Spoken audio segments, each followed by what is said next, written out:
Alright. There have been no updates since I've taken a break. It's you! I like you! It's so odd that, like...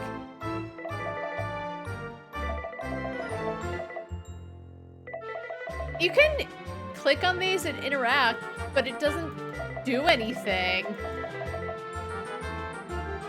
Like, there's not even an achievement for interacting with everything. Like, sometimes you play a game and if you click in a certain area, it's like, oh, you got an achievement because you found that one pixel. Alright. Yeah, it's been almost a week. I think I left off. I think the last thing we honestly did is we talked to the waifu. She was being very playful, which I think I really like. When she's like, oh, I go on dates on the weekends. Tee-hee-hee. And she's like, I'm talking about when we go out as friends. Tee-hee-hee. Tell me how you feel about it. You know, just she's fun. She's cute. She's playful. I don't think the game, honestly, gives her enough cred. Like, you have the whole thing with her, you find her at the subway station, you drop your phone, she's so sweet, you think she's an angel, you go meet Granny with her, and then after she's like, Nora's really familiar, you don't see her for a long-ass time. I feel like, I mean, for her character, honestly, it makes a lot of sense. Oh. I saw like an eye thing over here. It's like behind me, but anyway. Yeah, she's just kind of put on the back burner, which fits her, but I don't know. She needs more attention. I'm a big fan.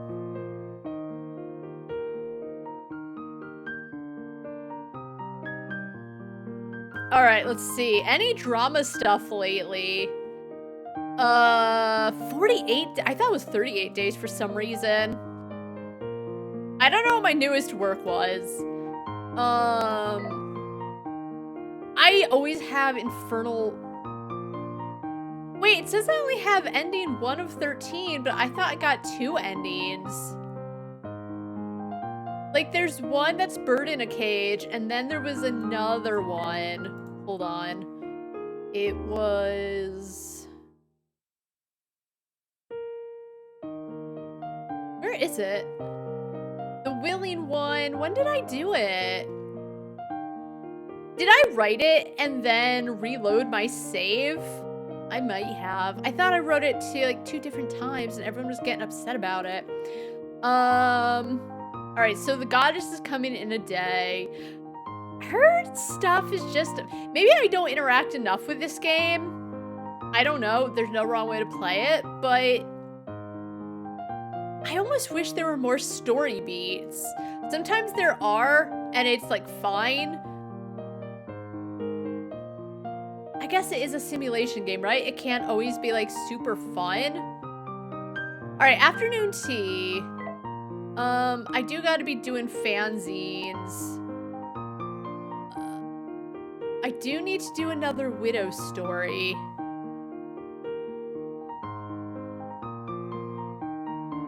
Wait, is that... Oh my god! Is this the meme of like the guy crouching in front of the tombstone? Oh my god.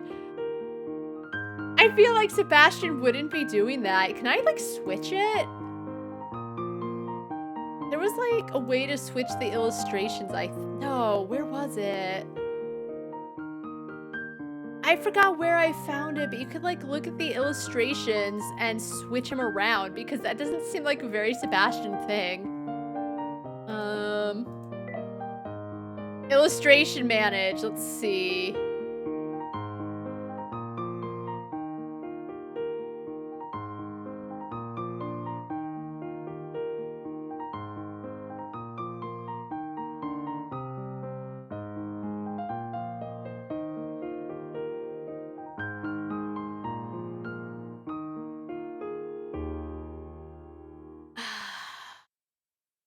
You know, like, I don't think either of them would... I can say for sure, because Elk is my OC. But I feel like he'd be the one more likely to like be like, yeah. Anyway, what was I doing? I do need willpower. I think it was campus. So they wanted celebrity and drama. All right, I can try to go here and do that. I can't get willpower. All I can get is creativity. That's okay. I can also take photos. What else do we have going on? Hold on. Midnight Urban Legend session twisted with gory romance. What else? Oh, this. Okay, so I need to do this, the commission on drama, because I get more money for it. All right. Cinema. Oh, Ida points. It's pissing me off. Ida points. I feel like it's so hard to like build Ida points up. It could be me too. I spend money on all of those backspaces to edit the fanfics when I could be buying Ida bags. Alright, let's brainstorm. Celebrity.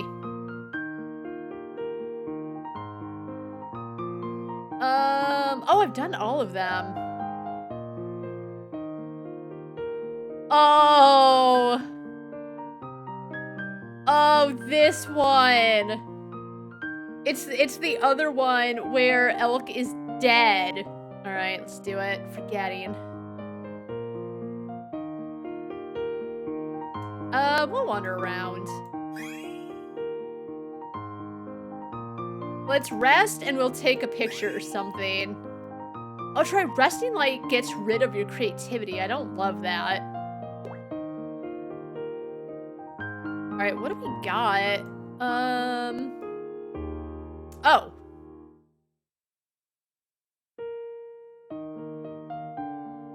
There we go. I wish you could do something like put nail polish on her. Okay, we gotta move this. There we go.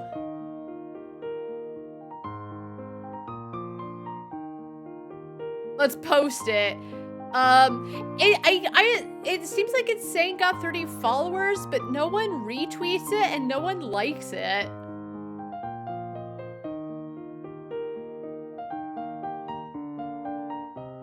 All right.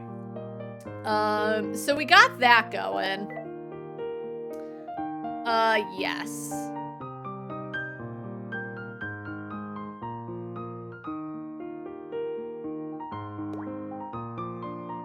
All right, let's do round 2. We're gonna still keep with Sebi and Elk, the same setup, because every time I try to switch it up, everyone bitches. Excuse the fuck out of me for wanting to go down the same avenue, but like different side roads. I feel like in real life, if you decided to do that, people would still be curious, like what did she do differently? Shut up. Anyway. Okay, continue. Spring has come. Do you see it?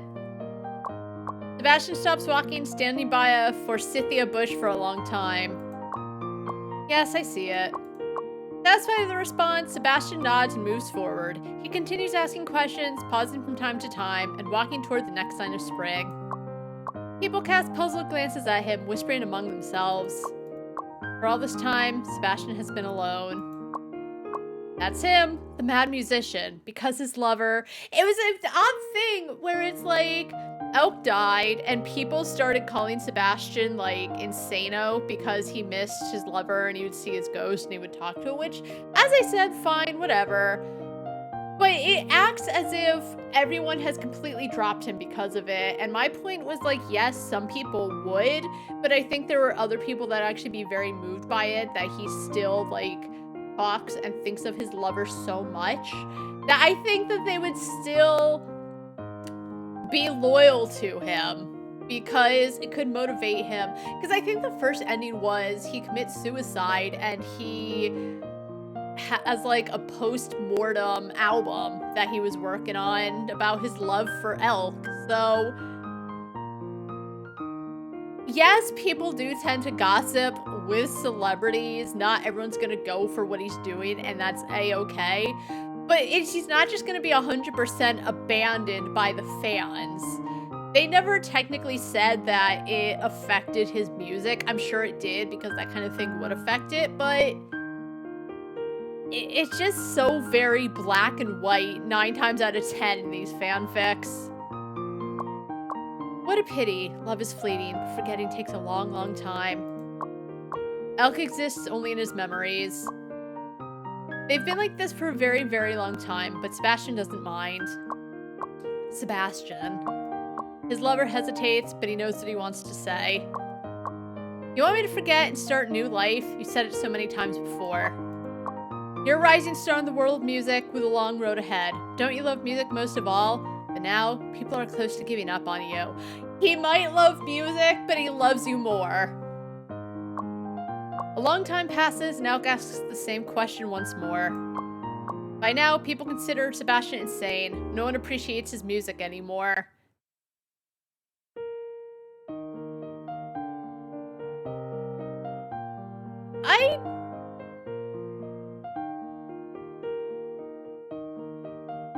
So, I don't know if it's that, like, Sebastian is on social media talking about Elk and stuff. I know, I guess he's going into public, just know anything to hide that he's a celebrity, and people are just whispering. But, like,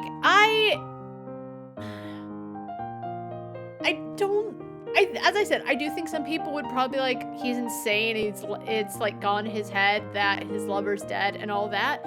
But I just, knowing how, I don't think it would be no one would appreciate his music. Whatever. Elk. He replies, I'll try to forget. I'll try to forget. Sebastian stops speaking to Elk, and Elk no longer responds, like a vivid living statue. The great composer Sebastian has returned. He claims to have cured his madness. I guess. The newsboy's voice echoes through the streets and alley. Are we in, like, is he the town squire? The town, I don't think it's Squire, the one who, like, goes screaming through town. Are we in the 20s and he's, like, wearing the newsboy that just screams all throughout the streets and alleys? Okay. From then on, Sebastian resumes his path to the promising musician, and everyone knows his name. Only occasionally does he see a faded image in his memory, a face now blurred. See? Love is so brief. Oh, it's not the drama I was hoping for.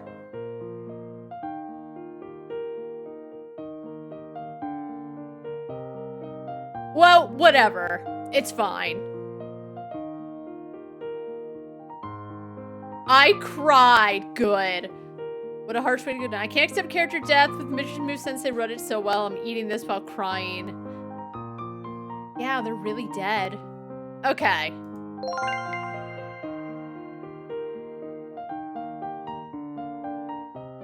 Oh, this wasn't the one I thought it was. I wanted the commission one. Doesn't matter. I've still got the money.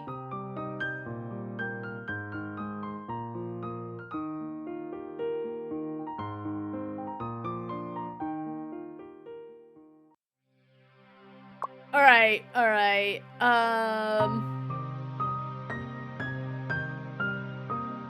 Alright, daily creativity and money plus 10. I'm mostly doing it for the money. I don't really buy shop items, so I don't need to do anything about it. Sometimes people get angry when I, like, write the same story and choose different endings, and sometimes they're a-okay with it.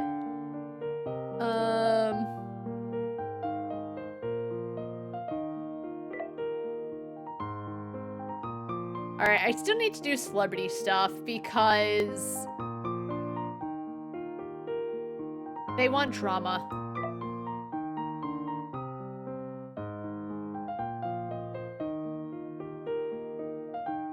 Alright, brainstorm.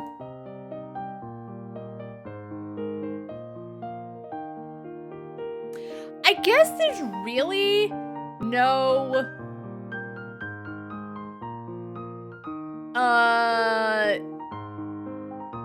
I'll choose this one because there's drama in it.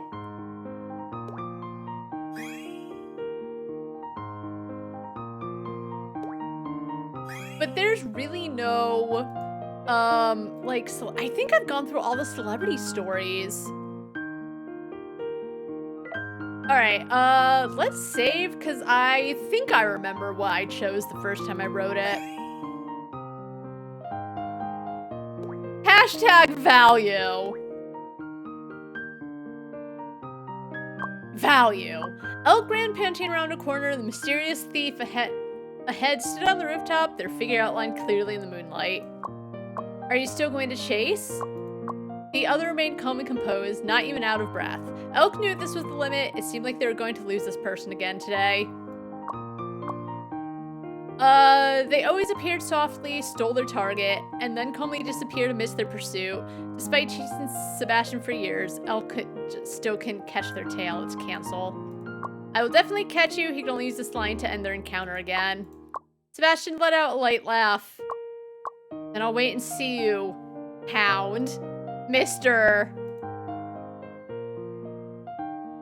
Oh, that's captivity, reunion.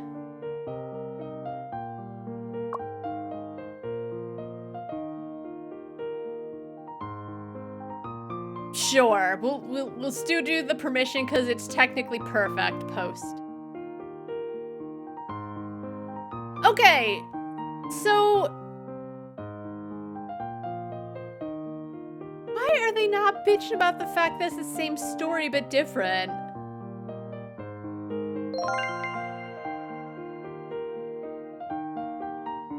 You, forget it. I spoil you. All right, so there was no drama because I thought cancel. I don't understand how that makes it fluff. Whatever, give me my money.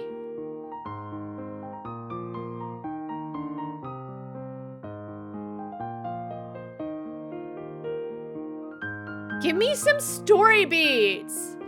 TheMischievousMoose's entertainment industry story from yesterday was criticized by a celebrity as nonsense. Who gives a fuck with, like, I don't know, a celebrity? Who cares? I don't know. I don't know if, like, fanfic people even give a shit about, as big of a shit about celebrities unless it's like, well, no, because it would be one thing if, let's say, Sebastian was voice acted and it was his voice actor. It's like, wow, your fanfic is nonsense.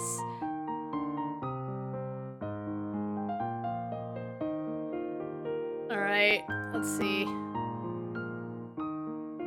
Angst and campus, hurt, comfort,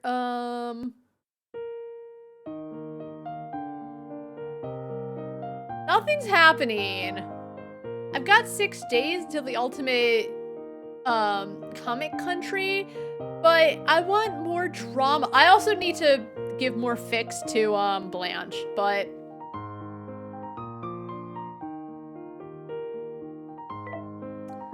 all right, what were my things? Someone wants an angsty campus. Do I actually, I have campus. I don't know if being considered angsty. We'll see if we can get another campus one, and if not, I'll start the weird battle royale one.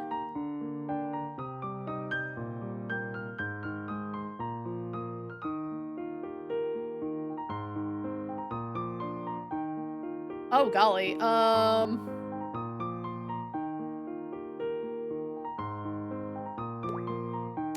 and my willpower down. No, thank you. All right, let's brainstorm. Let's see if we can get an angsty campus story.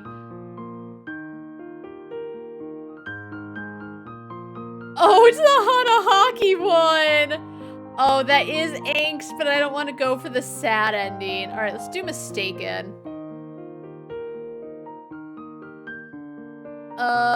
Will sleep. Oh, that. Oh God. Oh, we can just wander.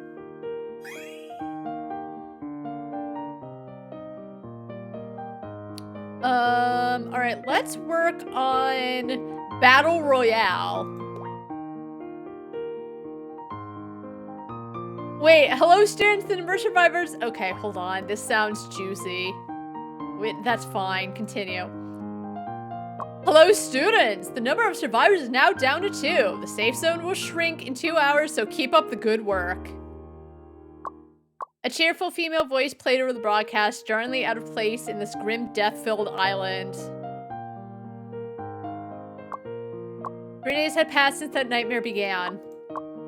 Thrown into a brutal survival game with their classmates, Sebastian and Elk had made it through together. They had killed everyone until only the 2 of them remained. Alright, Katniss and PETA?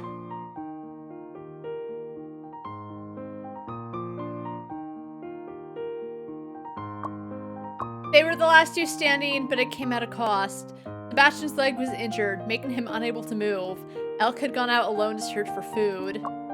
Elk returned quickly, evidently with little to show for it. He pulled out 2 meager cans and said dryly, no airdrops and no enemies either. Looks like it's just us left on this island now. They can live there together for the rest of their lives. That would be the real yaoi everyone's looking for. Technically not even yaoi, because even when they do the do, they never go into detail, which I don't think I'd want them to be quite honest. But it's like mentioned in passing, so it's not even yaoi, it's shounen ai. I call it yaoi because everyone knows what I'm on about, but it could just live there forever. If there's no enemies, I mean, they'll die eventually, but saying.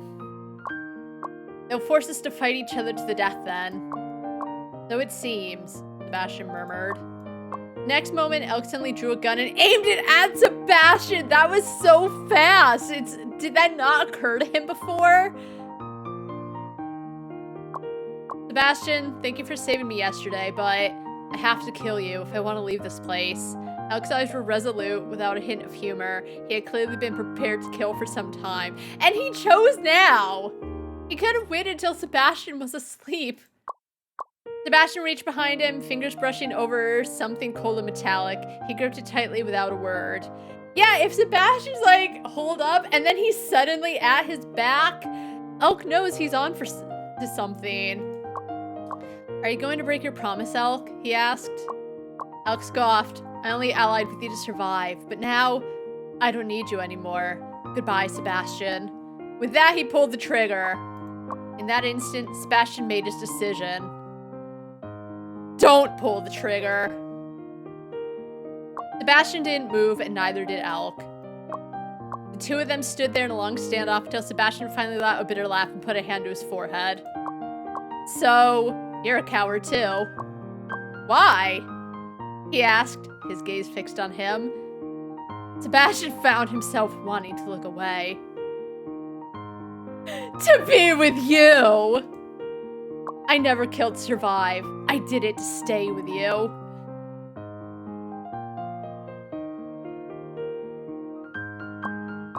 Even if it means death, we'll die together. That's our promise, Elk. Sebastian found himself remembering the scene they'd seen during a school New Year's party in their first year.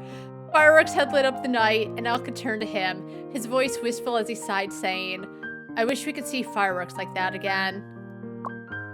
Supporting each other, the 2 held hands and walked toward the Forbidden Zone. They both knew that if they entered it, their collars would detonate immediately, a rule they learned on the first day on the island.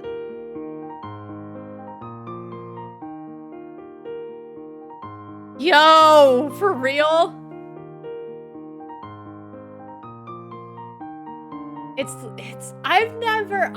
think I had like volume 1 of the, I think there was a Battle Royale manga. I had the first volume, it was alright. Did they have color? I don't remember because it was a long time ago, but it's giving me like horrible flashbacks of the Sierra Madre DLC from New Vegas. It was so hard the first time, but the second time I played it, because I had the Niner oh my god, the Niner mod, he just went with you. He's just your pack mule. The colors began to beat, but their expressions were serene. In the instant the colors exploded, their blood and flesh burst like a beautiful firework. Sebastian only had time to mouth the words, "Fireworks. They're beautiful." This is not fluff! It's sweet, it's cute, it's not fluff though.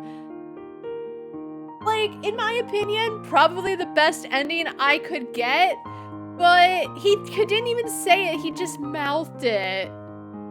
I guess probably because they couldn't hear each other over exploding. But it's a thing where size and fanfic writer, but it's a thing where when I write, I can like visualize what I'm trying to get, and sometimes it's good if you can write out what you're trying to visualize. And it's a thing where I know what they're trying to do. But they should have just, but saying Sebastian only had time to mouth the words, which means he also would have had time to say them. And as I said, the point is, I think because of how loud they exploded, no one heard it. But they could have said, Sebastian only had time to say, you know, fireworks are beautiful, but it couldn't be heard over the sound of the explosions. Because then you get the visual that he's saying it, mouthing it, but it just sounds silly even though I know what they're doing.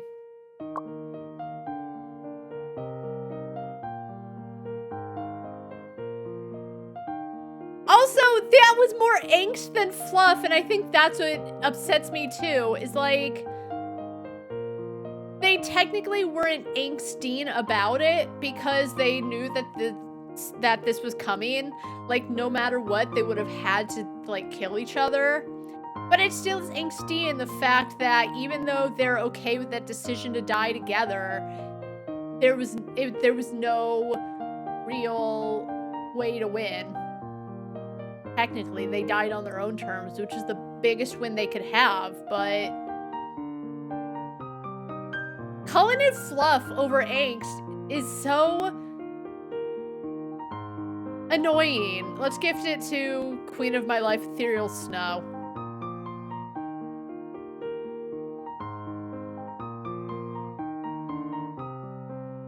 This hurts to read, but girl, does it feel good. Don't do this, my poor little heart.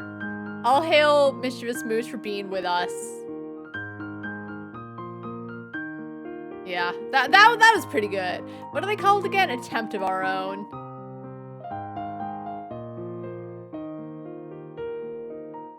Alright, and then we can also do Mistaken.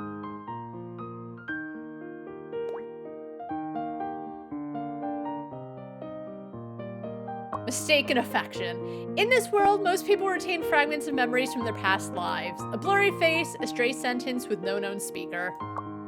These memories rarely impact their present lives since few pursue them seriously. But Elk was different. He remembered nearly everything from his past life. And as luck would have it, someone from those memories ended up as his classmate. Hiding behind his textbook once again, Elk stole another glance at the face that bore an uncanny resemblance to the one from his memories, then quickly looked away. That sounds like it would definitely be a Sebastian thing. He missed it when, in the very next moment, Elk cast a curious look in his direction. Isn't this Sebastian? Elk thought, noticing him for what must have been the upteenth time. He felt puzzled. Must be curious about the new kid. After all, he had only transferred recently. That was the most reasonable explanation. Something fell off.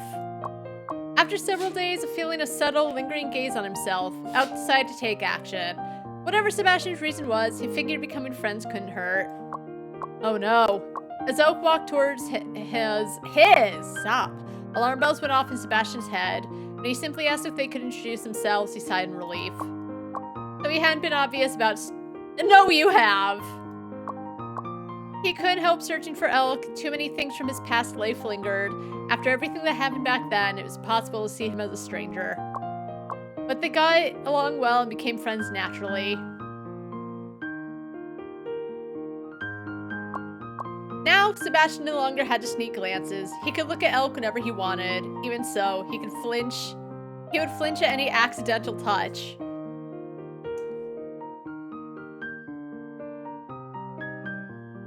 It's always like they're ooh blushing, or oh my god, they would steal glances. Oh no, their little pinkies touched. It's never like these little touches are not enough.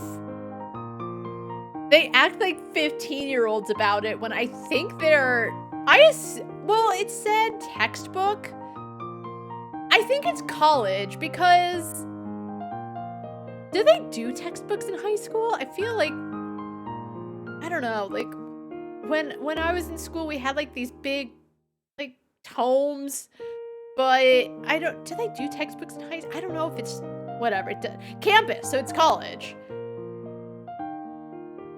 You know, so it's, I don't know why they're being so...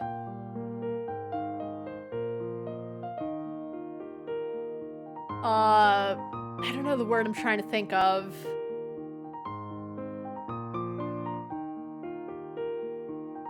It's almost, they act almost juvenile about it, as opposed to like going with the flow and just being chill about it. And I know it's because they like each other, and I understand that, but like, there's no chill between it every time. And I just want a little chill, like, yeah, they're crushes, but they're also like friends, so if something happens, cool. If it doesn't, cool. I don't know. I would like a little more of that. Does he like me? Elk wondered one day, noticing the trembling of his fingers as he handed him a book. And also, it's usually... So it seems like for the most part, it's like third person, almost in Sebastian's point of view, except then we get like, what is Elk thinking about? And it's odd. It doesn't break it, but in my opinion, if you're almost going to like be in one person's point of view, even if it's third person point of view, unless you purposely write it chapter to chapter, chapter 1 is more in Sebastian's point of view, chapter 2 is Elk's point of view, so on and so forth. But these are all generally one-shots. So just stick with one person. In my honest opinion, I think if you know everything about what that one person is thinking and feeling, that's fine. It's more of a mystery if you don't necessarily know what the other person is thinking, but rather the main character you're following can hopefully glean it from the actions that the other character is taking. So just be consistent about it. Like, if this was her first fanfic, I'd be like, okay, well, she's still learning, so of course she's like jumping around between who we're like hearing about. No one asked. However, I have to point it out that it's a bit inconsistent for the fact that I've written like 50 fanfics at this point. It was a plausible reason. It explained everything. One day, Sebastian came to the building to pick up Elk with an umbrella, only for him to suddenly ask, "Do you like me?" Sebastian was so startled this umbrella slipped from his hands, drenching him completely. Oh my, that's what I mean. Like, it's one thing when you're like, but, oh, he asked me, dude, like, oh. You guys are like 20. You're not teenagers. Which, when you're a teenager, it would make more sense that they're so, like, juvenile about liking each other because they don't have the life experience or anything. And it could also be that they never dated when they were in college, but they would still be a little more mature about it because they have more life experience to not totally just jump at everything in the universe. But I digress. What do I know? The government... What? The government encourages us not to dwell on past life memories, not to let past life grudges affect our present life. I don't think the government gives a fuck about that kind of thing. They might, but like, if they do, it's not...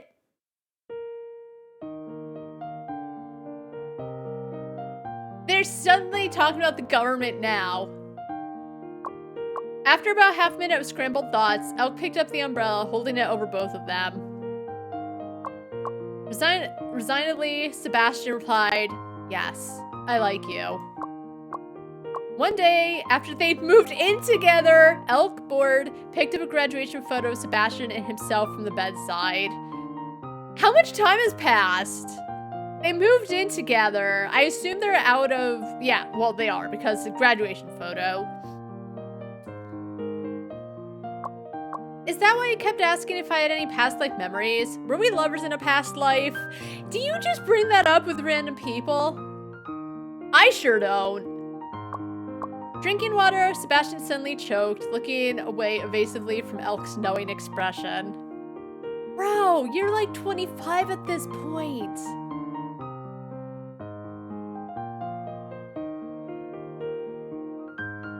It's so... You knew it was going to lead up to this, but there's so, like, little detail about the little moments between them. They're, like, going over some pretty important character development to get to this. One-shots can work if they're, like, way longer, because in a one-shot you can, like, include all this shit. Or it could be whatever. But if Sebastian won't shut the fuck up about their past lives, he can't just, like, get surprised when Elk starts asking about it. Elk gave a confirming nod, slightly regretful. What a shame. I don't remember anything from my past lives. No, it's a blessing. Actually, in the past lives, they had been sworn enemies. Oh. Oh! Okay, you know what, though? Don't tag it as enemies to lovers, okay? That's a very specific... I don't know if we can consider it a genre. It definitely is a tag. But to say enemies to lovers is wrong because it's just like in a passing sentence that in a past life they were sworn enemies. So enemies to lovers technically wouldn't apply here, and people would be so angry because there's none of that except for a pass-off sentence in the end. Fluff, I'll give because it is a slightly fluffy story. Campus I'll give because they're, even though they act, well, mostly Sebastian acts like a 15-year-old, but whatever.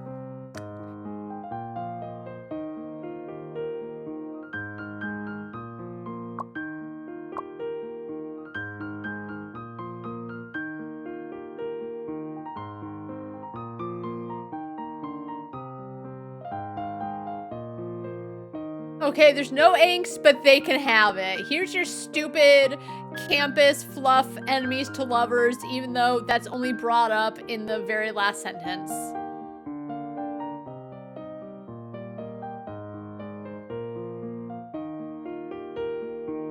Also, you would think that even if Sebastian thinks it's a blessing that Elk doesn't remember, if he did remember, he would probably say something like, I'm so happy that in this life we grew to love each other.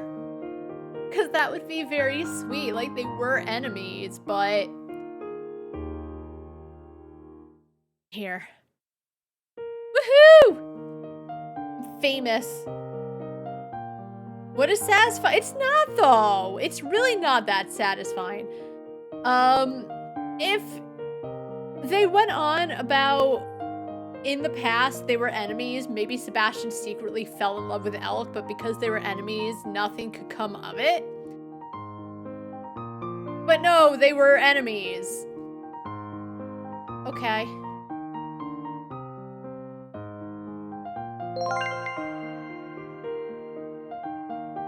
I won't commission you again next time. Fuck off.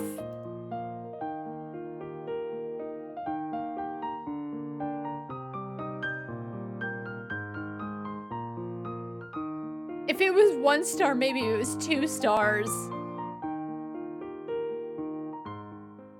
In their defense, though... Oh my god!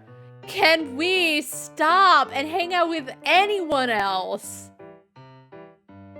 It was nice to have a weekend away, not think of Nora I know I talked about how she lives rent-free in everyone's heads, myself included, but again, it's because she's had the least amount of screen time, least amount of time for Moose to really get to know her, and then suddenly she's like central to everything. Like, she's barely, it even feels like since Nora's come into the picture, she hangs out less and less with Cordelia and, Velvet. I don't know why it's this...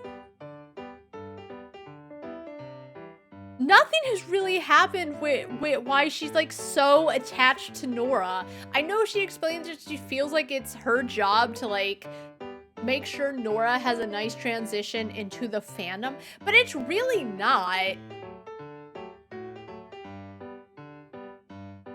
Yes, Nora might not be getting like a nice welcome, but as I said, considering Nora was just shitting on everything from the fandom, I can understand why people don't trust her.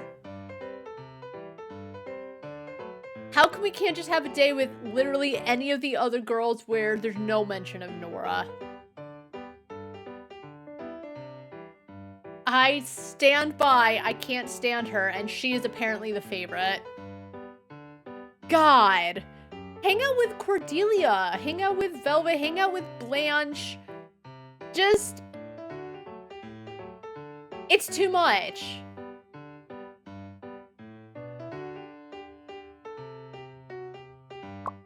This is pretty rare. Nora hardly ever runs late. I wonder if something happened to her.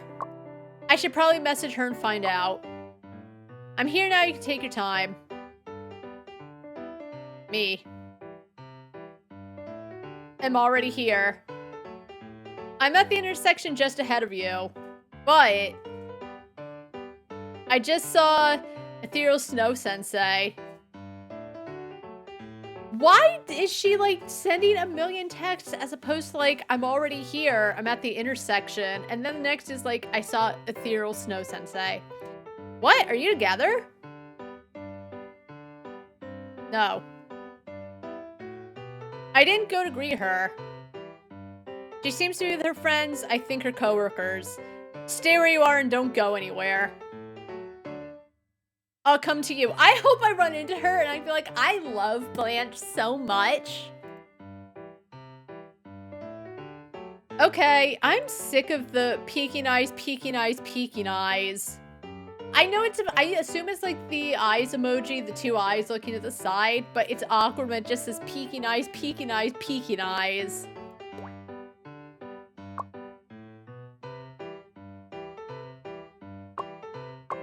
The project I'm on is so tough to handle, and the lead is a huge jerk. Every day they're just cutting down our allowances.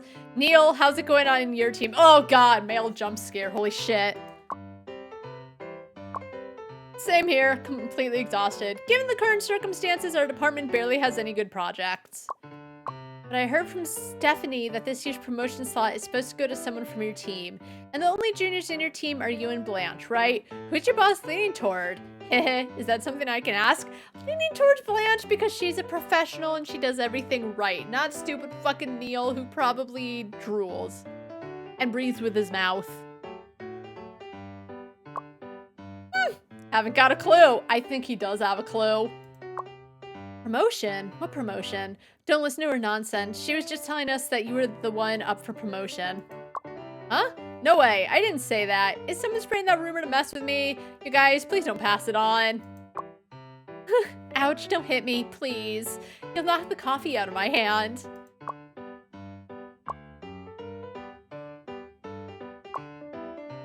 I never knew Ethereal Snow had such a lively side to her. What do you mean? I knew it when I went to go text. To be fair, they only do text you if you get enough like friendship points with them. So okay, I get it. But I knew because she was like joking around and like trying to mess with her on purpose. You think that's being lively? It feels like she gives off the cool older sister vibe. Her way of easing the tension between her coworkers is impressive. But Yes, that's being lively. She's like kind of joking around and just shut up, Nora. Wow, is this what being a wage slave is like? Will I be able to instantly give off cool older sister vibes like Ethereal Snow after I graduate? I can't really imagine that kind of future for myself. So should we go and say hi? I think we'd better not. I think we should. Agreed. Going to say hi in a moment like this would just get in her way. Ah, they're moving. Let's follow them. Sure, let's go. Hey, let's not say hi, but let's fucking just follow them because that won't get in their way and cause tension because they'll feel like they're being watched. Wait a minute. Why are we following them? I thought you might enjoy the thrill of being a stalker. They're really... She's so unlikable. Well, I don't. But I do feel a little curious. I want to see more of Ethereal Snow in her work mode. That's good. Embrace the darkness within you, just like I do. We're in this together now. Foo foo foo. I know what they're trying to do. I really do know what they're trying to do with Nora. I just don't care for it at all. I guess there's a ceremonial-esque vibe about being a Can we stop this? Can we stop just, like, cheapening the word? I hope they get arrested, and I want Nora to be there forever.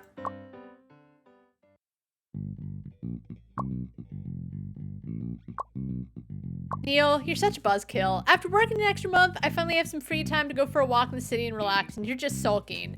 Do you not like me or Blanche?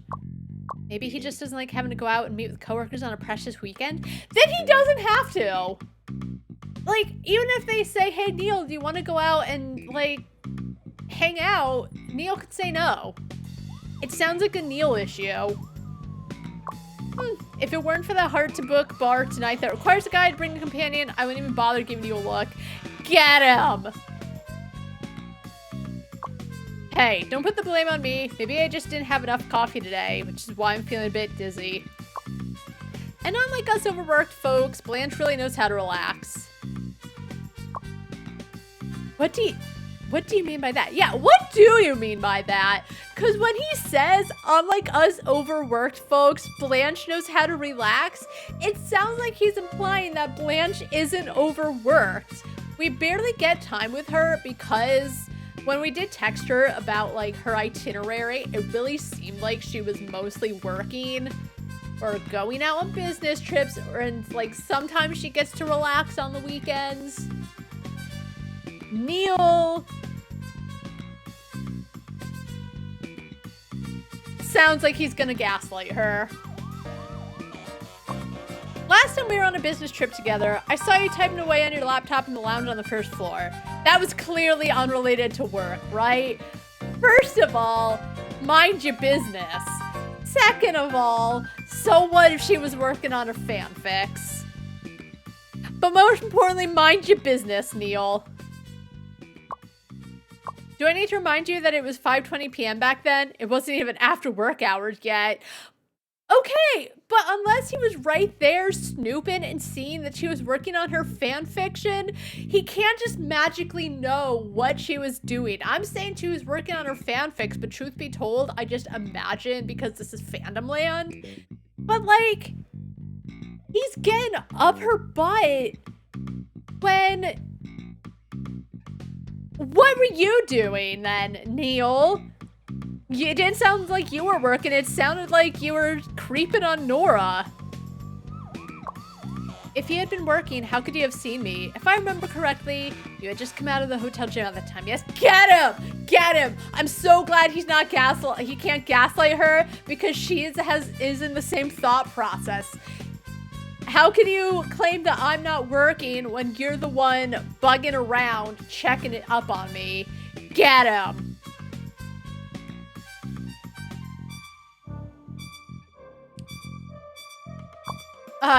I was just getting a workout in while brainstorming work issues. It's a habit of mine.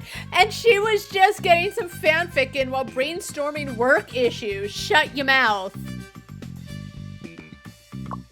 I understand. Everyone has their own way of thinking through problems. I also tend to type out a few things and organize emails while I'm thinking.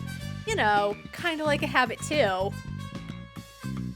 She's been so calm and good about this because she knows he's trying to shit on her. She's not giving him an inch. But she's being so good about it. And the female coworker's probably just like, just taking it in. I love it.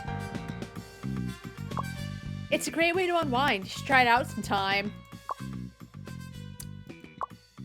Sheesh, getting a bit heated here, aren't we? Maybe you should just let it go, Neil. It seems like the seniors in your team really prefer Blanche. Not only did she finish her own work in her first year with heavy audit responsibilities, but I heard she also helped the seniors. If there's only one promotion opportunity, who do you think they'd choose? Oh, female coworkers coming in for the kill. I love it. There's one guy in this whole I think there was a guy at the beginning because they had to like talk about fanfics to introduce Moose. Whatever, he's not important. But I love that the only other man in this game is getting shit on because I really thought this was like a universe full of women. Neil comes in shitting on my queen and they don't let him go.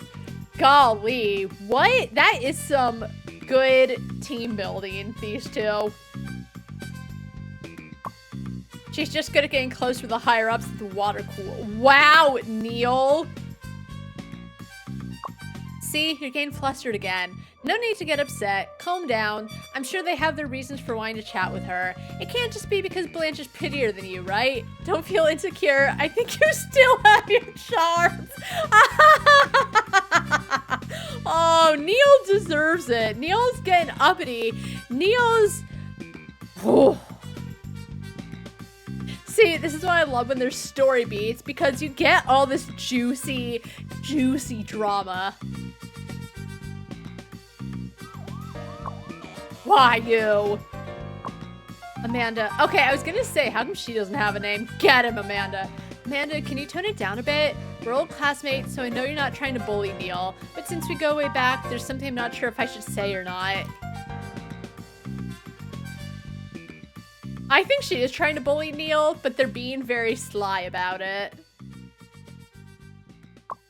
What is it? Come on, you can confide in me. Even elementary school boys know that pulling the pigtails of the girl in front won't make her like you.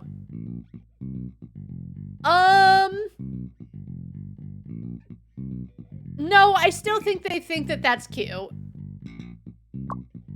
What do you mean? Huh? Are you saying I'm bullying Neil? I don't like him at all. Not at all. I'm not even considering getting married for at least the next 10 years. Okay, but like, maybe she is bullying Neil, but he started it. So, yeah, maybe she is getting some hits in, but he was the one that was trying to say that Blanche was like, you know, being unprofessional. So you've already thought about marriage, huh? Ah, that hurts. You always hit so hard. What is she trying to get at? Don't you think you've already had enough fun at my expense? I don't think they've had enough fun at your expense. We weren't the ones who to start the whole thing, were we? Yeah, see? So like, Amanda is just getting one in because Neil was starting shit. Haha, this is getting awkward. Wouldn't the two of you agree? He's really trying to like, act like he had nothing to do with it. He's turned around and is facing me and Nora. Crap, so we've already been spotted? Darn it. I must have subconsciously moved closer to hear what they were arguing about, and that got us caught. Okay, but Nora, girl, you gotta agree that Neil definitely deserves to be shit on. You, the professional hater, will move up in my books if you also shit on Neil. Should we run away now? Or should we stay? But how are we supposed to explain this? I've noticed you two for quite some time. You were following Blanche, weren't you? You were acting all sneaky and suspicious. Want to explain yourselves? We're Blanche Sensei's relatives. If she's your relative, there's no reason to sneak around instead of just coming over to say hi. What's going on exactly? Is Blanche in debt or have some kind of relationship drama going on? He's getting closer and closer. Nora and I coming back. Okay, well... I mean, Neil, if he's a gym rat, is probably intimidating, but... You've been following us without permission, invading our privacy. If you don't give me a satisfactory answer, I will get to the bottom of this myself. So that's what I mean, is that Nora's like, ha ha ha, we're gonna be stalkers, hee hee hee, it's so cute. And Moose goes with it because she's a fucking idiot, let's be real. But they don't deserve for this guy to like be looming in on them.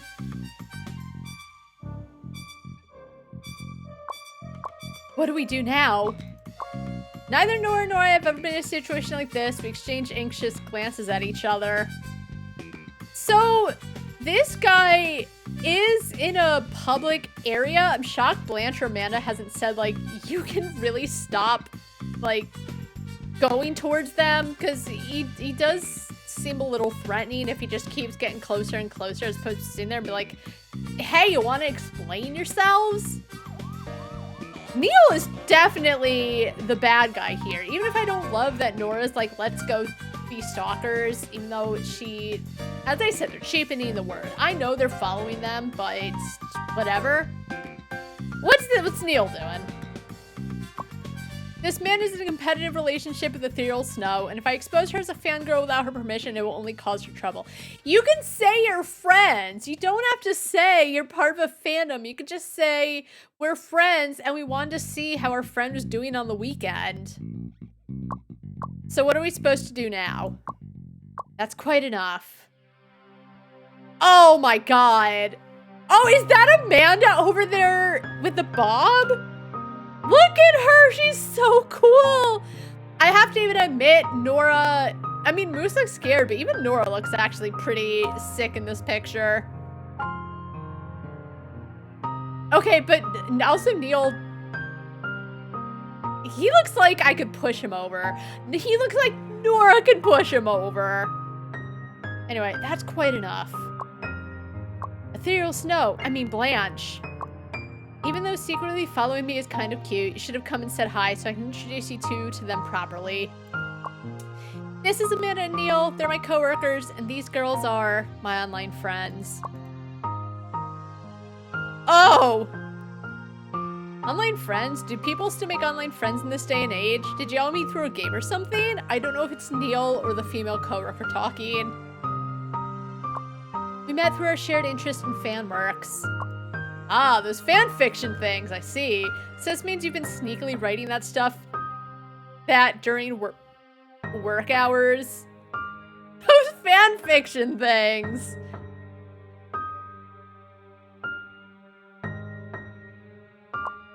Let's just call it a non-commercial project I work on outside of my job. Haha, it seems like you'd rather play house with these little girls than focus on improving at your actual job.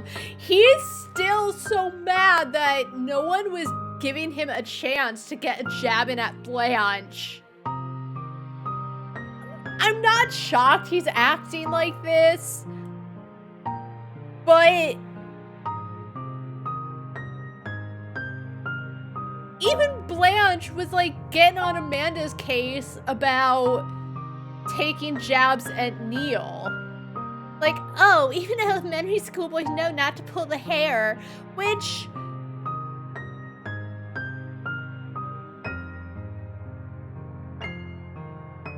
Why would you cheapen the moment like that? Maybe Amanda likes him, maybe she doesn't, but it has nothing to do with anything. Neil was being a dickhead, and Amanda was like getting jabs in because if this is Neil on their day off, he's probably like that all the time, and she could let loose because also, who are these people in the background? They're just like passerbys.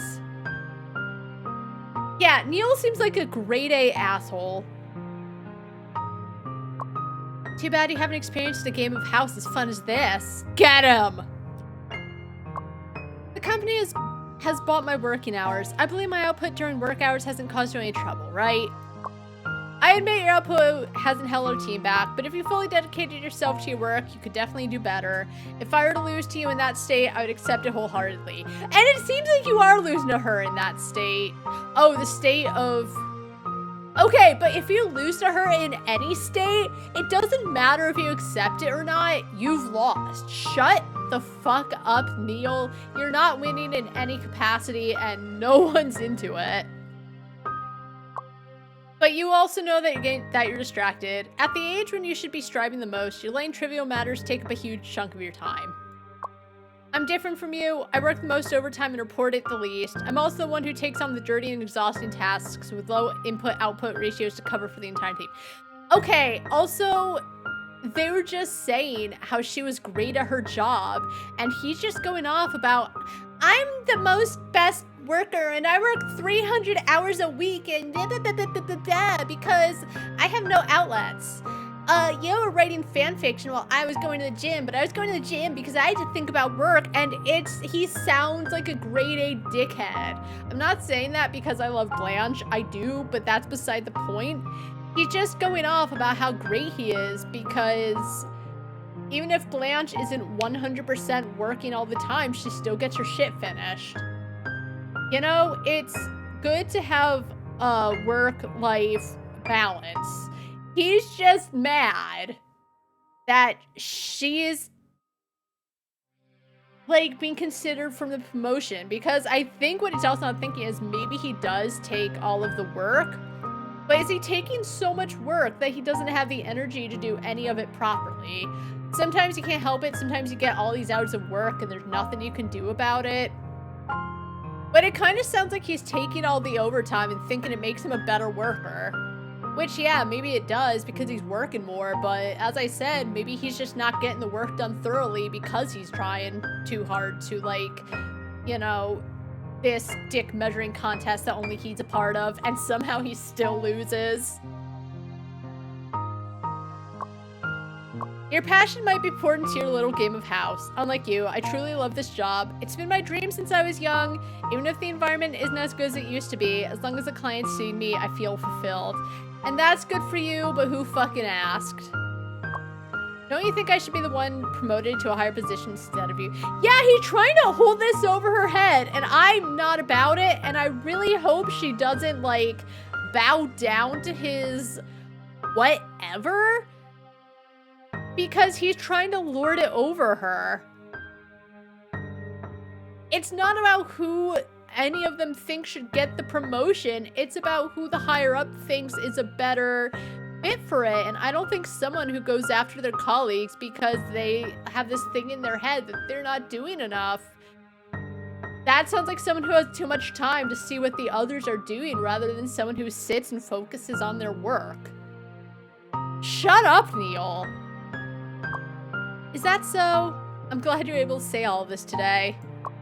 So if I understand correctly, you want me to voluntarily withdraw from the competition?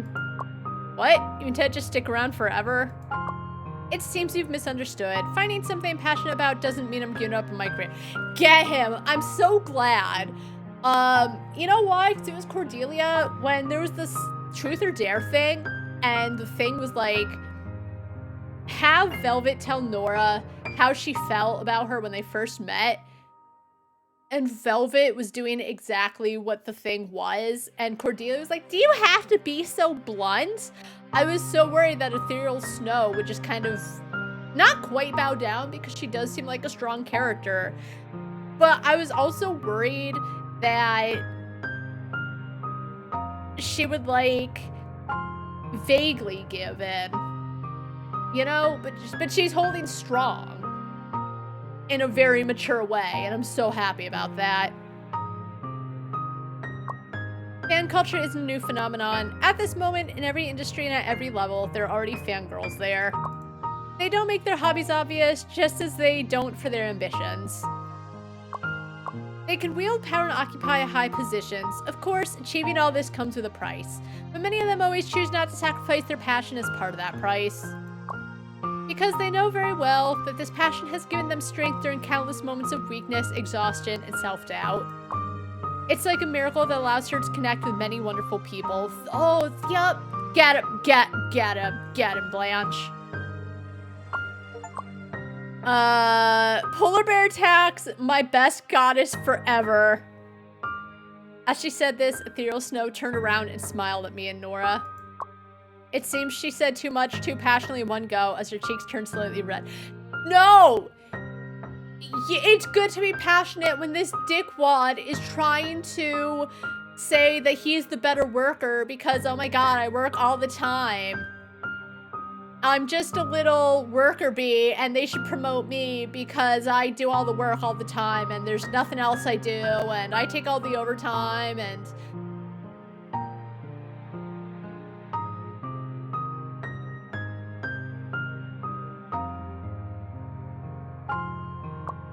The two coworkers stared at her in somewhat stunned silence.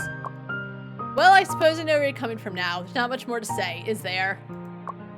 Pretty sure you said even more than I did. Ahem, my throat feels really dry right now. Why did her eyes turn into the Walmart logo?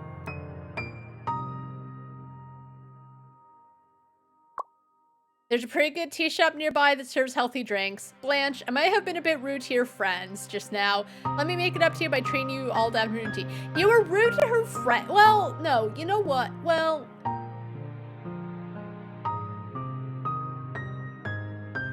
I do think he should have been like, why are you following us? But the fact that he just kept slowly walking towards them, knowing that they were like anxious, that was rude. But who's being even ruder to Nora because he was mad jealous because they like her more because she is really good at her job and can still get it all done plus have her after hour activities. Well, he used buying drinks as his excuse to slip away. Do you think he'll come back? Get him, Amanda. By the way, I can see you are quite articulate. You can easily switch to consulting. They're not, though. They didn't say anything. They just looked at each other like, fuck, this man is, like, slowly slithering towards us. They're not at all. Have you thought about it? If one of you leaves, it would be just right for the promotion count. Hehehe.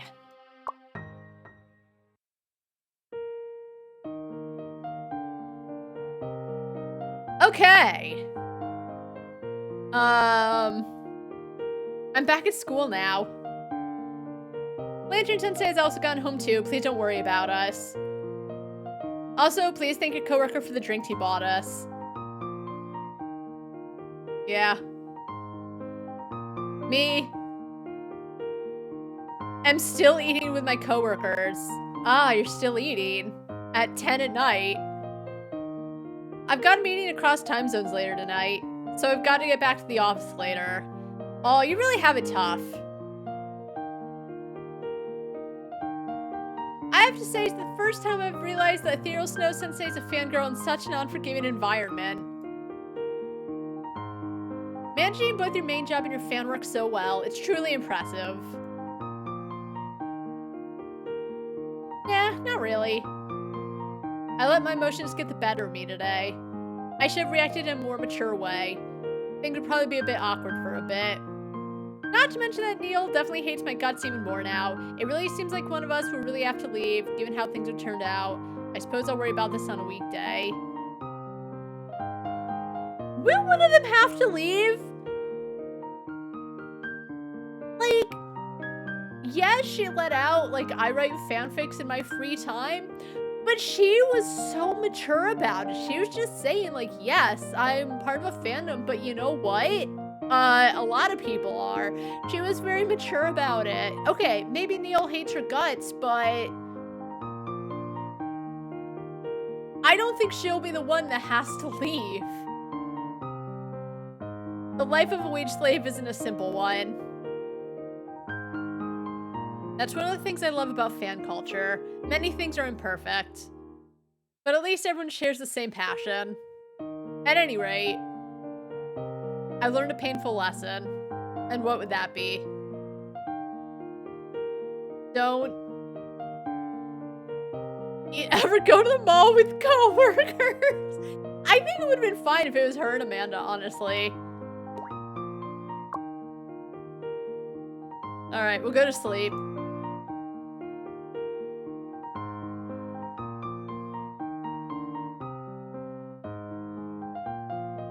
I want to read Wuxia, traditional martial arts, detective stories in the Zhangwu setting. I crave.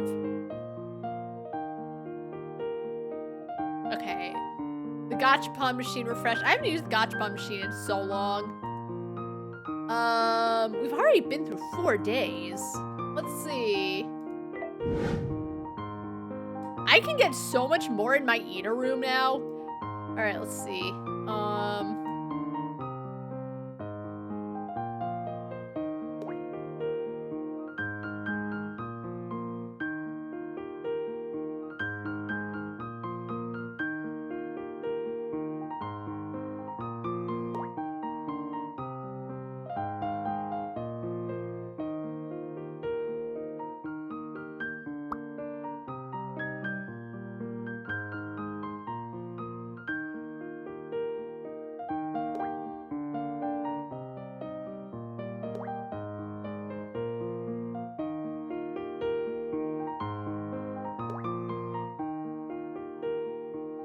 I guess I should buy more things.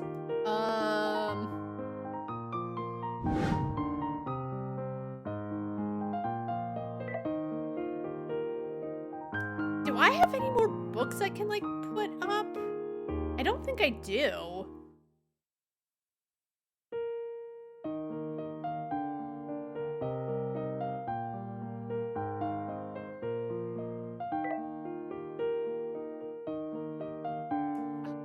Do I? I don't think I have enough medieval.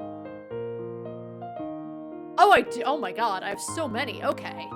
So, violence, battle royale. Okay, there's the Infernal Road. Infernal Road.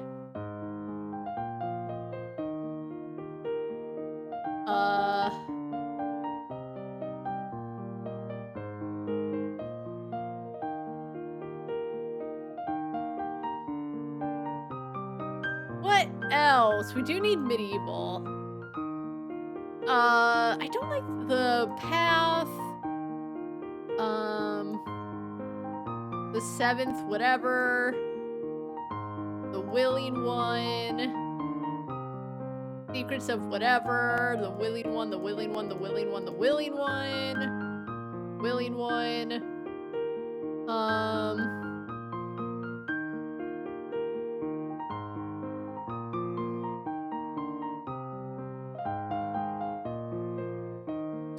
That one.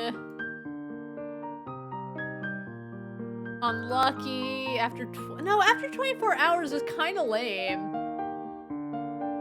Nasty Doctor. Forgetting one. What else? The Other Infernal Road. And Father's New Husband. Oh, this is the one I wanted to do, but at the time, I didn't have the right fanfics. All right. So we have 9 medieval, 11 dramas, and 3 violences. Let's confirm the printing.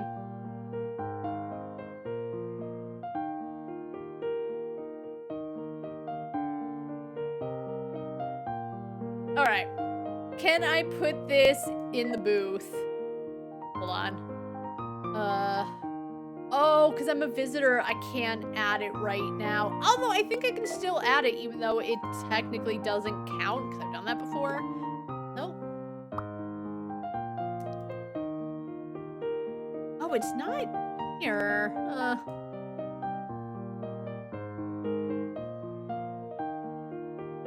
Okay, that's fine. I guess? I do eventually want to gal the fanzine. So what else do I need?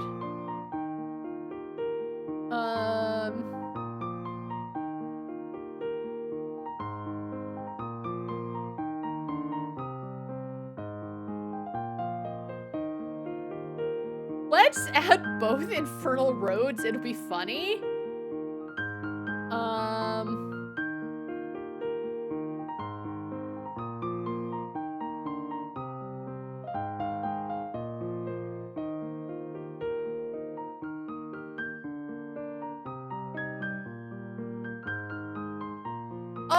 No Longer is the one where, like, they got together, then they broke up, and then Elk, like, flew over to Sebastian, and Sebastian decided he was going to, like, go off and do his own thing. And it was odd, because, like, they never said they broke up again. But then Elk's like, why didn't I go with him? And it was odd, but let's add that. He had won the game. I'm still upset that it didn't say Sebastian won the gamble. Forgetting, see, love is so brief. Are there any other angst? I guess the dream one. Are there any other?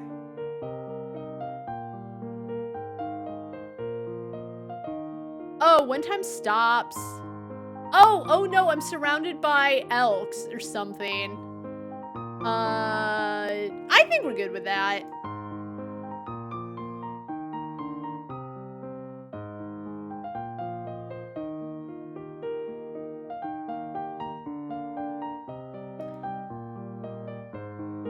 I don't think I have a lot of magic. Let's see. I have way more than enough fluff.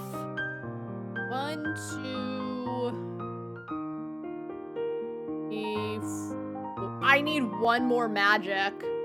I cannot believe that Battle Royale ended as fluff.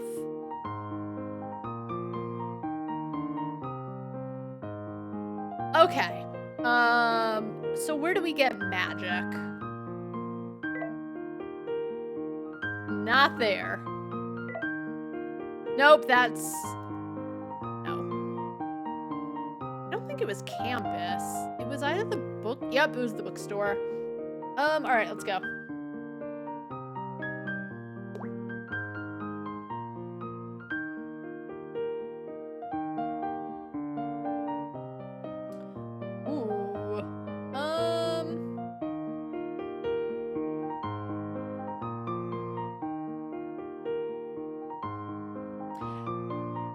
We'll choose this one. No. And then we'll study angst. All right, we can leave. Where else can we go? We could buy some things for the eater room.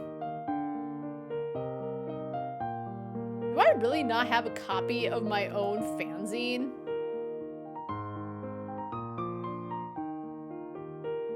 Oh, this acrylic. Oh, I need it. Oh, I need it. It's mine. We're putting it in the eater room.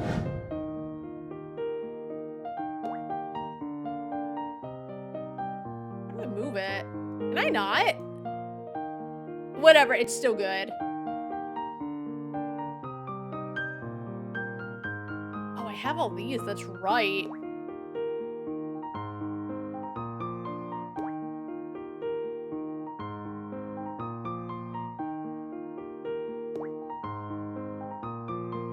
Just adding stuff so I can, like, get more points.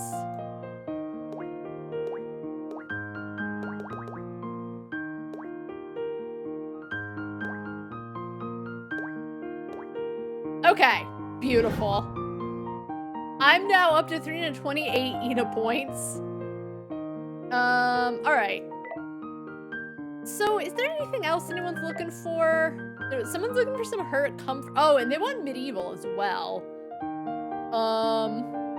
Okay. I might be able to do that.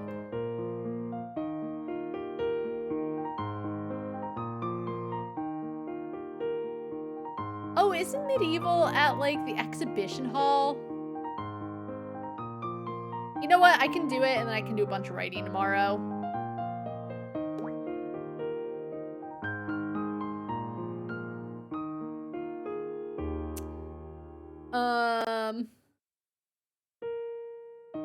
Ooh, yes, medieval drama.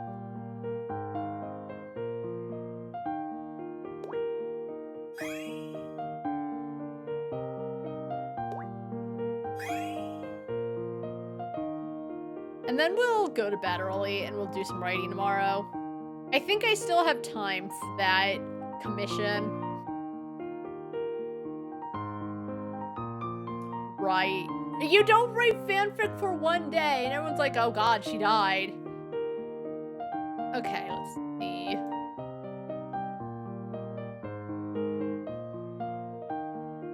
How many stories do I have to write? No work, please.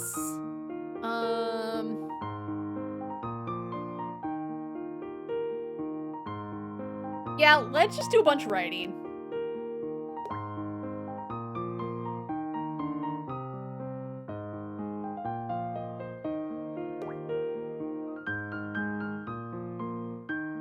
Elk looked around at the eerily sinister forest at night.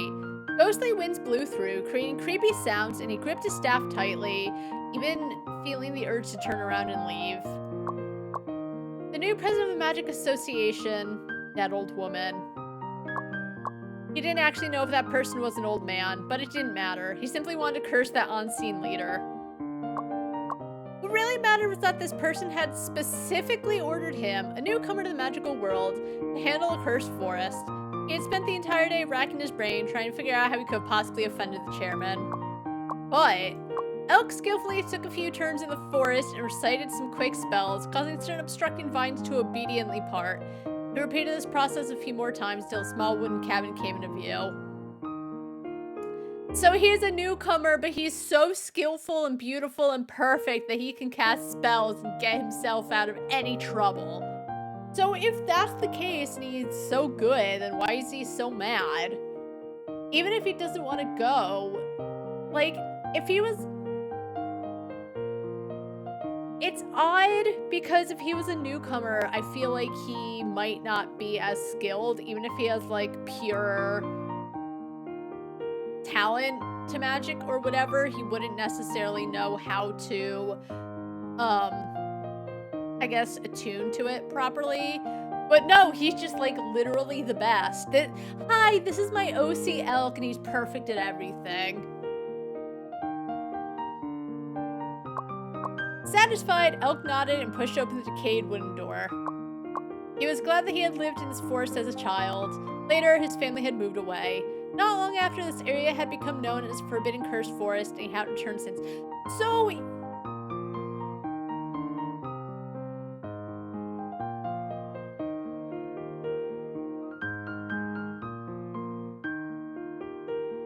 he's super skilled, and he knows the forest even though it's cursed, I guess.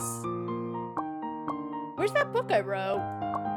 Elk searched the cabin but couldn't find the storybook he had written for fun as a child, an adventure story set in this very forest. Now that he thought about it, the forest looked eerily similar to how he had described it in the story. What had he written into it? Monsters, spirits... Almost as if to confirm his thoughts, spirits and monsters suddenly burst through the door, chasing him as he ran around screaming. How big is this cabin? Was this some sort of miracle? There was even a powerful main character named Sebastian in the story. Where was he? So,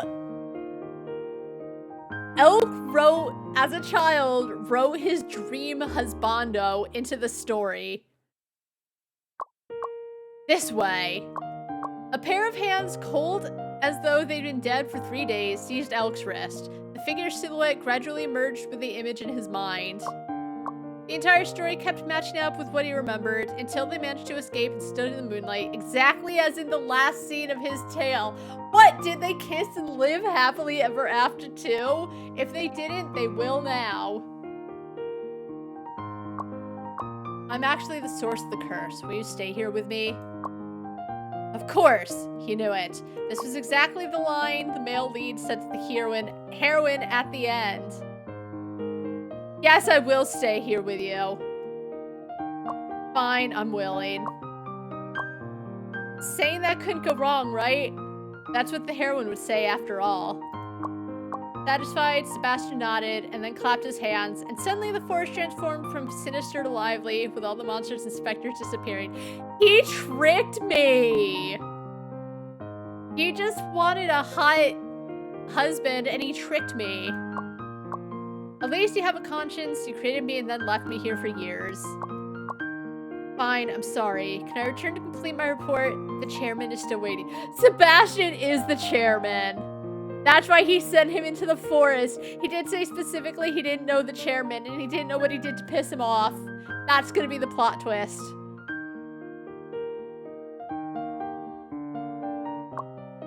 Oh, he's not waiting. He just wanted to mess with you. And how would you know that? Perhaps because I am that damn old man.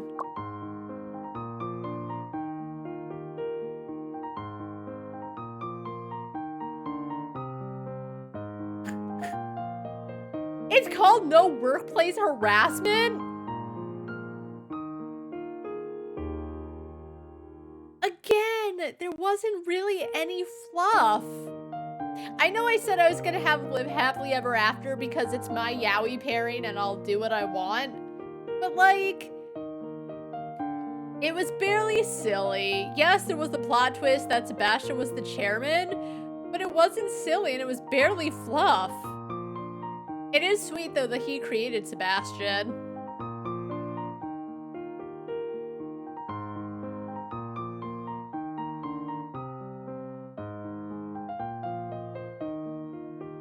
Wait, was that considered magic? It should have been, right? Which one was I looking for? Bad omens. Let's see.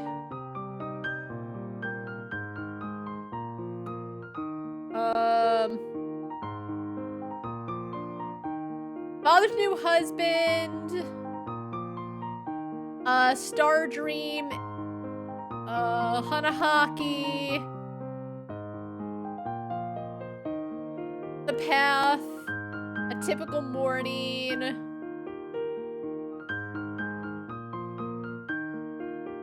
Forest Nursery. Love Potion.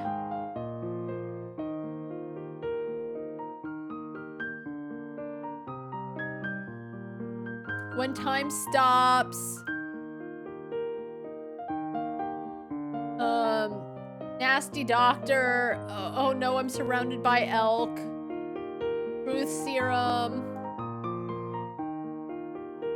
Truth Serum. The sequel.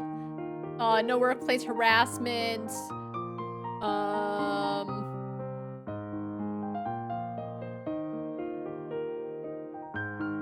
Dual Cultivation. Confession Steps. The 10-year whatever, and then Battle Royale to end it.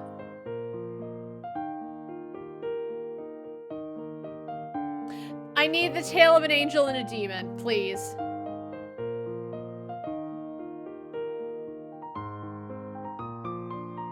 Do we have enough to do Witches Gathering?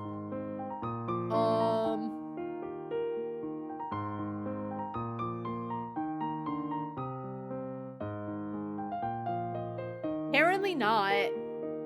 Oh, okay, so I have I need 3 widow. Do I not have 3 widow stories? Darn.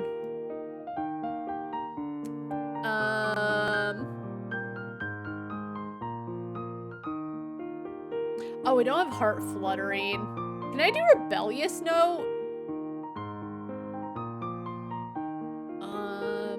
Magic. Okay, I have enough for Rebellious Note. Let's see. Forest Nursery, Love Potion.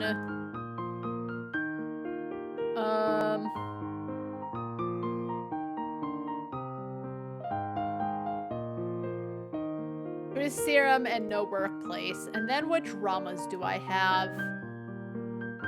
I keep using Father's New Husband. We'll kind of keep that one out of there. Forgetting takes so long. Although, I don't know why that one doesn't show up as Widow in other ones.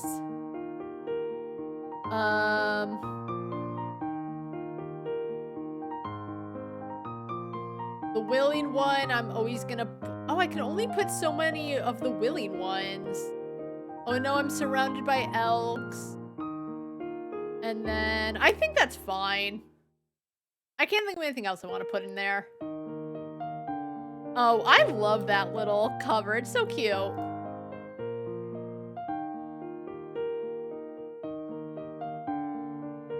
Alright. We'll just do that for now. It's 1300 o'clock. Let's do this one.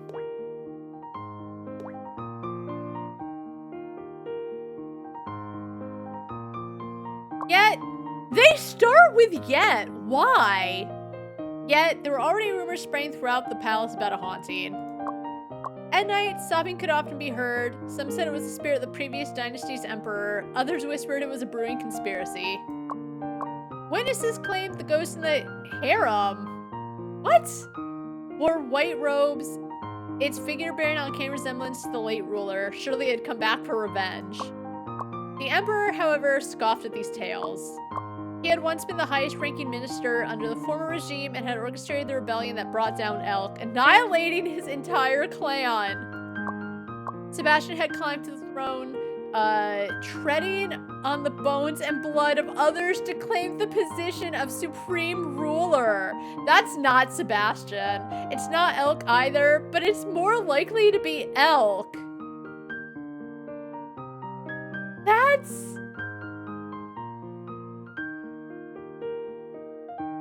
Yeah, he brought down the whole, just everyone.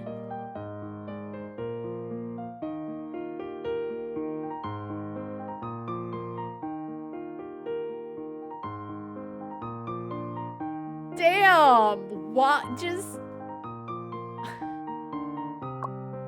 A man like him would hardly be frightened by ghost stories. Your Majesty. In private, Elk still called Sebastian like that. Wait, what? Did he leave Elk? And...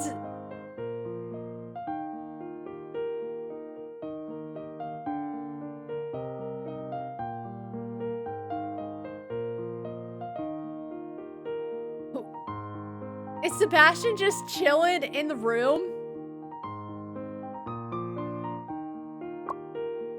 You were spotted trying to escape again. Why won't you behave? Sebastian lay bound to...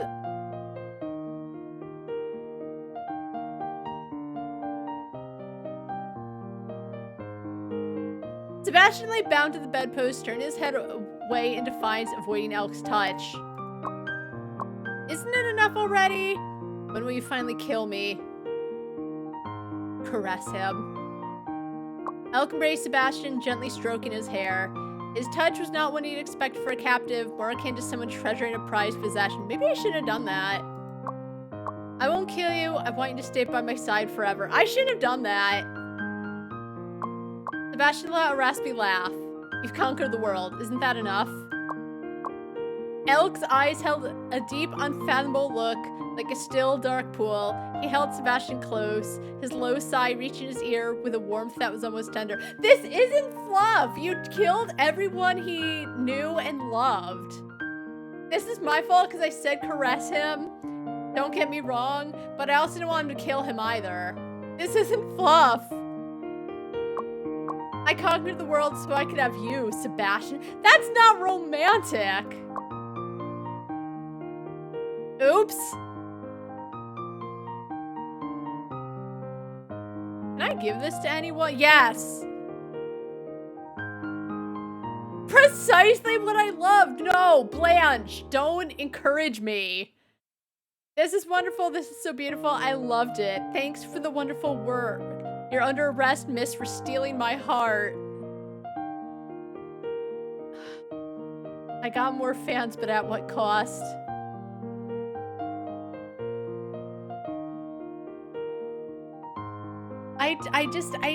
He was suffering. I should have just gripped his throat. This is somehow way worse.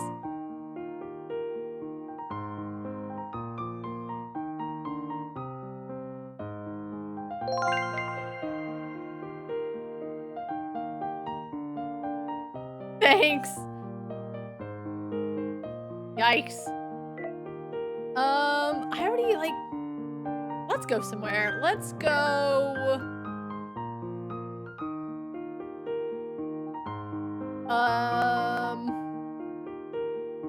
I need so many Ida points.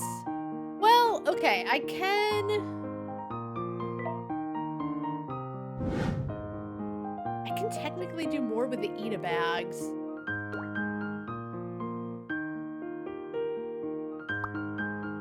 Oh. Where is it?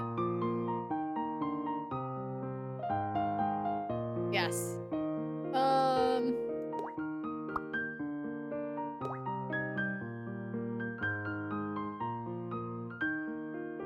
I'm just like throwing everything in there. Get more points. Okay.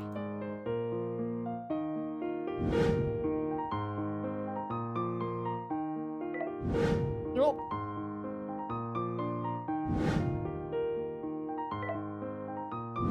Can you stop? I'm trying to like...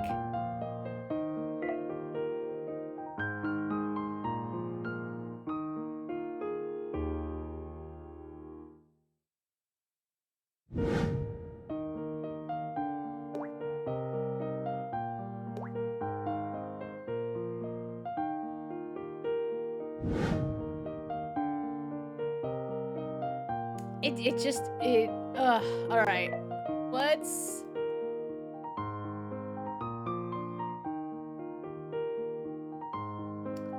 You know, I can go for more sci-fi and level up the mall. Oh, it's too late. That's right.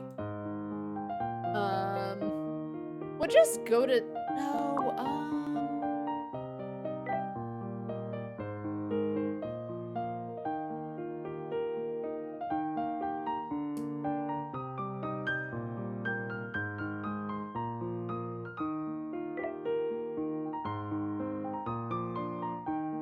I hate that like some places take more time than others.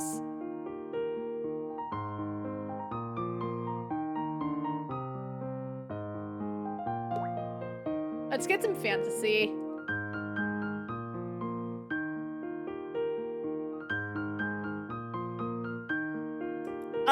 Joke.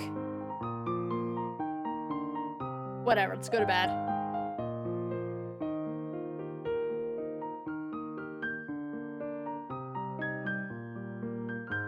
A lot of fanzines sold because I think I did put a lot together. Man, just let things happen. Alright, I wanted... Oh, did I think it was the mall I wanted? Yes, it was the mall because I want to get more sci-fi fix.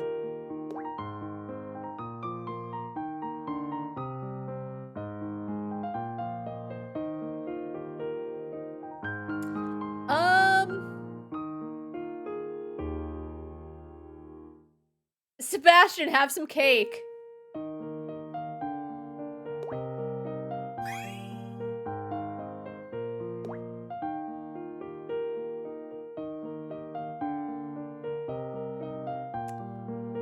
The infamous Demon Lord or whatever. What else? Oh, you know what? I do kind of want to save up for a new Eda bag. How do I know I've seen...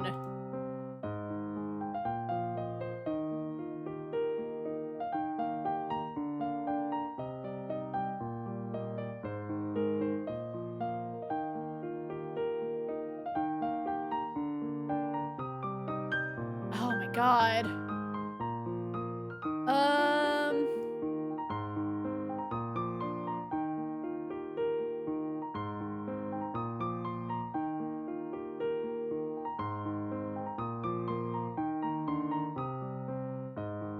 Oh, there's some, like, cheaper ones. I do actually kind of like this one. Let's get it. Alright,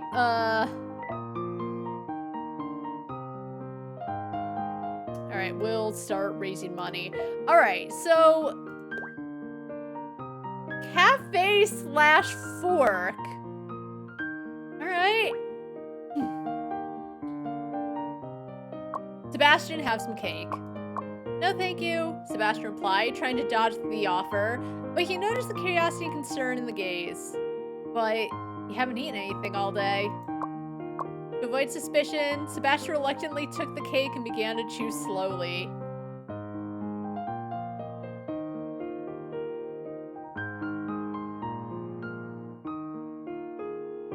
Is he trying to avoid eating because he thinks he's fat? Is that what the thing is gonna be about? The way it says to avoid suspicion. Yet he tasted nothing. Despite his success as a renowned entrepreneur who had risen to fame early in his career, Sebastian always felt insatiable hunger, never truly satisfied. No food seemed to hold any flavor for him. Oh, okay. For Sebastian, this investment gala meant little. He drifted through the crowd, sidestepping flashing cameras and eager journalists, hoping to find an excuse to leave. Suddenly, a scent caught his attention in the crowd. It was indescribable, like rain for the parched or a feast for the starving. Sebastian halted, craning his neck to locate the source. "Who is that?" he murmured. "Oh, that's Elk," his assistant answered. But how does the assistant know who he's talking about? It was none other than Elk. Elk, the well-established entrepreneur known for the cutting-edge innovations, whose photos Sebastian had seen in news. This was their first face-to-face meeting, and Sebastian found himself inexplicably drawn to the tantalizing scent that seemed to emanate from him. Oh, he just hasn't showered in 2 weeks. Don't worry.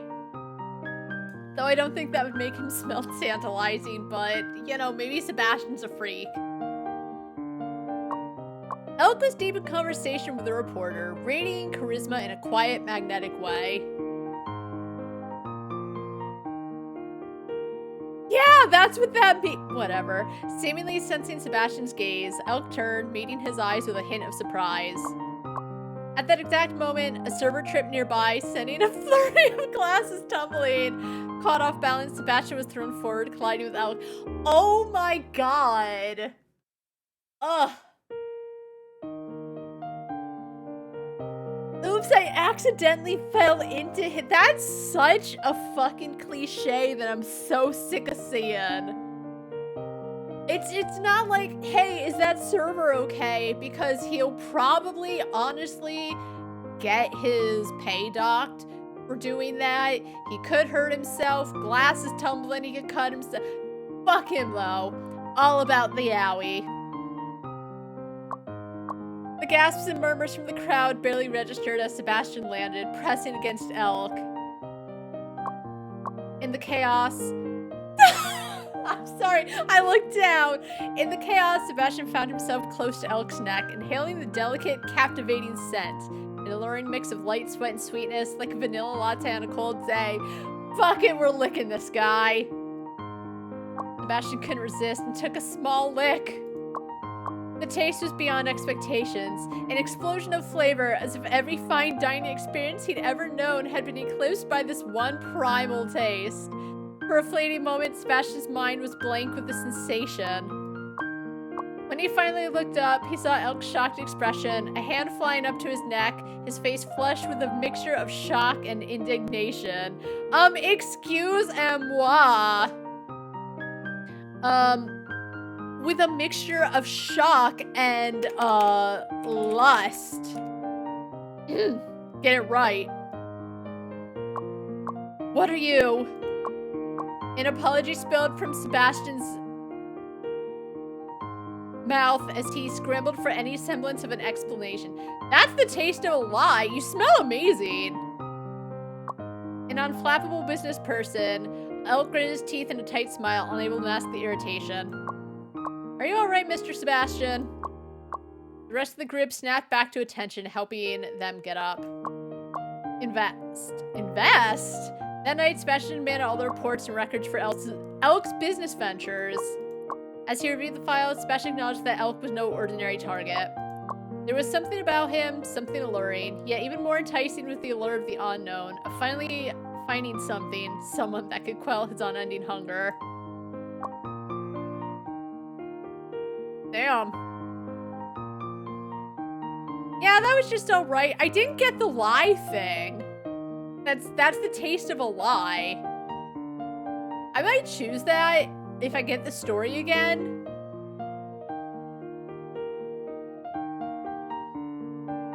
My heart's not taking this hit. Okay, the old ladies love it. It's not my best work, but I actually kind of really enjoyed it. I still don't understand the lie thing, though.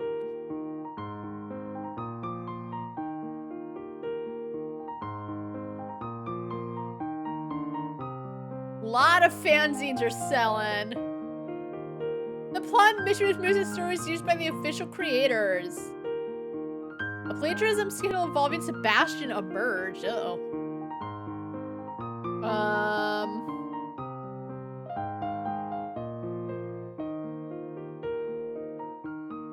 I should work to get money.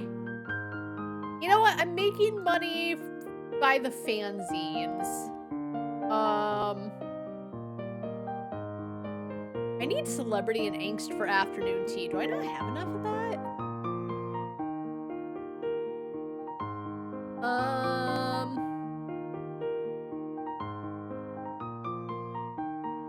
On a hockey, why are you blushing?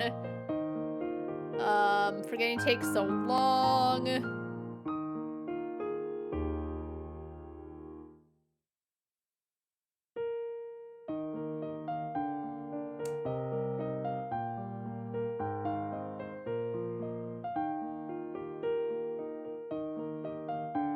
Catch me if you can. Wait, do I not have 3 celebrity stories?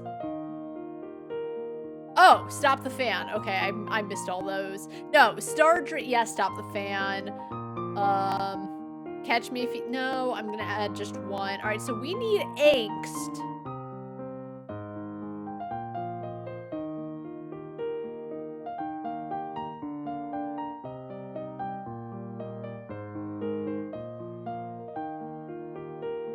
No longer the 10-year whatever. Love is brief. I don't have a lot of angst. Opposite paths. I didn't love. Love is. And let's show them next time. And then, yeah, that's fine. I don't think people love it as much, but we've got it. Oh, people seem to be really happy. What else can we do? Nope.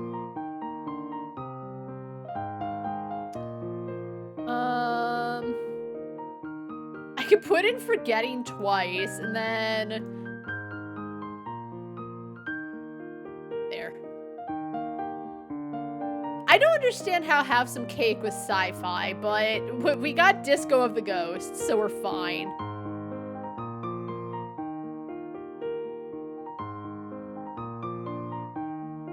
Okay. That's enough fanzine for now.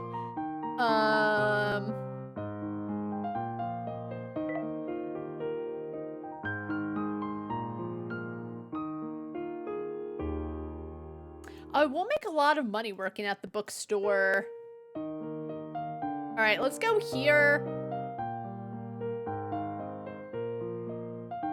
We'll work. That's okay. Because I really want the eat-a-bag. Or the new eat-a-bag space.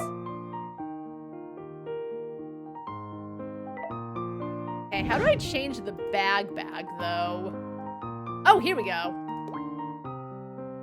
It's smaller, but that's okay. I should buy some new paper for it. Oh, I have nothing to really put in here because I keep using everything everywhere else. I can put this.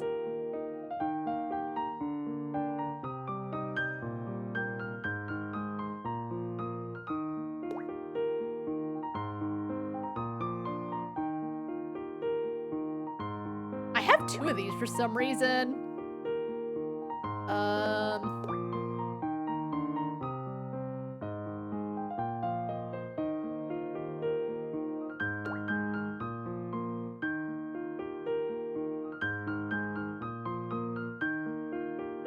Oh, I have a lot of them because they're all my freebies.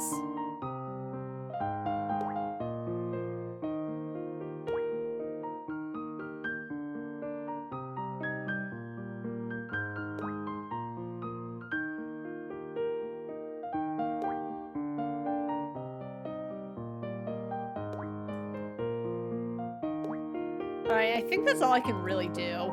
Okay, we're fine. We're getting there.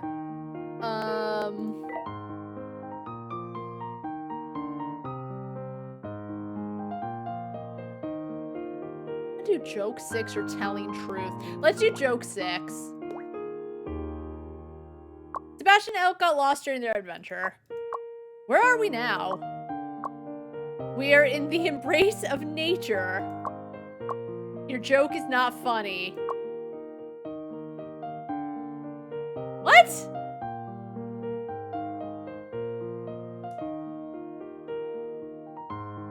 No, well, I guess we'll do it for the Halloween thing because it's fantasy, but I don't know how that could be literally anything. Whatever, we'll post it. Yo, why is this so funny? Like, what? Cuteness overloaded. No, it exists. Oh, eat a room bonus. I didn't even realize there was an eat a room bonus.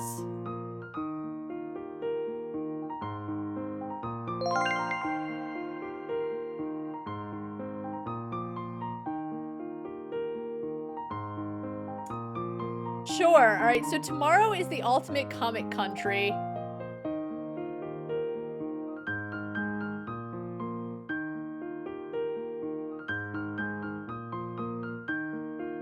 A lot of money from the fanzines. All right.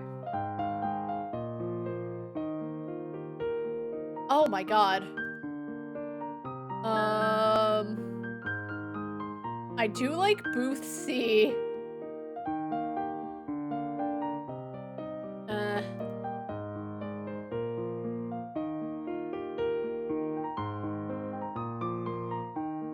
Oh, okay, let's try to get that. And, alright, so C.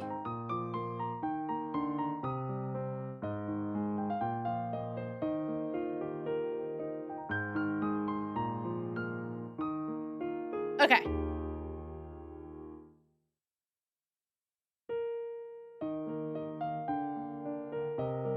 Give me! I didn't check what everything else was, because I'm like, I don't care, but what else is... Oh my god. I'll take him. Actually, I don't really care that much about this one, but I think the Polaroid's pretty cute. Okay. We're here, why not?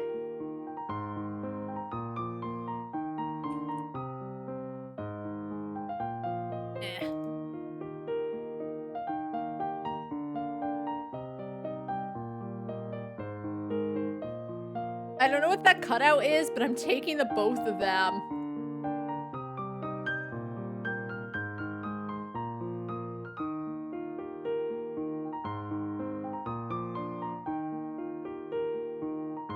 Did I not get it because I ran out of time? That sucks. You're like this, though.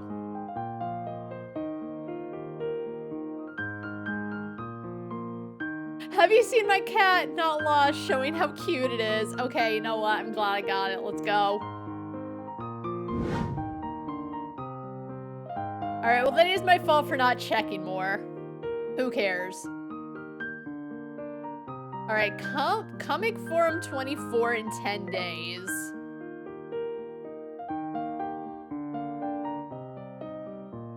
Inks and Campus.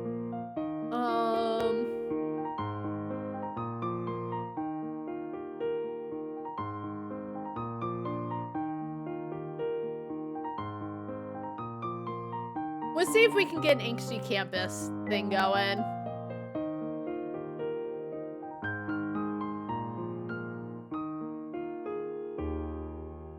But you know, okay, we'll go here because I can upgrade the mall if I get one more sci-fi fic. Although I might actually have one already. I don't remember what the Demon Lord one is considered.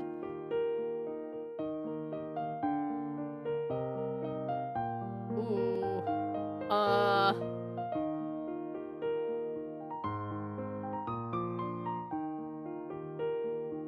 A lot of Android stuff. All right, have you memorized your duties? All right, let's rest. Oh my god. Okay, I got up my social skills. It's pretty low. Alright, let's go. Alright. Oh, the Demon Lord one was also sci-fi. I do want to know what the android one is, though. Have you memorized your duties? Yes, I have. Repeat them for me. Clean up the house and make sure everything inside and out is spotless. Sebastian nodded approvingly, watching his elk bent over, grabbed various cleaning tools, and set to work, moving efficiently as programmed. I like how it starts as though we watched Elk bend over. Of course you did, buddy. Elk was a state-of-the-art cleaning robot Sebastian had bought at a high price. With his busy job and large house, he kept up with the trend, getting the latest human-like cleaning bot.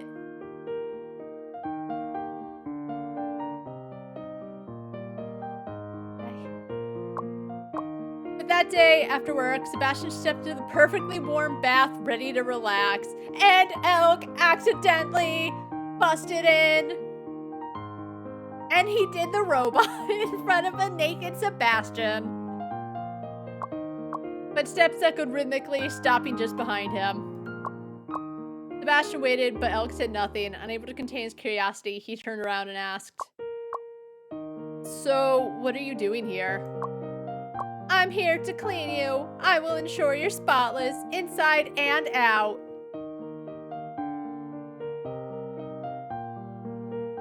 Yeah? Inside and out? No, that's not how you're supposed to interpret that.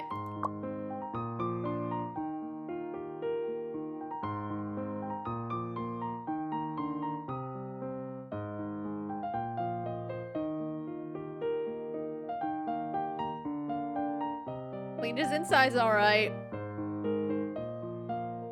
The stick. Sensei was the most enthusiastic person for Stardew Valley content I've ever met. Okay. Oh, what's on eBay? Ooh, a rare ooh, if it's rare, I need it.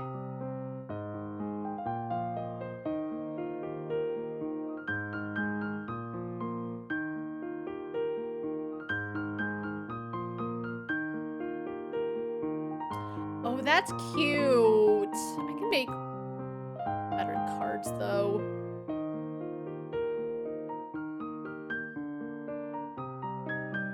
I think I have most of my Eda bags filled out, though. I don't think I'm ever gonna get it to, like, 800 points.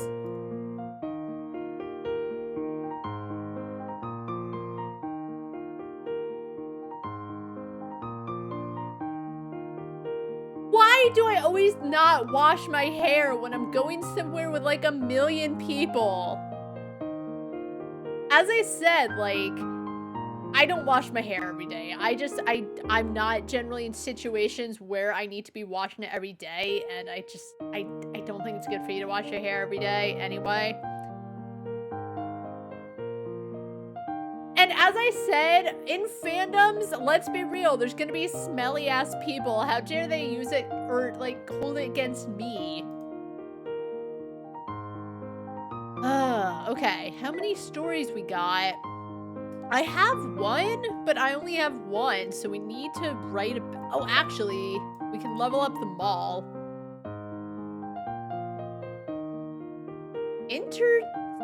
I don't know. Okay, let's get an interstellar fic. Does that mean they're in space?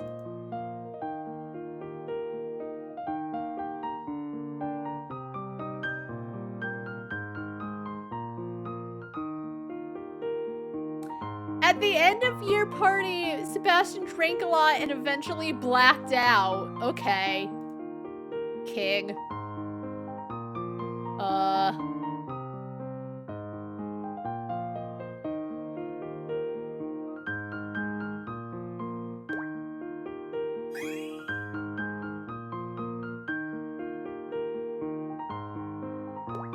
What's up with Gachapon? There's really nothing I care that much about. think we lose if we... Yeah, we'll take the hit. Alright, let's hope we can get this right, because I want it to be fluff. Even though that's all I write, it's what I'm also really good at. Alright, let's see. I feel like Elk would probably be more likely to drink and pass out.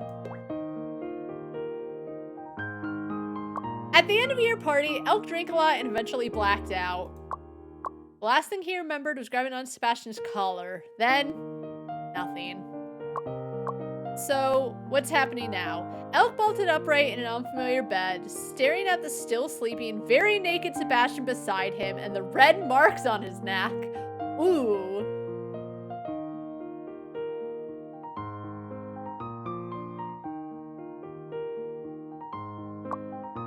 He had no recollection of what happened after last night. Did they do that? How could he ever face Sebastian again? I don't know, man. If Sebastian was, like, into it and he's sleeping soundly, guess what? I think it's fine. That's what I mean. Like, they're clearly adults. But he's like, oh, no. I mean, I guess. Whatever. As Elk grappled with embarrassment, Sebastian groggily woke up. Good morning, Elk. Sebastian, Elk started cautiously.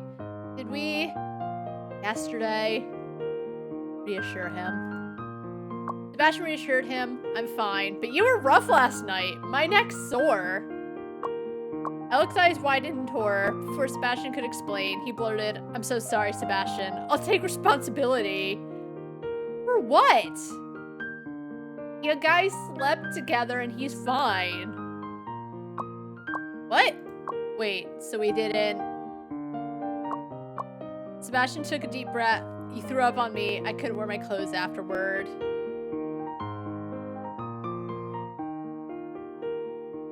Are they for real?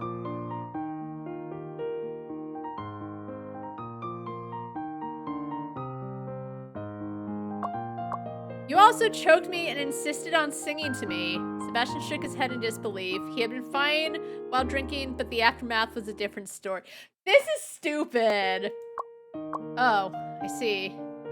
Realizing how his earlier words sounded, Elk felt even more embarrassed. I guess I'll just head to work. Sebastian pulled on his pant leg. Didn't you say that you take responsibility? Let's go buy me that outfit first. No. No, this has to end in fluff. Also, how is that drama? The drama is that Elk was like, oh my god, we slept together.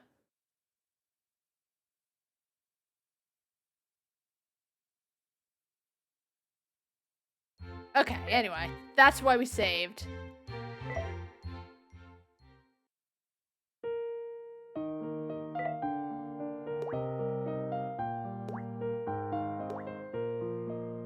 Alright, anyway, he drank a lot, he grabbed Sebastian, Sebastian's naked, Elk remembers nothing. He thinks they did the do. It's not showing up!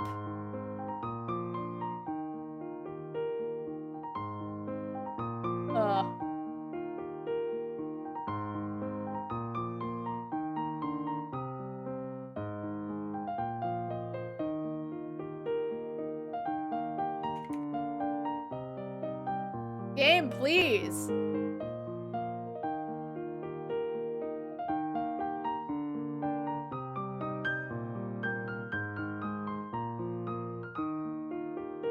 Why isn't it capturing?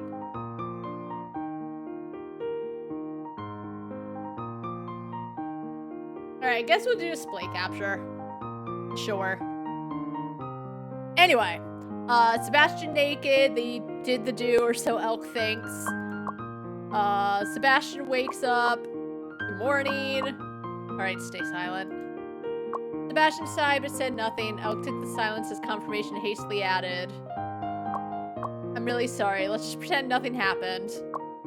Pretend it didn't happen. So everything you said was a lie? Sebastian asked, looking him in the eyes. Elk's face turned bright red. I Really sorry. Just kidding. Sebastian couldn't help but laugh at his expression. But you did puke all over me last night, except by buying me a new outfit today. So, it's either trauma because... I don't know. Or it's fluff because...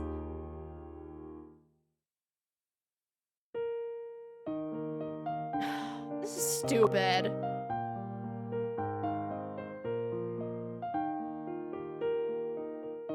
Their decisions on the difference between the drama and the fluff.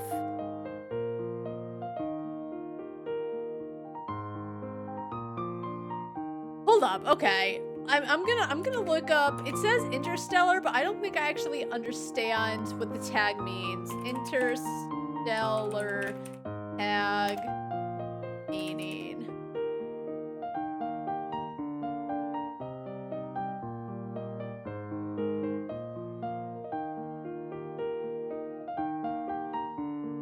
Oh, fanfics.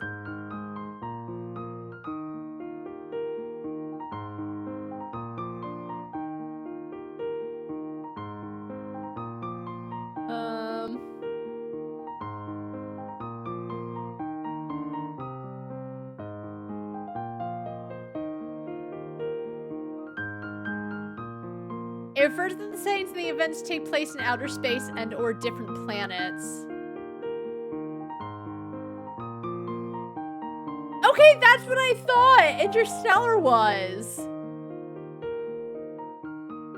But then this has nothing to do with outer space.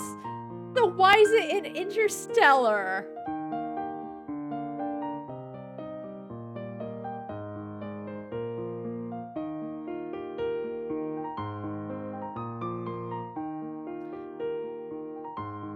People are too nice to me as a writer.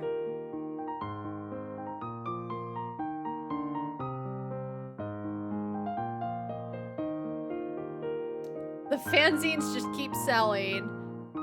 How much is it for a new eat-a-bag? I think the game's a little bugged. Oh. Okay, it's fine. Stop! Whatever. Oh my god, yeah, afternoon tea, $330 when it costs $5 to buy. Holy shit.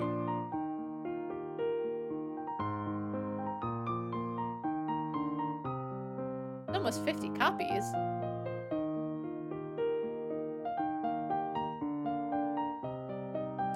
Oh my god, and Disco of Ghosts is also very popular. Alright, we can probably... where was it? It was Catch Me If You Can. I can also make a fanzine of. Where is it? Alright,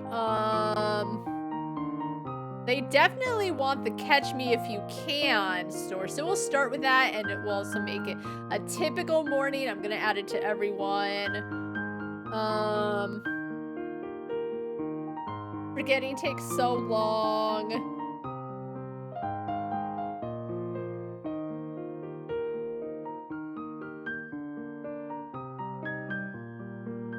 All chapters of The Willing One. Apparently I can only...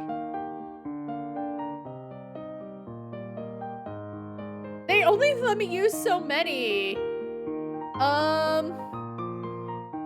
I conquered the world so I could have you, Sebastian.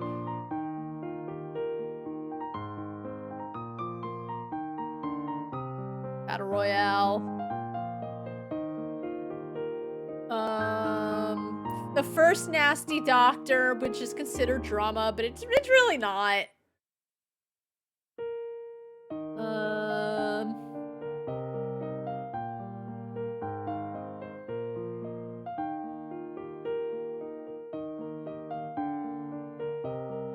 Oh no, I'm surrounded by elks, and then... The last Catch Me If You Can. Alright, we're good. Confirm printing.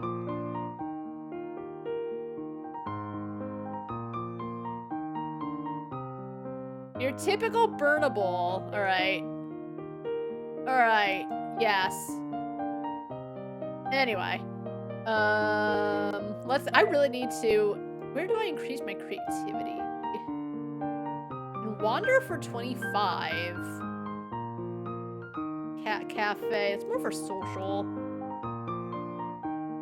Wait. Alright, not that.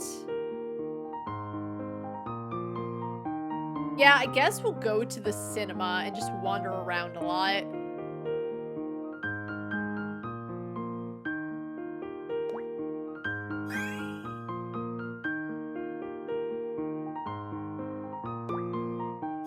Because I'm making a lot of money off of these zines, and I'm going to keep making money off of these zines. Let's do crimes!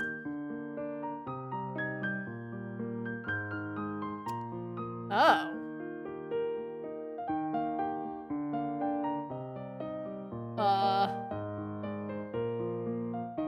Ooh. Sebastian was a renowned private detective. Alright, let's leave. I still don't understand the logic between why some areas take all day and why some areas take not as long. Because, like, the bookstore doesn't take as much time, and it seems like it's a little further away than the mall. I don't know where we're starting from. The Institute takes a long time, but, like, the Cat Cafe is fine. The exhibition hall takes too long. The cinema is an all-day thing for some reason. Whatever. Anyway, I kind of want to do the infamous Demon Lord Elk.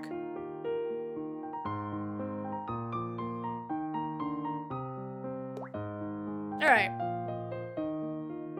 The infamous Demon Lord Elk ruled the entire world. He wielded absolute power, committing countless atrocities. Sebastian was determined to overthrow Elk's reign, and to do so, he was working hard to understand this formidable enemy. By a stroke of luck, Sebastian obtained a machine of truth. With it, anyone under its influence would answer truthfully and out of the question. How does it work, though? Okay, yeah, but how is he gonna strap it to a demon lord?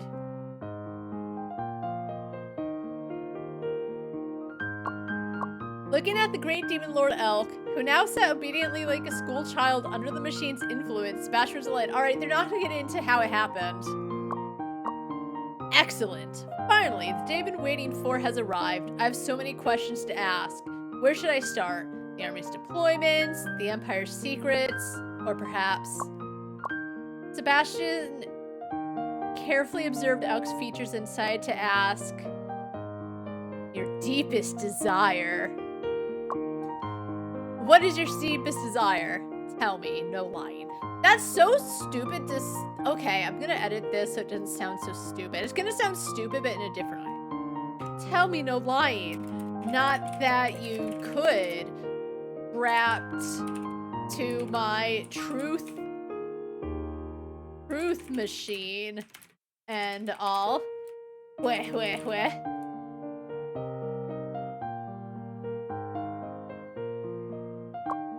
Elk looked up at him, making Sebastian's heart skip a beat.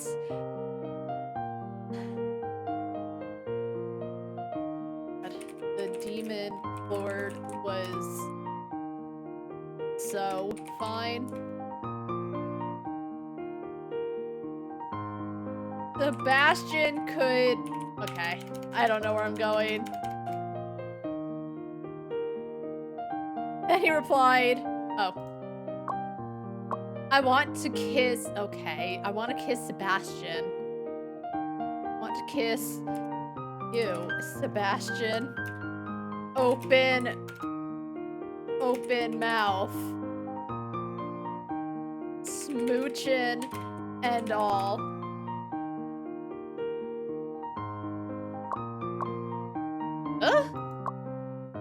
I want to wake up every morning and see Sebastian's face. I want to smell Sebastian's scent on his clothes. I want to hold Sebastian and bury my face in his neck. And then...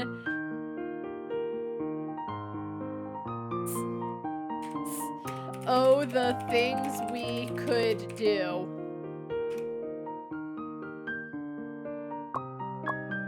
That's enough. You can stop now.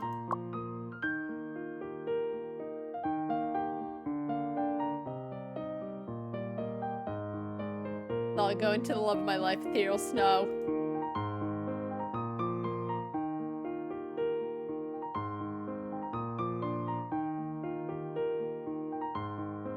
No text. Okay, how am I doing? Well, we're getting close to her mission.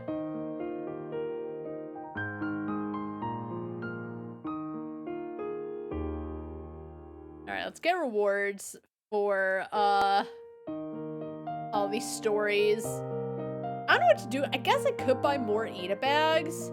I don't know if it makes a difference. So, alright, let's go to sleep.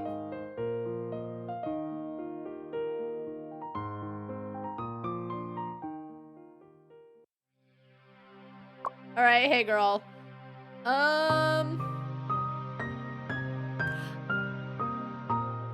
Oh, fanfiction needed and you know what? I'll choose both creativity and social skills.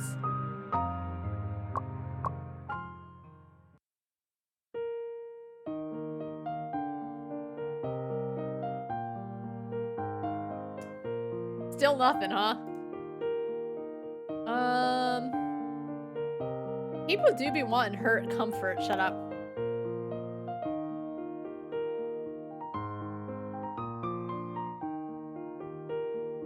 Angst in campus. The modern AU24 event is about to start. I haven't done a commission in quite some time.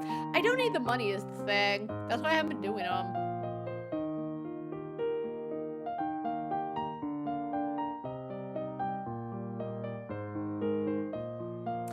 Oh, you get octopus coins? Okay.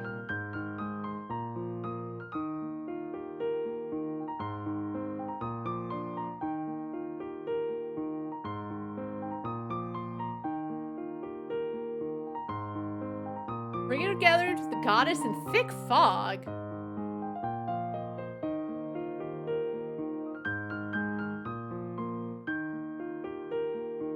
Okay, I guess the last day. Wait, they're having a wedding? Okay, so I guess December 11th is the last day with story stuff. Huh. Alright.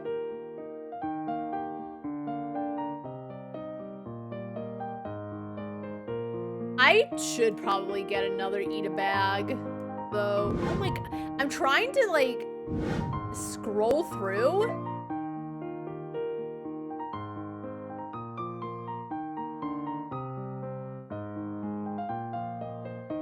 So I can keep getting Eda points.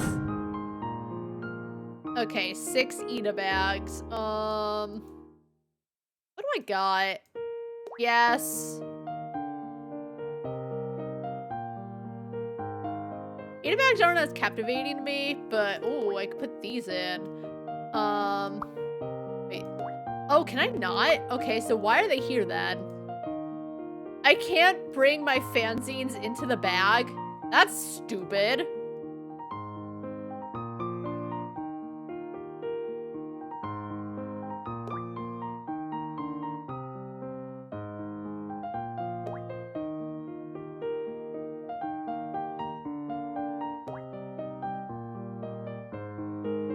Oh,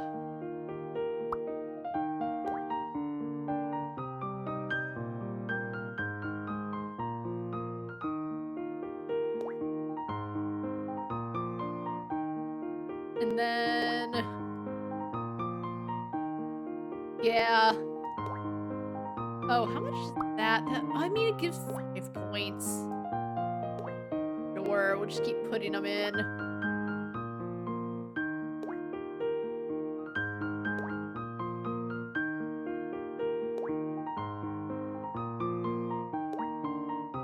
Free Eda points.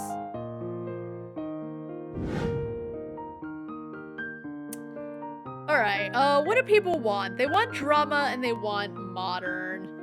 They also want... How did I I didn't look at how many coins I had, to be fair, but I thought I spent a lot on the eat-a-bag.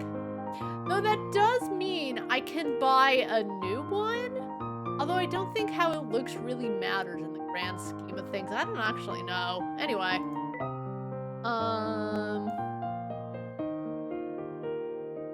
I should get more crime stories. Do I have any crime stories to write? Yes, I do. I have another Infernal Road, but I just don't want to go through it again.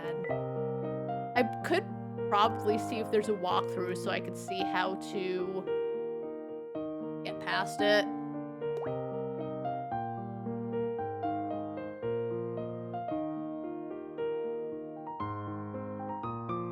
Ooh. Rescue from.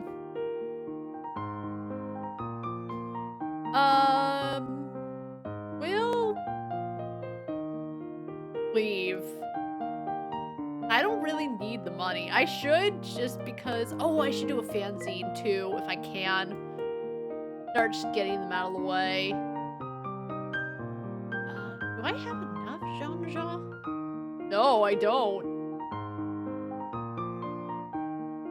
Right, the Tale of an Angel and a D. So I should probably start going for magic, then. Do I have any hurt comfort? I don't remember at this point. I don't think there's one. Alright, we have hurt comfort.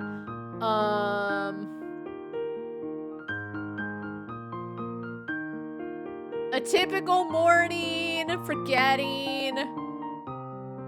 Nasty doctor. Oh, after 24 hours was a hurt comfort? I think it was something like they had gotten into a fight and it was so stupid that they couldn't remember what it was about. I don't know what the hurt comfort was about. There's no moment where it's hurt comfort. It just says I'm back. That's not really... I mean, it is comforting in a way. I don't think they went deep into the AO3 mindset of what makes these fanfics work. Alright. Drinking... I don't remember what the drinking mishap story was.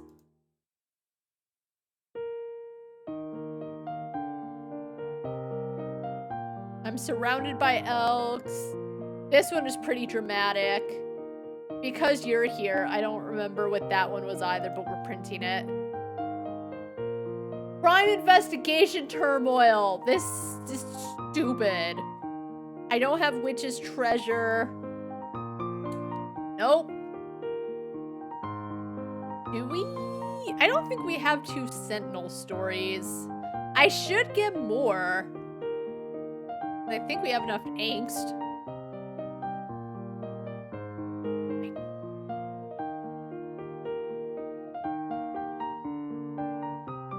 Alright, I don't have part 2 of The Little Mermaid.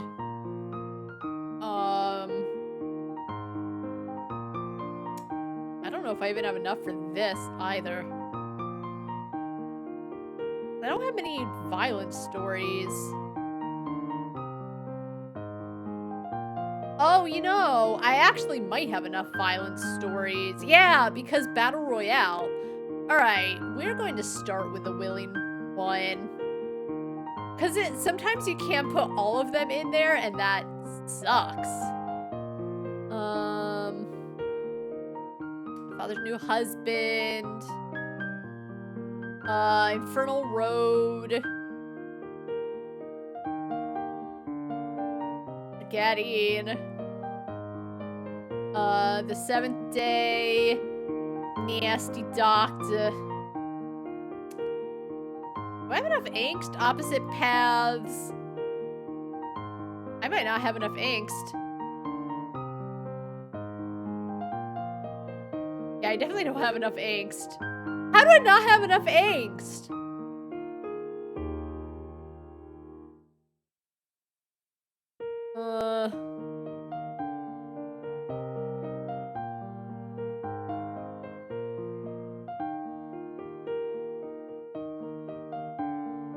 Forget it.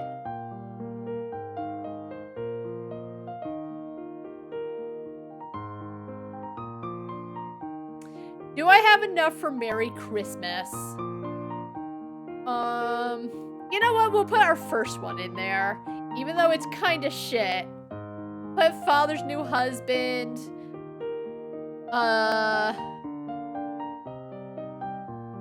Dragon Quest somehow was fluffy. Oh, we need funny ones too. I don't want to put sashimi in there, but I might have to. Do I actually have 5 funny ones?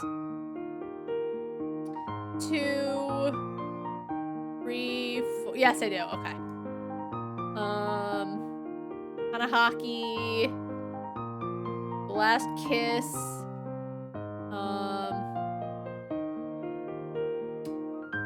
Typical morning. Secret meetings.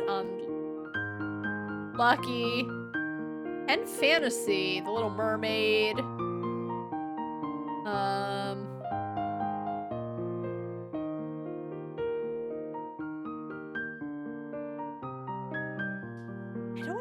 I might have to put the 7th night. Letters from whatever.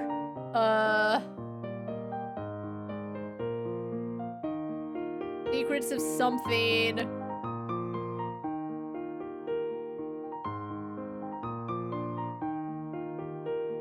Joke 6. I actually might not have enough clean and tidy fantasy.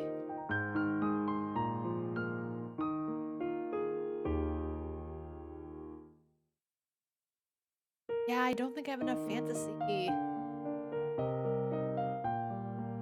Maybe it's because I actually don't care all that much generally for fantasy stuff. I guess it depends if, like, how fantastical it is. Like, if the setting happens to be in a fantasy world, fine. But if it's like, you know, dragons or some shit, I don't care.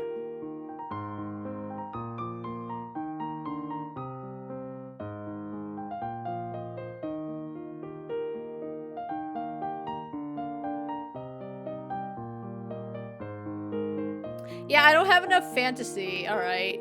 All right.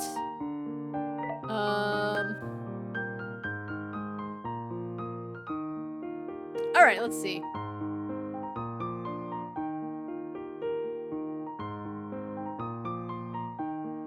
All right, let's go for it. Rescue from the brothel? What?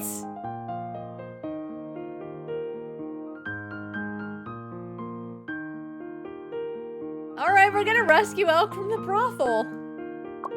In the dim light, Sebastian pushes open the door and sees a figure worth 300 a night sitting on the bed. The person turns his head, revealing a face that is the same age as Sebastian. Sebastian's heart skips a beat, and he notices a well-concealed surprise on the other's face. His heart's always skipping a beat. This man's gonna die. Elk? Sebastian. Both almost speak at the same time. Sebastian had never imagined that Elk, whom he hadn't seen in years, would have a job like this. He sat up in bed, staring at Elk, clad in revealing lingerie, snuggling unsteadily into his arm. Wait. So he pushes open the door. When did he get on the bed? Anyway. Sebastian holds him with one arm and says dryly, "Why did you choose this profession?" Elk is taken aback, and after a while he replies, "Because my family is in debt, and I need the money." "Sebastian, why are you here?" He glances out the window and whispers, "Are you with those people?" Sebastian is preoccupied and only responds evasively, "The more you know, the more dangerous it is. You understand, right?" Elk nods in understanding. He climbs off of Sebastian, suddenly picks up a bath towel and says, "Sebastian, I'm going to take a bath." While Elk is in the bathroom, Sebastian takes out his phone and quickly types a message. "The evidence is confirmed. You can come over now." At the same time, in the bathroom, Elk used the sound of the water to cover his voice as he whispers into a communicator, "The information is accurate. It's their person. Bring him back for questioning." Are they both spies?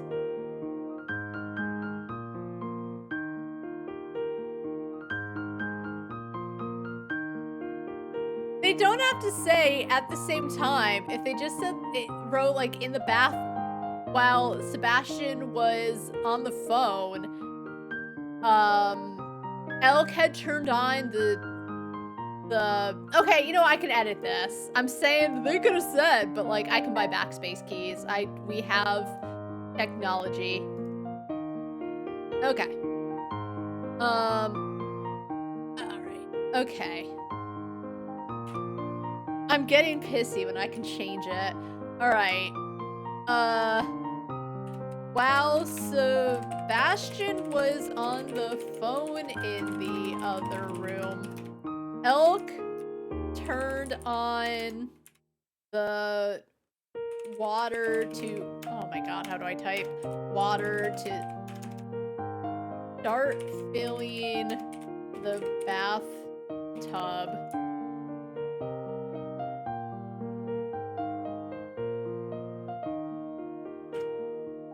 Using the sound to cover his voice as he whispers into a communicator. Okay. Holy shit, that's so much better.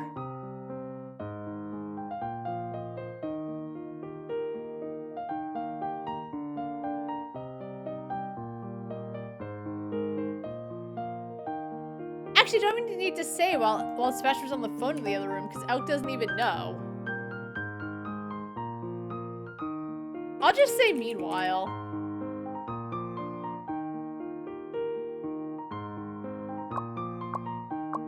Elk? Okay.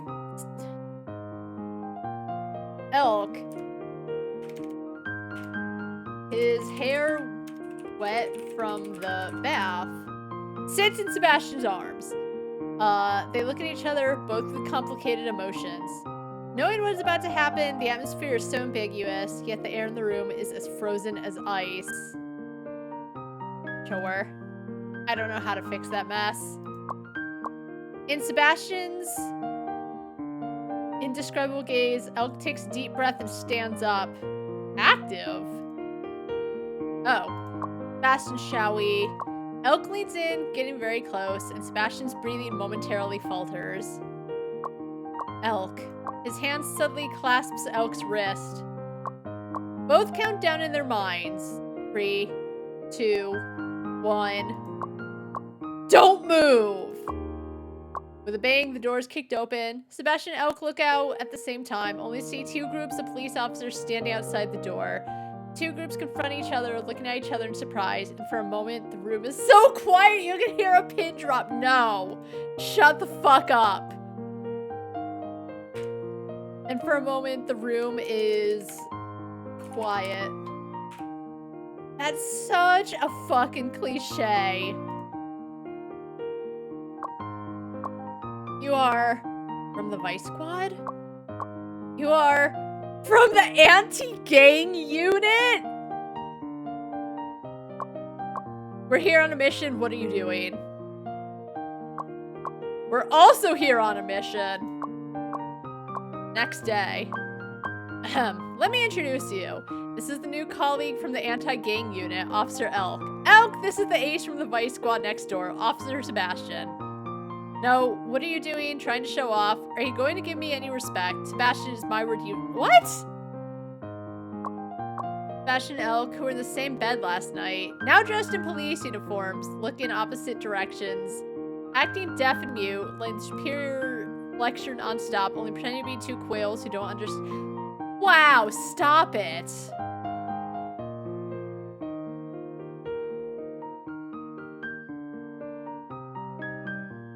Ugh, how do I begin to fix this? Who were nearly in a compromising position just the night before are now dressed in their work uniforms. Look at opposite directions. Barely responding to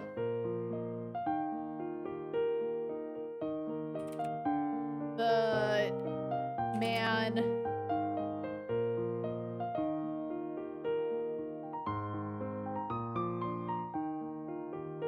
Look opposite your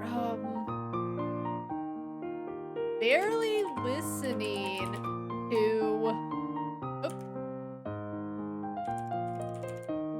their superior who continues to go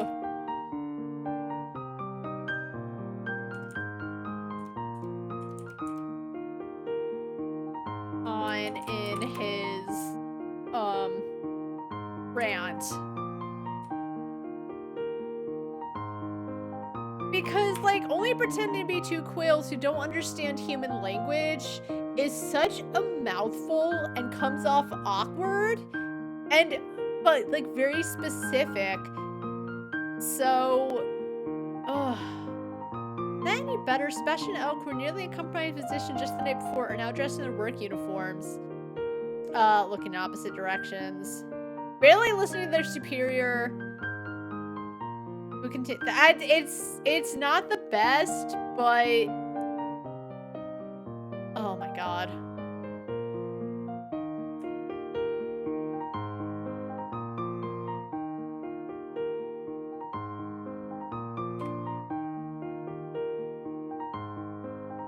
It's something. Oh. Sure.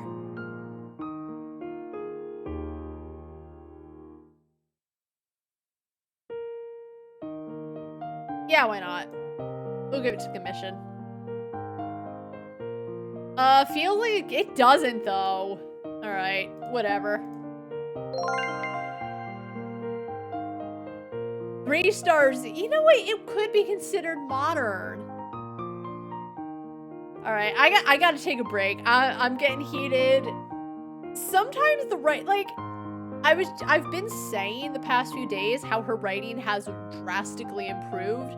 And then she's like, they're standing like two quails who don't understand human language. When, like, yeah, no shit. Quails can't understand human language. It's so... Sometimes, like, I think there was something else which I thought was kind of a messy paragraph, but I was like, whatever, I'm not fixing it. That one had to be fixed. Holy shit. Anyway, I'm gonna take a quick break to go to the bathroom, and nothing has really happened other than, like, meeting up with Blanche when she was with her coworkers. It's been very uneventful. I've still been enjoying the fanfics, do not get me wrong, but yeah, it's so odd how the back end really doesn't have a lot of story beats. We do still have 37 days left, but I feel like I've gone through almost 2 weeks relatively fast. Anyway, I'll be back in a couple of minutes. Alright, good as new. Let's just save. I forgot to before I left.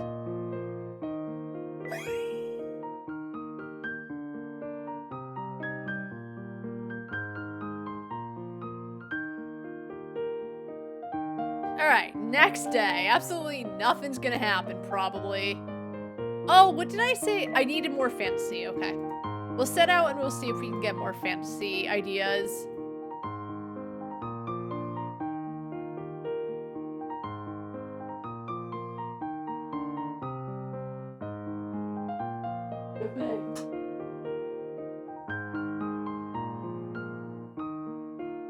Not back in.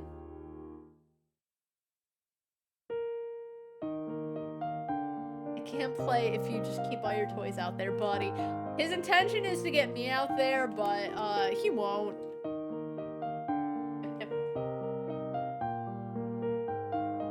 Yep, still nothing. All right, so we need more. How many? I think we need 3 more fantasy. The exhibition or the cinema?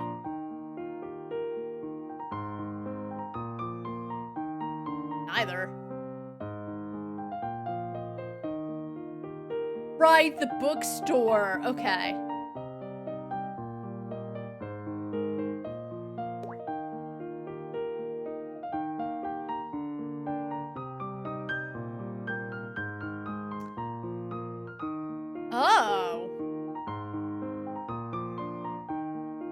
right. Vampire Sebastian. Let's... Oh, I can't rest. Let's study some angst.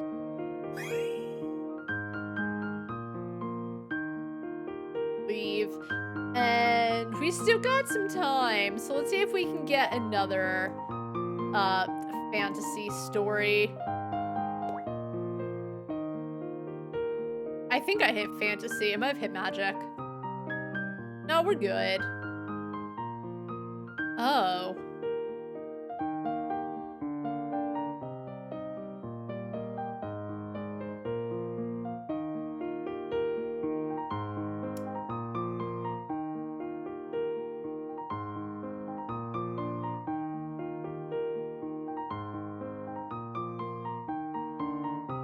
Oh, this is the last kiss or whatever. Sure.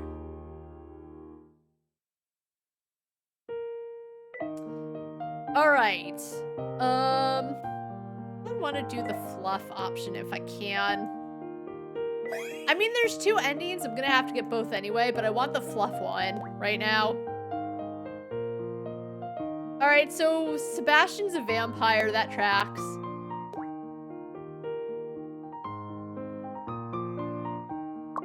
Vampire Sebastian lived in the mountains and had to endure the werewolves howling every day.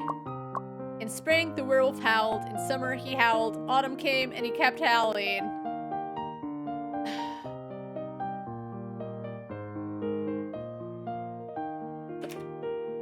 That damn werewolf did not know how to shut the fuck up. Holy shit. Finally, by winter, Sebastian had had enough and opened the door to tell the wolf to shut up. The werewolf, Elk, who had always been at odds with Sebastian, scoffed, "Why should I be quiet? Ow!" and howled even louder. So Sebastian kissed him. Sebastian leaned him and kissed him. With tongue. It was beautiful. Beautiful.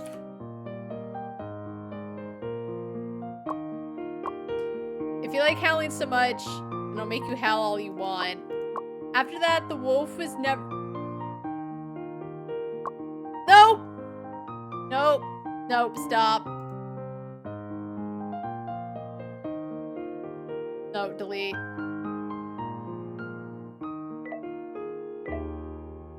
Okay. Okay, so I thought it would be... Okay. I can't believe they kissed and then he was pregnant. That's stupid. I'm glad you couldn't delete and rewrite it, though. Yeah, I guess eventually you just... It doesn't go away until you post it, so I technically don't even need to,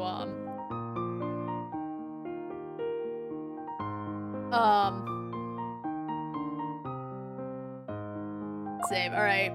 Blah blah. Vampire Sebastian. Okay, they give you back your backspaces. The werewolf did not know how to shut the fuck up. Holy shit. I probably wrote something more, but I'm doing my best. Especially with the door to tell the wolf to shut up. Alright. Bite him. Sebastian sank his teeth into him. All he got was a mouthful of fur. Enraged, the wolf fought back. A few days later, both Sebastian and Elk were seen visiting the hospital. One to see the dentist, the other to get a rabies shot.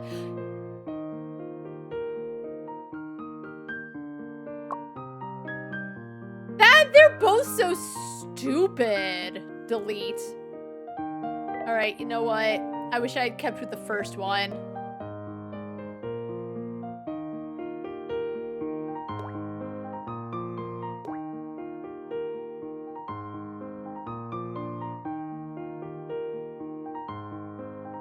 Okay, you know what? We're not even gonna... Okay.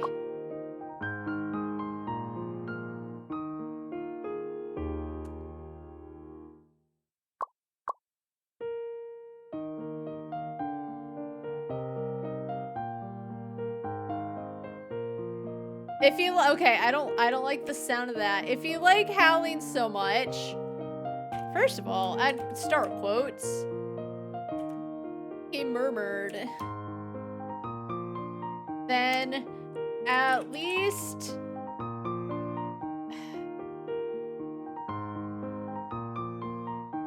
head further away. I'm getting quite the headache. After that, the wolf never howled again. At least not close to where the vampire stayed.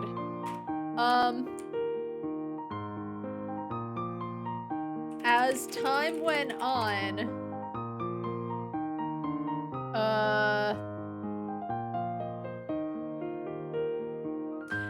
Elk thought of how kind Sebastian had been to him, and the thought of that passionate kiss lingered in his mind.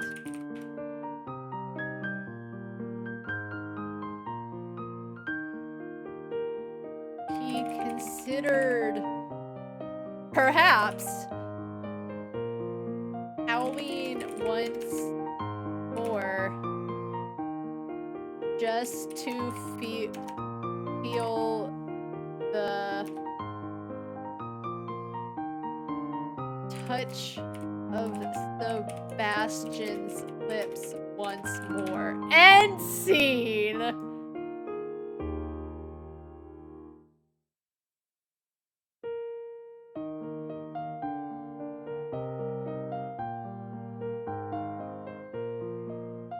Oh, once more.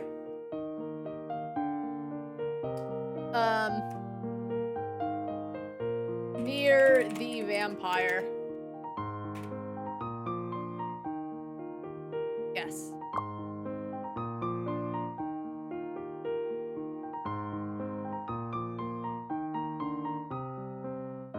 I mean, it's okay no matter what. Either fluff because one's at the dentist and the other's getting a rabies shot, which isn't even fluff. Like, silly, I can see, right?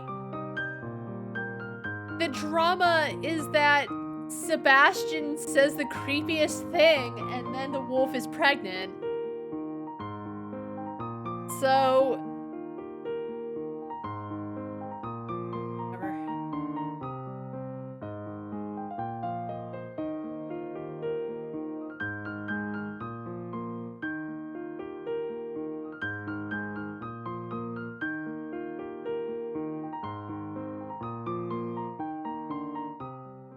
Oh my god. Class is finally over. Hey, Cora, do you want to study together later? Exam week is coming up and we should be able to study together for this elective. Naughty. Sorry, I simply have to take care of, so I probably can't make it. Oh, really? Well, no need to apologize. It was a last-minute invitation. Maybe it was a bit inconsiderate to ask. Can you stop? It's not to be like, hey, bestie, do you want to study? She says no, she's got something going on. It's not inconsiderate. It's just like, hey, we're besties. We can yap about fanfics.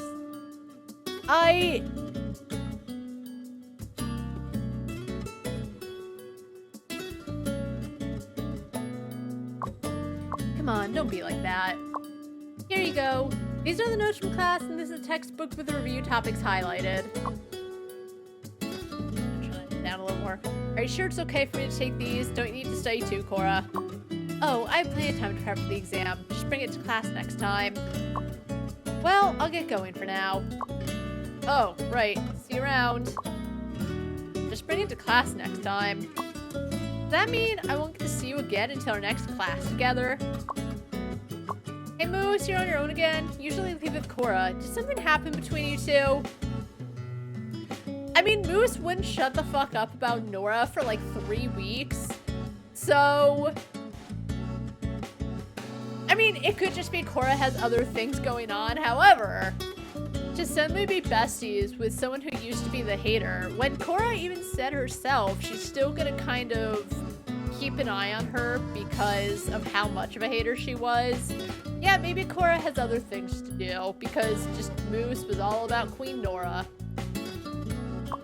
No, at least, I don't think so. No, it's not like that. Didn't you hear? Cora's in a relationship now. What? Oh no, are you alright, Moose? Oh, I'm so sorry. Did I trip you? The stairs here aren't too steep, but that would have been bad if you fell.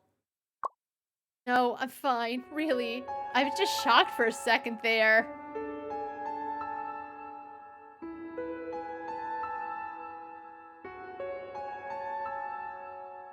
Cora didn't tell me about being in a relationship at all? When I was never shutting the fuck up about Nora and going off about how cute she was, and Cora seemed a little upset that I just didn't know how to shut up about her? Man.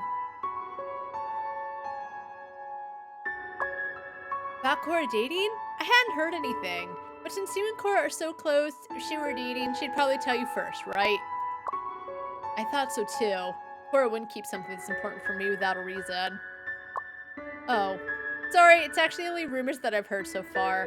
I'm close with Cora's roommate, and I heard that she's been going out a lot lately, sometimes bringing back expensive snacks to share. It'd be a bit strange if those weren't gifts from a boyfriend, no? Or she just went to the local conveni and just, like, got the goods. That's a big...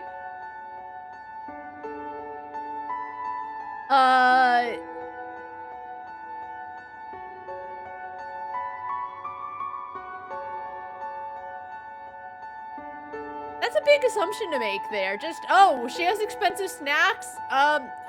Boys buy food, right?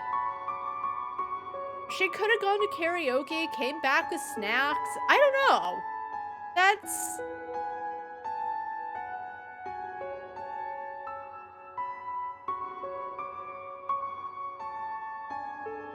whatever. Like, if she came back with jewelry, that would be one thing. But it's snacks. Yeah, that does make... No, it doesn't. How does it make sense? Sometimes I do be buying expensive snacks if it looks good. It seems like it bothers you. Why not just message her and ask? You should do it right now. Alright, enough teasing, Moose. Just admit it, you're the one who's really curious here, aren't you? No, Moose is curious too.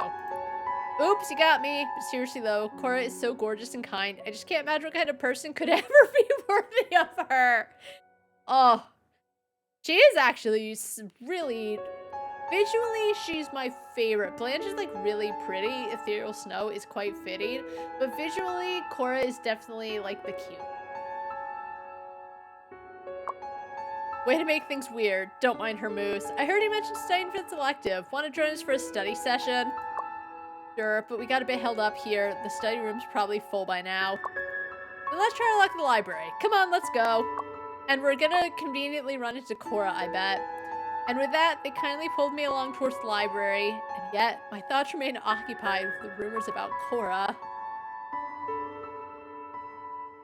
This is so dramatic. Lucky us, there's still seats here.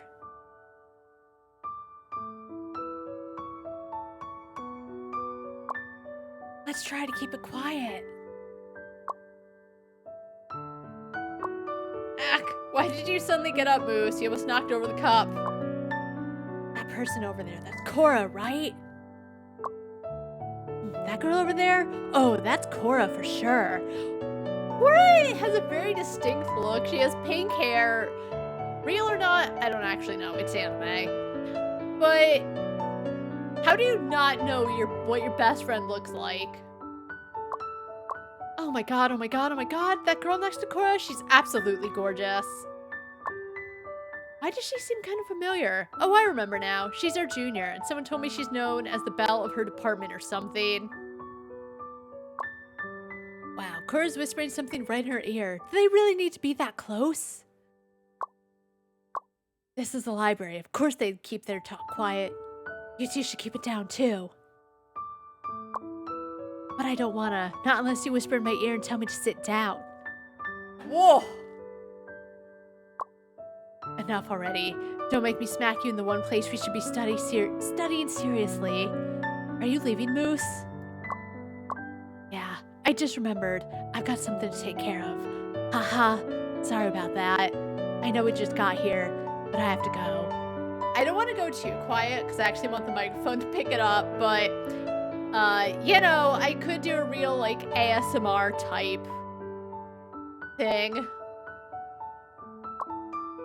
Alright, no worries, take care. You think Moose is really okay?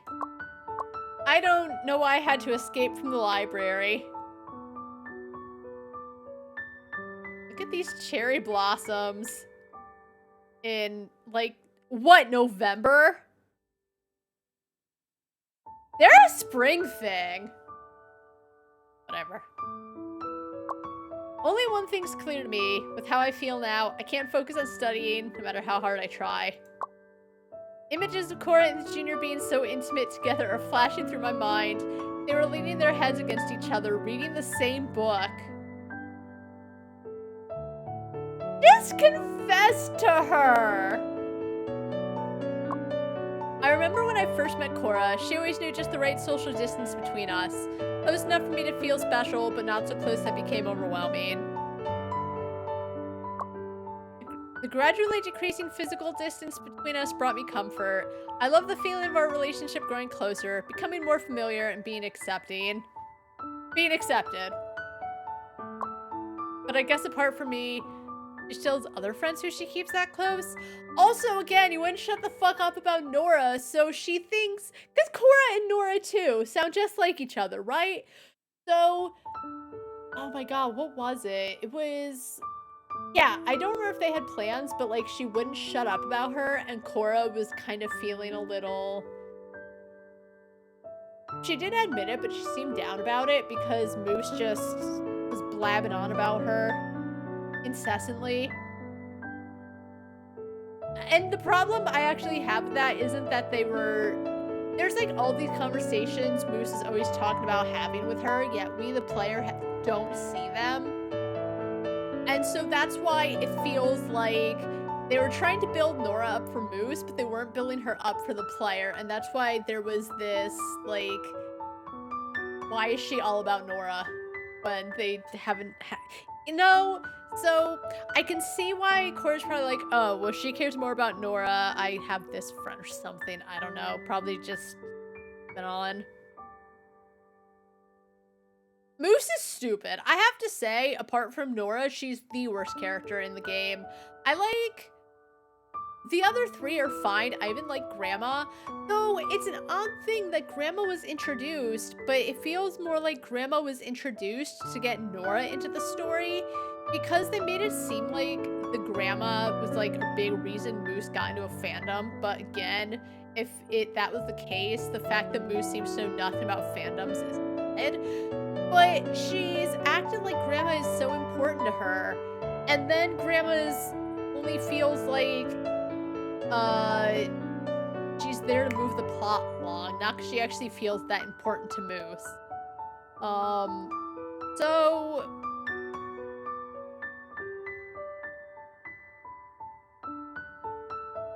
Yeah, Moose is just kind of whatever as a main heroine. She's okay. I don't like her that much, though. She seems kind of stupid. And... Not looking back and be like, well, I guess I did kind of ignore everyone for Nora, and therefore Cora is kind of, like, moving on because I became obsessed. You know?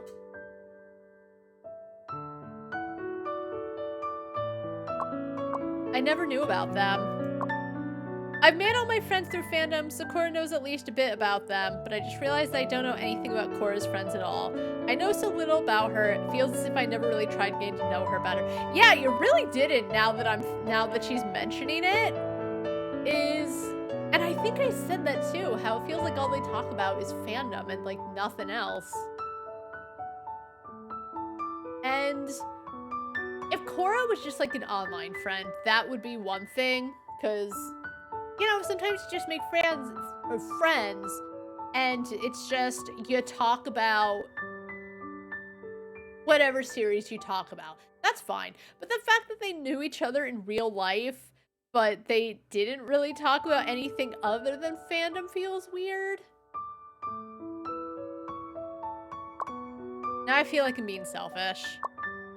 Oh, I didn't even think about where I was going.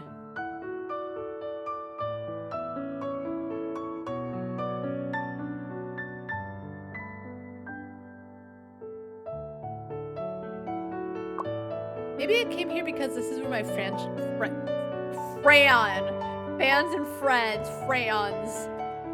Maybe I came here because this is where my friendship with Korra began? Because of the stories I kept on the hard drive. Because of Sebelk. Whoa. I saw a pair of Sebelk badges in the display window of a fandom shop. A fandom shop! That's highly illegal. When it's just like random people making their merch, that's one thing. But like an actual shop in public, definitely not legal. This illustration is really rare. There's no mistaking it. This is exactly what Korra has been trying to collect. Get it? Even though the price on the sealed bag isn't exactly a bargain for this pattern, I can't really call it a ripoff either. Hello, I'd like to buy this pair of badges. And so I bought them without a second thought. Seeing Sebek's cute faces makes me impulsive. That's just what being a fangirl is, I suppose. Naturally, I had other reasons for buying this pair of badges. She's trying to buy Korra's love back. I want to give them to Korra as a way of thanking her for the care and support she's given me all this time. Which apparently she didn't think about until Korra was like getting close with someone else. And more importantly, bringing this to her gives me a legitimate excuse to see her. Yo, girl, just text her and be like, hey girl, wanna hang out?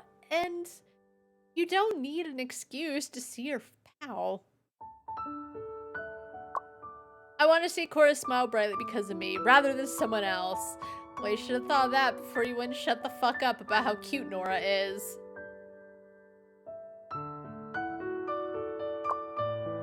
Though I suppose that kind of mindset might be a little dangerous. Here I am, standing under Korra's dorm building, waiting for her.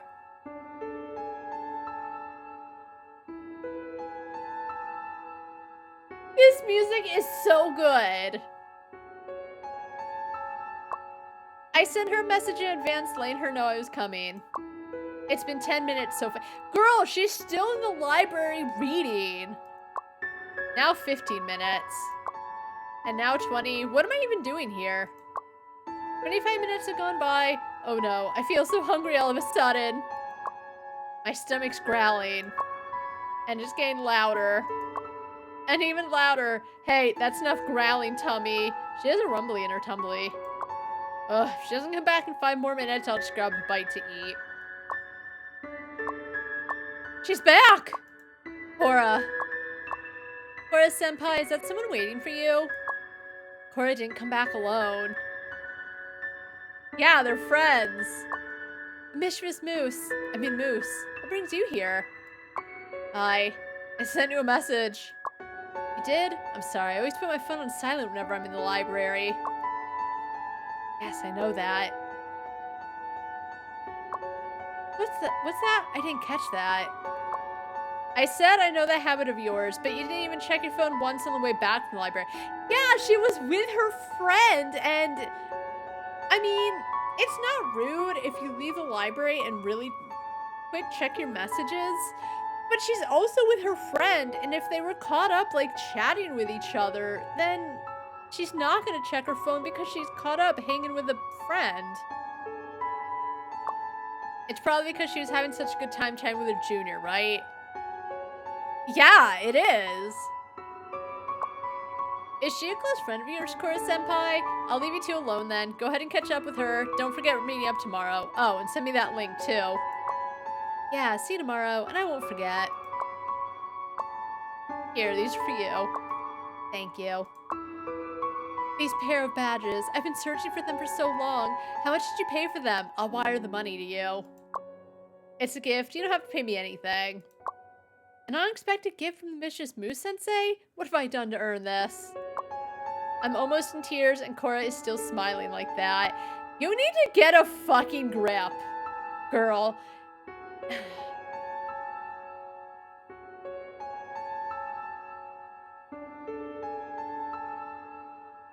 Like,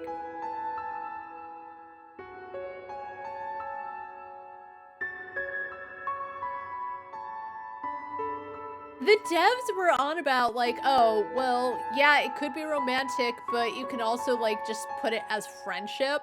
And I know Moose apparently didn't have any friends ever in her life, but it's so fucking dramatic. It's kind of red flag, just like, oh, Cora's with a friend? Oh, it's the end of the world. She can only be friends with me.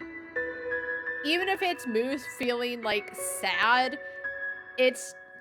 Get over it. If she liked her and their heads were so close, I guess that would be a little more understandable. But it's still like she can't... If she made plans with another friend and then she's like, oh, they could be dating, when girl B even says, oh, it could be rumors.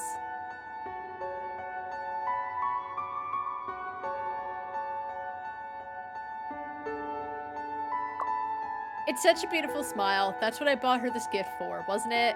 So why do I feel a bit angry seeing her kind expression? It's so strange. I can't even figure out why I'm angry or why I want to cry. For some reason, I actually wish that Cora knew the answer to that. I wish Cora could totally, like, read my mind, know I'm hyper jealous because she's with another young woman, and just give me a big smooch on the mouth. How dare she? It's not even how dare she, but... It's very cliche, tropey anime shit that I don't love. I truly wish she could always understand how I feel. I wish she knew me better than I know myself. Yes. I shoved the badges into her hands and turned to walk away. I wish she could understand me better than I understand myself, so I'm leaving and not explaining why I'm so emotional right now. Wait. And I started feeling more like a fool than ever, so I began walking faster. And it's because I know I said when she was at Nora's, and she was like having this dialogue with herself, and I was saying that it would fit better if at least she was thinking it as opposed to like outwardly narrating it. But all of that said, it's still not better because, again, it's 90% a visual novel, so I understand they have to narrate it like a visual novel. But coming from the fact that it's her thinking and she's like narrating everything in her head, I don't know. Everyone thinks differently, but I've never narrated like, oh, it was time for stream. But I felt so guilty because I didn't feel like streaming that day. And so, logging into Discord, I had to stop myself from crying as I typed a message to everyone that there was no stream today because I needed a nap. Get it together. Wait, how I wish she'd come after me and stop me. Oh my god, can we stop? I said wait. And then she grabbed my hand. Stop! Just give us the illustration of Nora holding your hand. Give us the Yuri bait that the devs were going for. Our fingers intertwined, and she held onto me tightly. God. I'm getting so mad that words are cramming together like their lips are going to in a second. Crashing together. Golly.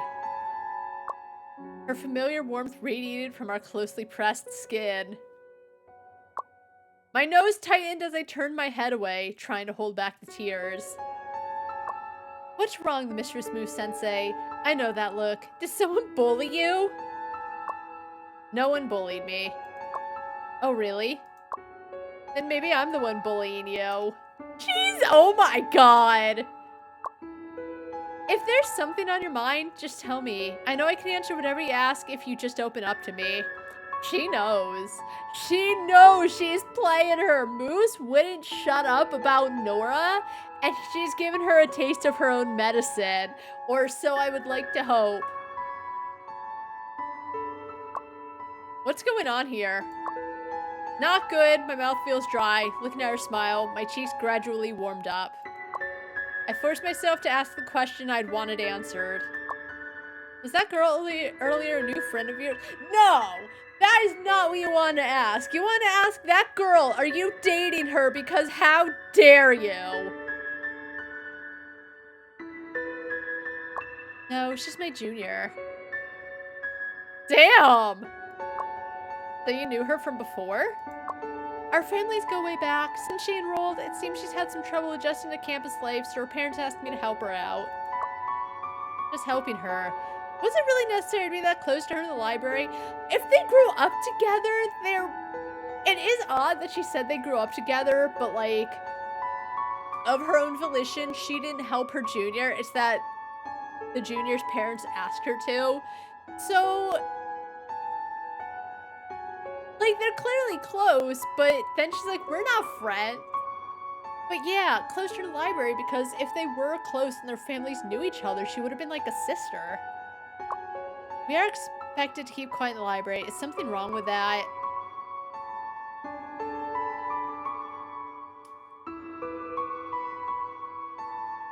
I will say, I was in a class once, one of my classmates, I think he didn't have the book we needed with him, or whatever. So I had my copy, I was reading it, and he's like, hey, can I read as well? I forgot to bring whatever the textbook was. I'm like, yeah, okay, sure. So like, he leaned in close so we both could read, but we weren't like resting our heads against each other. It was just, pretend this water bottle's me, and he's like this. So like, we were close, but we weren't leaning against each other, because that's just, she's thinking too much into it, to be fair. But I will say that, yeah, having read a book together with a classmate, because I was just catching up, I think we had a test or something, and I was just like making sure I had either way. You know, we were close, but we weren't like leaning up into each other. But she's so cute. Can you stop? If I was reading that textbook I was just on about, and one of my classmates came up to me like about to cry and being like, are you and he friends? Because you were reading that book together, and he was so cute. Which he was. But that doesn't matter. We were just reading a book because we had a test.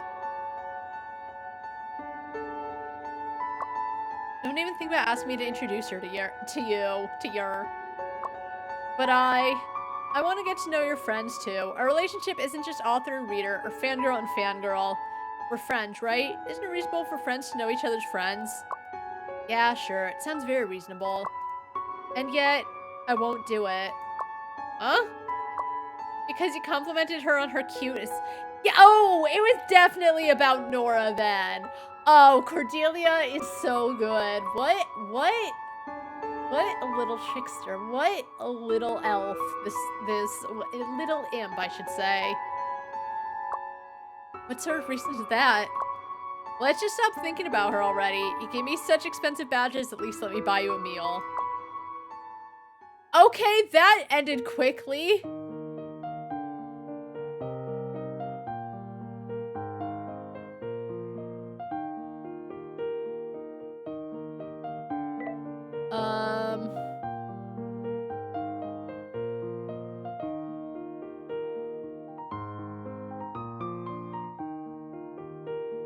can I go out that doesn't take up too much time? I think the mall takes up a lot of time. The animal fix are kind of whatever, to be honest. Go to the bookstore. I think I still need another fantasy story, so let's set out. We'll do fantasy things.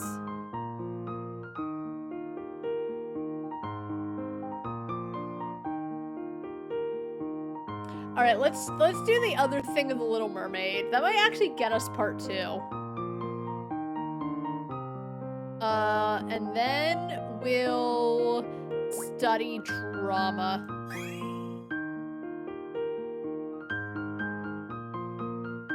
All right, so we'll do unexpected.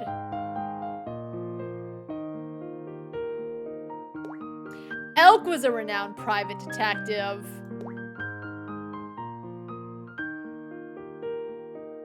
Elk was a renowned private detective, known far and wide. For the right price, he could slip into the most dangerous places without a trace. One day, he took on a new assignment, a lucrative job requiring him to infiltrate a hotel to gather evidence on a corrupt official. On the day of the mission, Elk disguised himself as a server and blended into the hotel's crowd. He thought he had it all under control, but things took an unexpected turn. With a practiced smile, Elk carried a tray and pushed open the door to the suite. But that smile froze on his face. Sitting on the sofa, meeting with his target, was none other than his ex, Sebastian.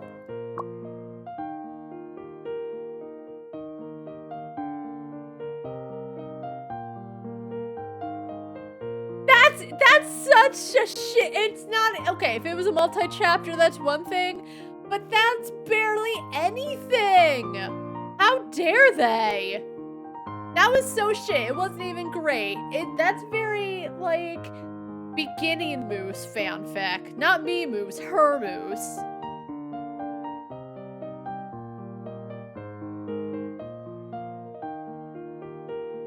Whatever. Why? Like...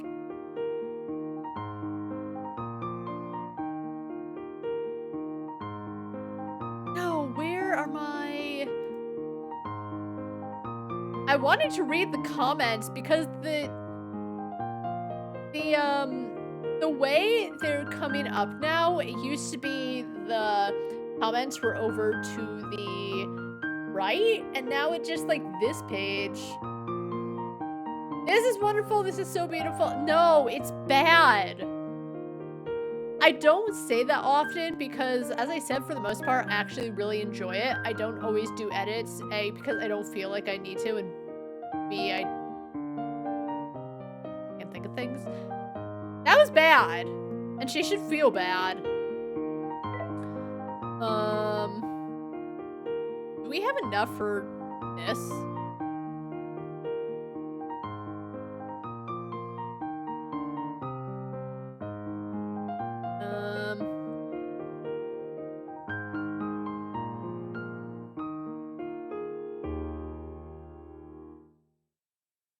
I think I just had enough funnies.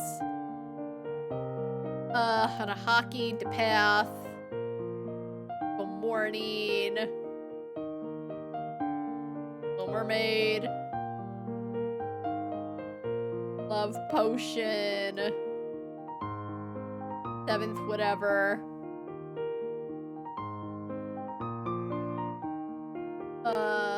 Letters from whatever. Secrets of whatever.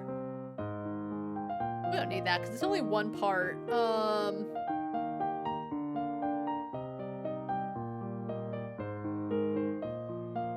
Do I barely... I thought I had way more fantasy than this.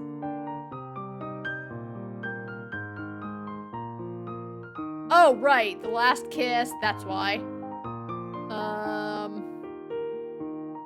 That's why. I wasn't choosing them because I don't love them, but I have to because they're fantasy.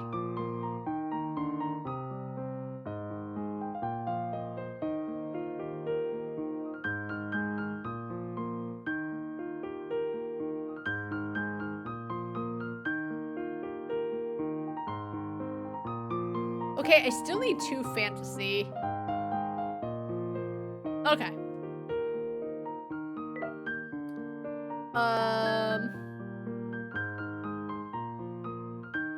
Alright, we're doing the end of the part of the Little Mermaid because hopefully that actually gets us part 2 so I can make the fanzine I want to make.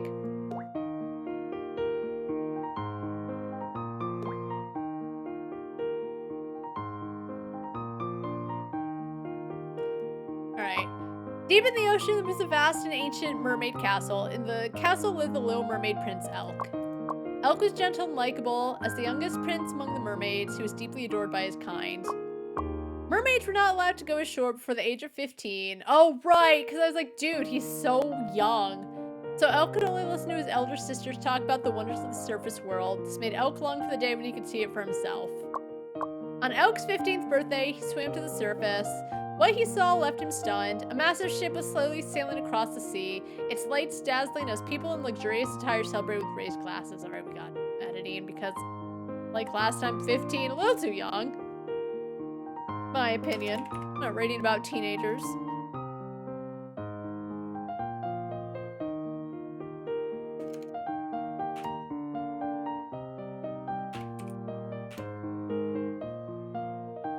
Beautiful. Now he's 21. The prince, Noah Sebastian, stood out among them, majestic and charmingly mischievous.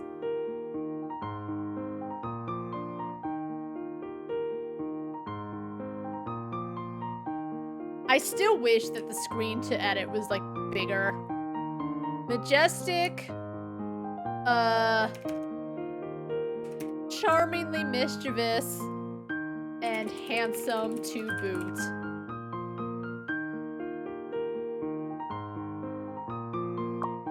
Suddenly, a strong wind arose and people began to scream. The waves churned, overturning the ship. Sebastian fell into the sea with a splash, drifting across the surface. Elk swam with all his might and, after great effort, saved the prince and brought him to shore. Hearing footsteps approaching, Elk hid behind a rock. The person who arrived was a prince from a neighboring kingdom, whom he called Sam. Please?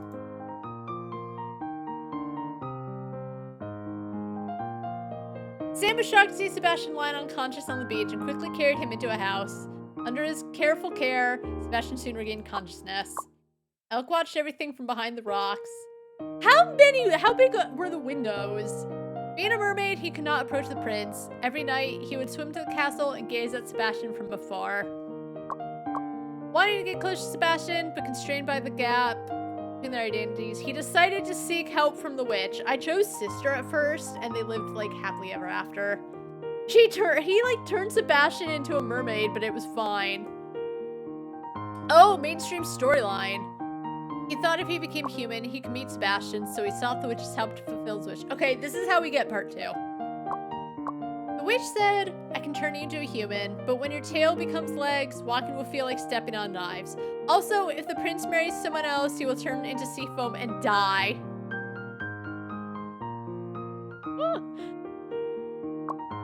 Additionally, the witch demanded Elk's voice as payment. Elk thought, I always make people angry when I talk, so it's better not to speak at all. Where did that come from, though? It said that because he was the youngest and very likable, everyone yeah, what is it they say?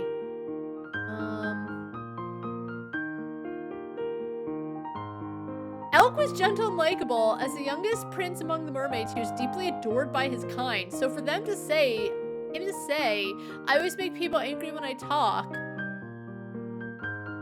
And I know it's also because you choose this ending, but if they at least said because he was the youngest, sometimes he annoyed people because he was like too young to really understand what he was saying or doing. Whatever, it's small, but it's an inconsistency that shouldn't make it to post. Whatever. Okay. Thus, Elk agreed to the witch's conditions. He swam to shore and drank the potion. Instantly, he felt an unbearable pain throughout his body and fainted amidst the agony. Actually, you know what? I'm gonna edit it. Elk thought,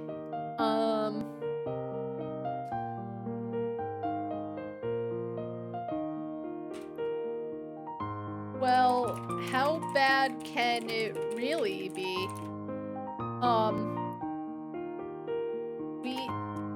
How bad can it really be to lose my voice? After all, just to spend some time with Prince Sebastian is more than enough for me. Wait. I accidentally pressed it. Okay. There! Inconsistency fixed. I was getting annoyed. I was like, whatever. But I'm like, no, not whatever. Also, I didn't capitalize the W in well. Okay. He fainted because it hurt. Oh.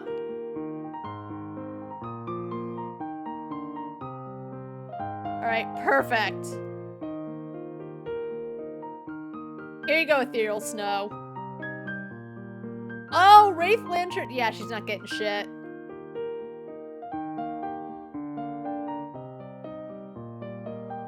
Alright, people like it.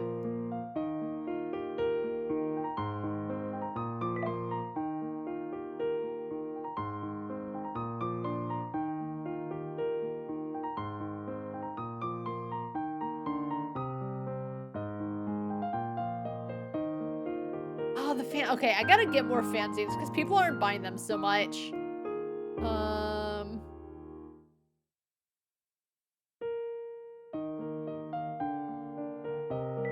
I do have part 2.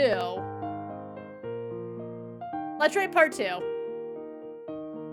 Let's save before we write part 2 in case. No, because I can delete it, right? If I don't like where it goes.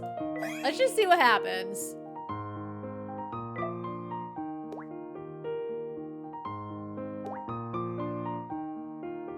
What's wrong? When Elk slowly opened his eyes, the person in front of him was none other than the one he had been longing for, Sebastian. However, Elk couldn't answer, for he had already given his voice to the witch. I don't remember The Little Mermaid. I don't remember why Ariel was like, no, I'll just give him my voice. It's fine. But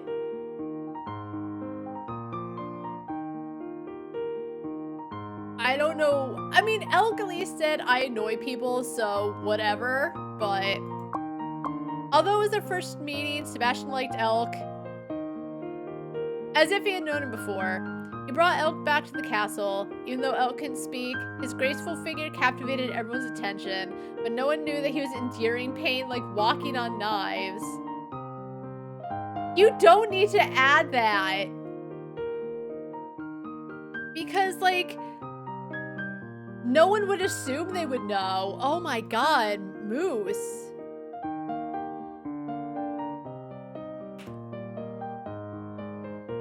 His graceful feet captivated everyone's attention. Just, yeah. We, the audience, know.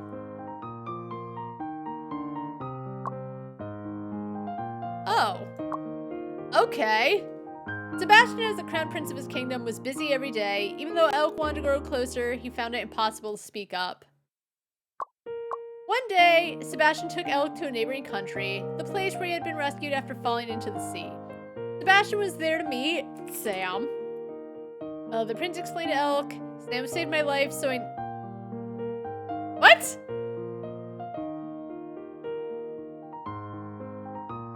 I don't think that's how it works. Elk was shocked, so explain. Elk gestured frantically, trying to reveal the true identity of neighbor. To be honest, I said explain, but I actually didn't even know what I was explaining.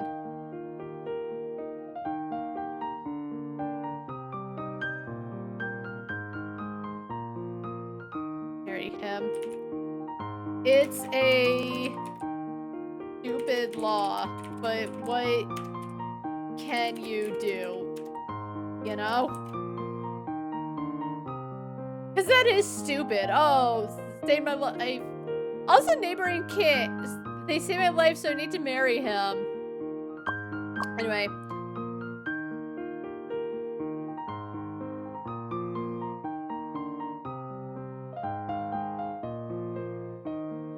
Sebastian, I'm Elk. The one who saved you wasn't neighboring king. It was me. As a prince of the sea and me for so long, Elk was surely skilled at sign language or writing. However, before Sebastian could fully comprehend, Sam suddenly leapt up, pulling a dagger from his boot.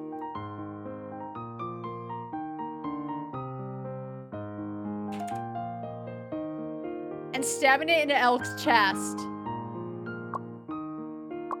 Marriage between the prince and the prince was crucial for diplomatic ties between the two kingdoms, and neighboring king wouldn't let Elk ruin such an important union. In Sebastian's shocked and sorrowful gaze, Elk collapsed and slowly lost consciousness.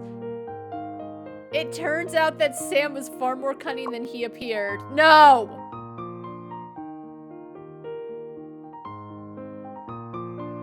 No!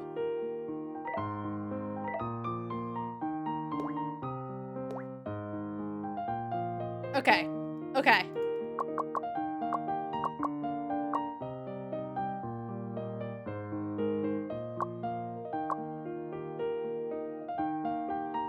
Also, it starts as neighboring king, and then they keep using her. Alright, no explanation. Elk opened his mouth to speak, but couldn't make a sound as his tongue was gone. Sebastian looked at him in confusion, but heard nothing. I think he's either gonna die or turn into sea foam.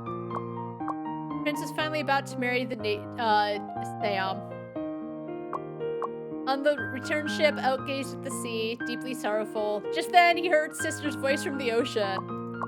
I brought this sword from the witch. Use it to kill the prince. Smear his blood on your feet and you'll turn back into a mermaid. Otherwise, you'll become foam by tomorrow. That night, Elk sneaked into Sebastian's room with a sword. He decided to gaze at Sebastian. Elk stayed with Sebastian all night, watching his side profile and listening to his gentle breathing, yet he couldn't bring himself to act. No! How do I close out of this? Alright, time passed quietly. At dawn, Elk stood on the deck and murmured to himself, "Goodbye, Sebastian," at the same time his body slowly dissolved into foam. At the moment, he seemed to hear the ocean roaring, a tsunami caused by Sister's fury. The entire ship swayed violently. Sebastian woke up and was searching for him.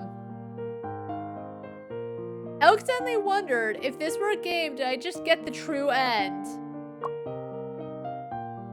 I guess that is the true end. Yeah, I think that actually is the true ending. I'm gonna delete it though, because I want to know what the other ending is and I'll decide which one to do.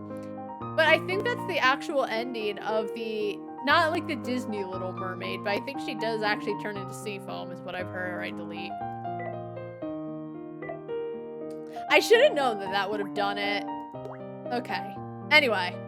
Round 3.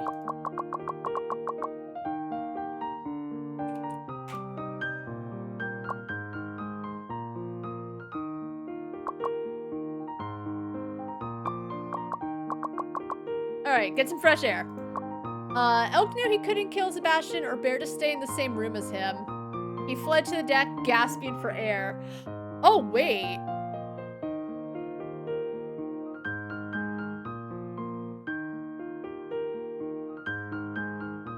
Oh, I thought when she's killed the for some reason I thought she was talking about Sam, not Sebastian.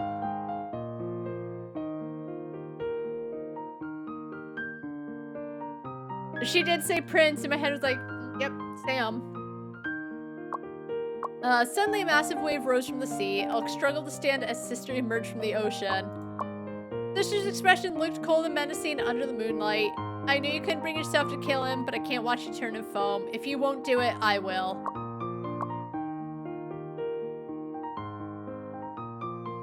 shouted, so there's no... Okay, there's no good ending. But Sister had already capsized the ship and plunged the dagger into Sebastian's chest. In the depths of the sea, there lay the ruins of a sunken ship, a graveyard for humans. After returning to her mermaid form, Elk often swam there, gazing silently at the wreck where Sebastian was buried, the human who had died because of her. Her family didn't pay much attention to her behavior. After all, humans bury their pets in their gardens. Only Sister frequently came to accompany her. Elk once questioned Sister, "Why did you do this?" But Sister only gazed at her calmly. This is the path every mermaid must walk to grow up. Congratulations, Elk, you've grown up. Alright, you know what? I'm gonna go for the true ending then. They're all shit. I mean, they're all good, but I don't like any of them. Okay. Anyway. Oh my god, go up!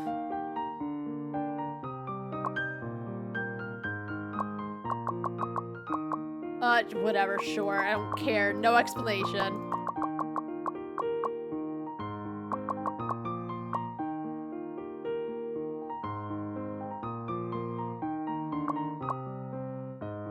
Alright, got the true ending. Woohoo! That just took forever because, yeah, there's no real good ending. That's okay. I can make my fanzine, though. Growing flowers for the finale. Congratulations on finishing. Oh, so no one's upset that, like, I turned into foam and died. Okay. Can I do my fanzine now? Mermaid Princess. That's so cute. Okay.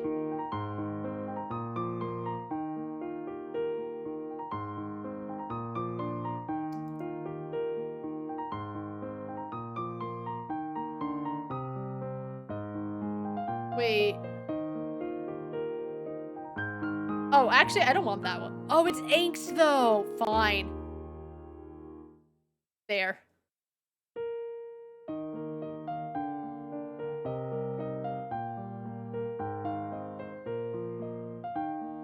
Alright, everyone wants it. It's a $50? It doesn't even have all that many fanfics. Why is it so expensive? Endless happiness, endless dreams, and endless endings. That's actually a really cute cover. Do I don't think I have enough hurt comfort. Okay, if I check everything.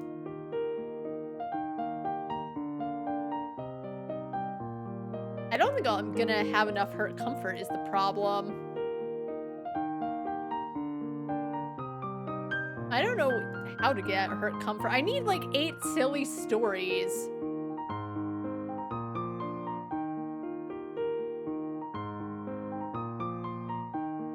I write a lot of fluff.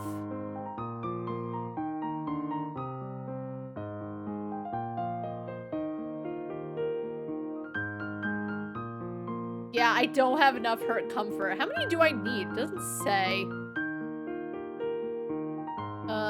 I need 5 hurt comfort. Do I have enough for endless dreams? I probably don't have enough violence.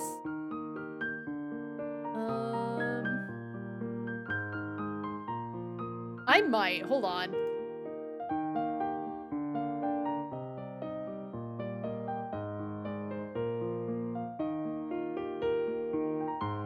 Thing is, they only decide which angst stories they're gonna have because I know I've written a lot of angst.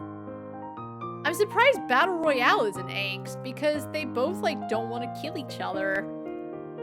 Yeah, I don't have enough. All right, so I need angst. That's so annoying. I don't know how they decide what the options are. Oh, that's all I get? I don't even get any.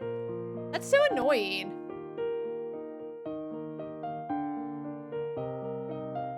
I thought I'd like get an ethereal snow cutscene.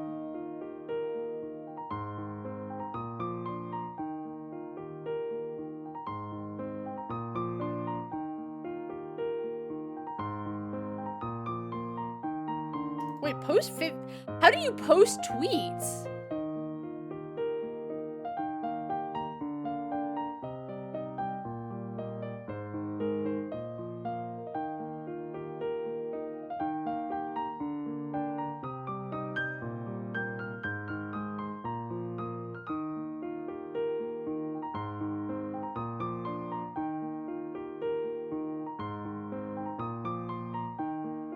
Alright, I'm rich. How do you post tweets?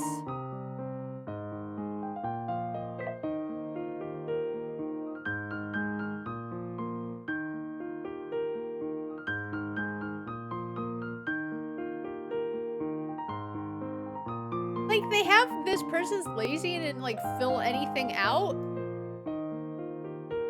But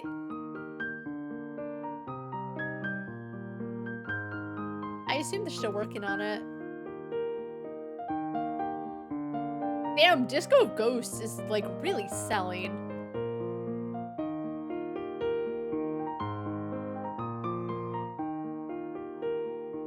Alright, I can go out. So I need angst. I also need funny and fantasy for Merry Christmas. Funny?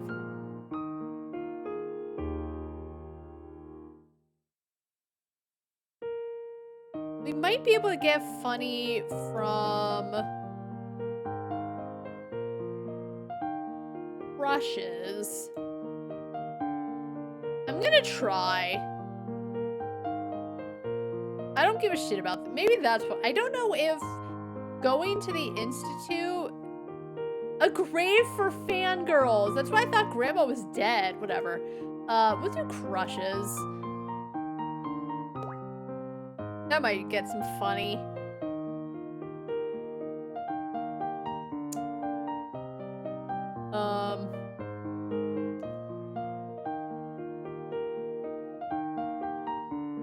Oh, okay. I was trying to read more.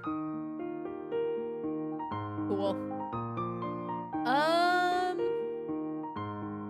We'll wander around.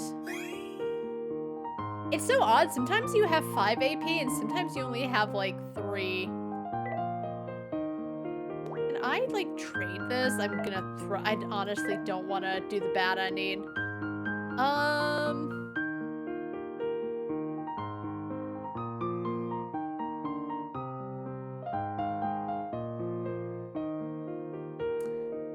I don't want to do any of these.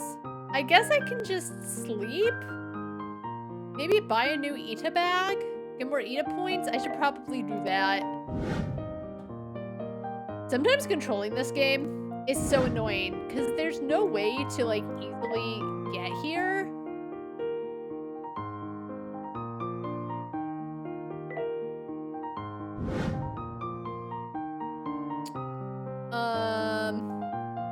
Oh, I do want to actually buy a background.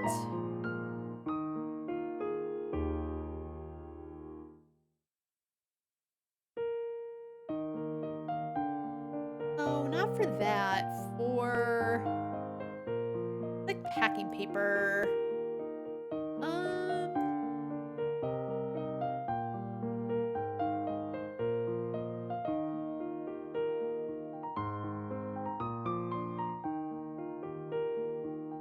I like the mid-Choco style bee.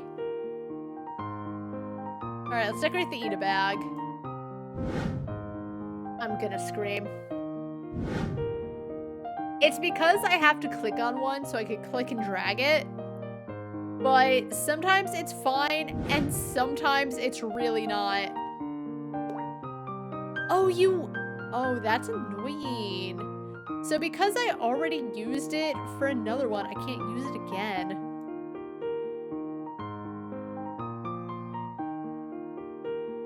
That's fine. Oh, I don't have a lot because I've already... Oh, I do have this stuff.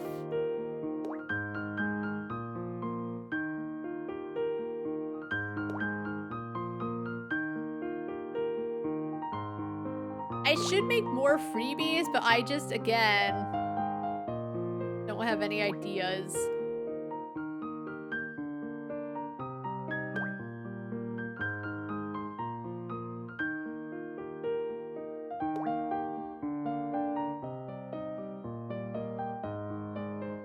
I have much else, honestly.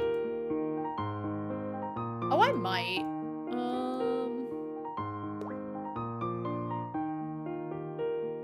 Oh, writing score. So all the Ita bags also affect my writing.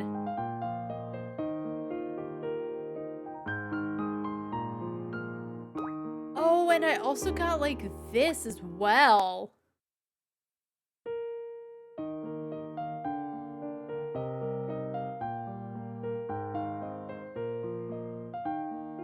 I think that's fine for now.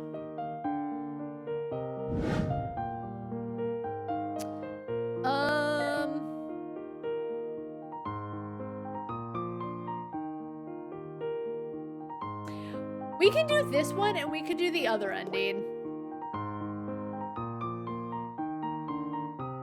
Oh, it's not the one I thought it was. I don't really like any of them. We'll go to sleep.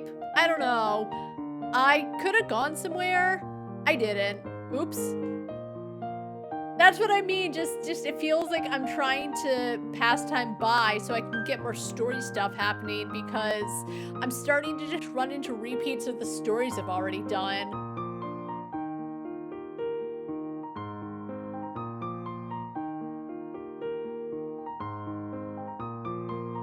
They need to add more things.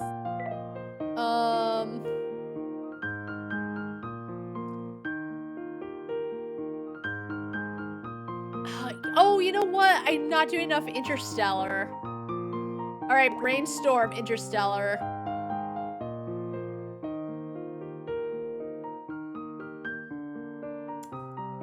Again. All right, can we like rest and get anything else that isn't the stupid Sentinels fanfic?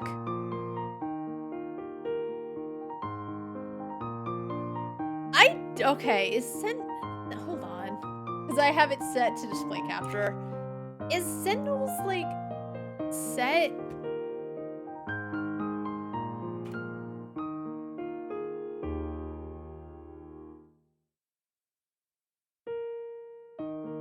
Sentinels are protector of the tribe who have extended senses. Guides are basically shamans who can help guide Sentinel to use their powers better. Oh.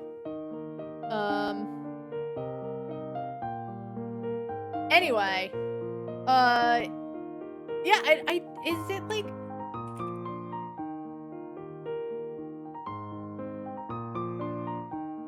I heard somewhere it was like a show. I mean... Yeah, the Sentinel.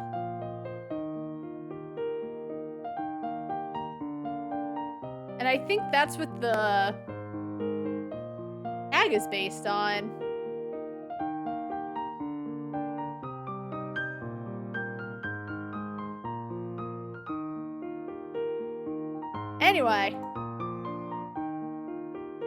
Anyway. I'm not gonna say no, just for angst, but like...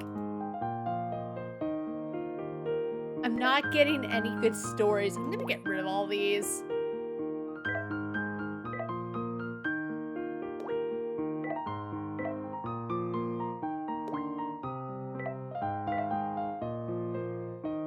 This sucks.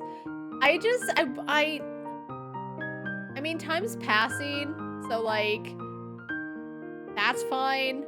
It's been like 16, we've gotten through 16 days again because there've been no real story beats other than like learning more about Blanche and the whole thing with Cora, but then there's no follow-up. I think that's what's annoying, is like there's other things they could do, but like all of a sudden Moose is like super jealous of Cora because she's hanging out with someone else, and it just feels like it comes out of nowhere.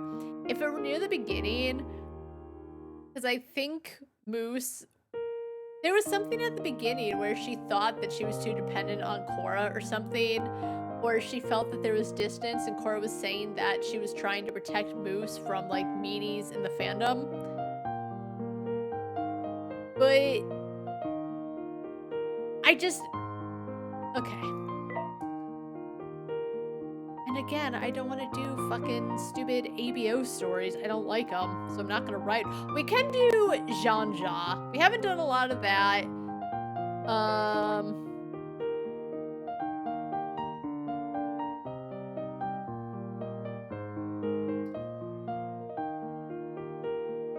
Oh, this one might be fine. I don't mind it too much.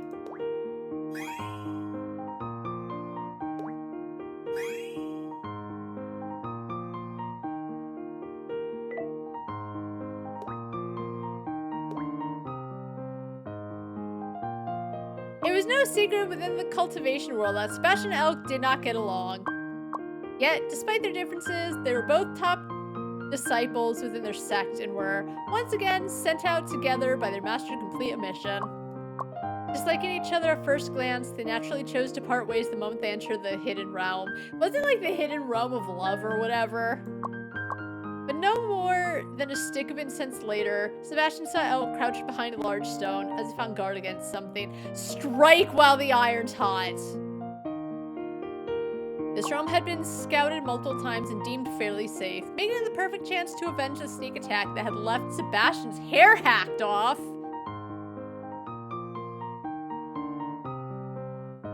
It was never mentioned. With a grin, Sebastian swung his sword straight toward Elk's backside.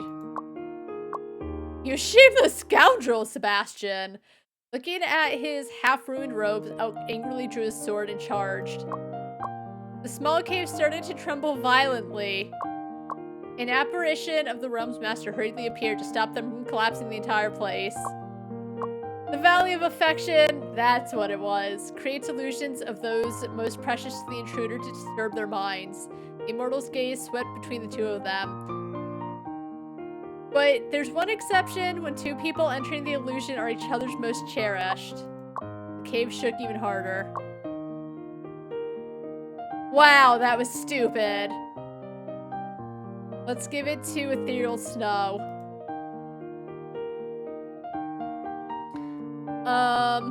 You're bringing alive the exact set of Elk I've had in mind. You need to be more creative, Aida Elk. I used a translator to tell you that I love your work. Oh, that's so sweet. Oh. I've had that too. Sometimes I will like comment on fan art that people have, but they'll like, there's a Japanese artist I like, and I like commented on something, and she was talking about, you know, thank you so much, blah, blah, blah, blah, blah. And then she said, like, I used a translator because her English wasn't that good, I think, or was it? I think no, her English wasn't good. There was no translator, never mind. But she, like, apologized for English not being so good. It was fine. I understood her perfectly. But that's really sweet.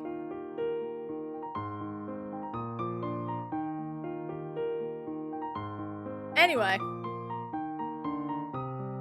Or maybe she did. She was just hoping that the translation wasn't bad. I don't actually remember. It was a while ago.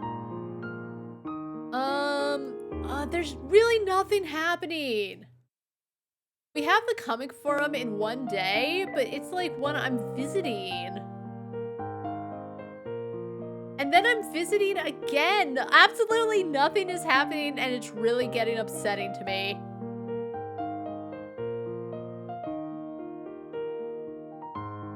Like, I enjoy the game, but when you run out of fanfics, it's not as enjoyable. I'm not running out, it's just I don't care for the other endings.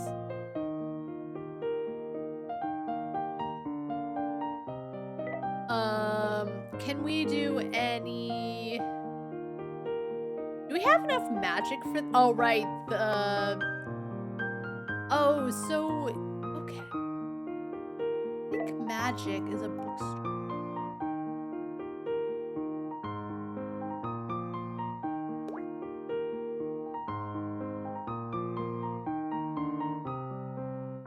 Alright, I got the tale of... I assume this is the demon one.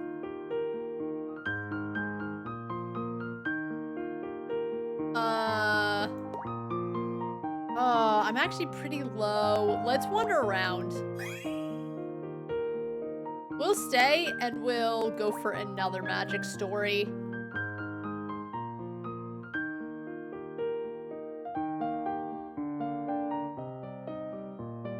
Alright, the strange. Oh, I keep gaining stamina. Alright, the tale of an angel and a demon.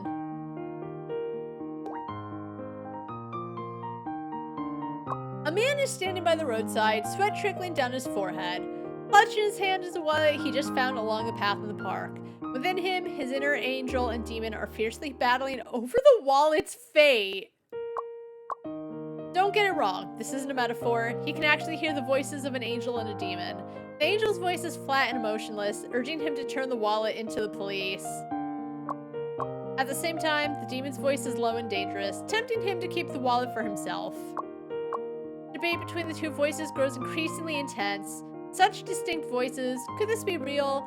Man starts to question his sanity. In the end, however, the demon's persuasion prevails. With trembling hands, he stuffs the wallet into his bag, nervously looks around, and then walks away. A sharp sound suddenly cuts through the air, and the next second, two figures appear. Sebastian, I won this round again.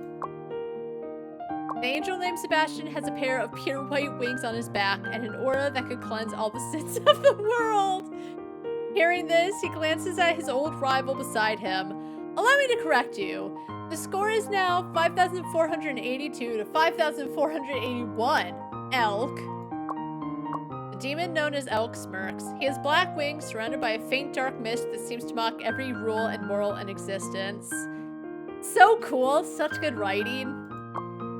Congratulations in advance on your report. I'm off to Hell's Bar to celebrate with a drink. The taste of your defeat. See you later. With that, Elk vanishes.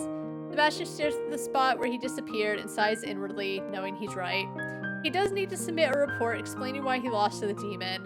In the last 10,000 years, he's written 5,481 such reports. Of course, he knows Elk has done the same.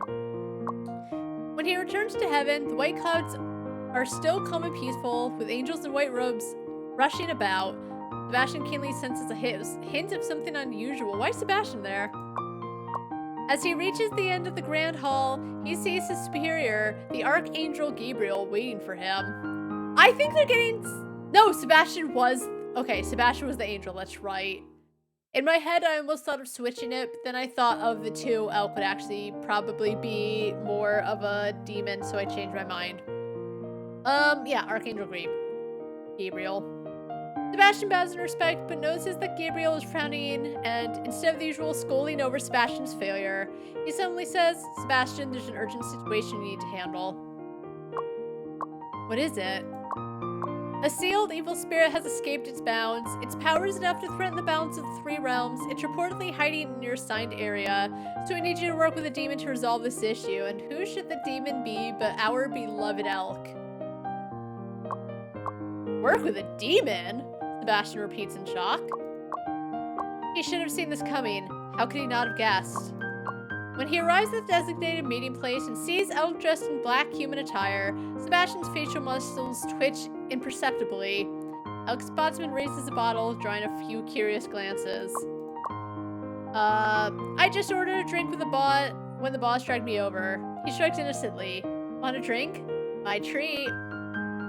I'll take that drink. Bickering couple! Sebastian hesitates but ultimately takes his drink, defiantly taking a sip. The drink's not bad. It's Hell's Bar's signature blazing whiskey, Elk says with delight. It's my favorite. He's about to take back the bottle when Sebastian snaps his fingers and the bottle explodes, scattering shards all over. What is his problem? Alright. As Elk stares in shock, Sebastian chuckles and says, to prevent you from drinking and slacking off on the job, I thought I'd take care of it. No need to thank me, Elk. The score.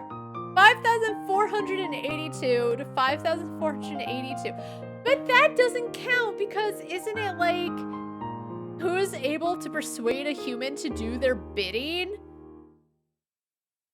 Okay.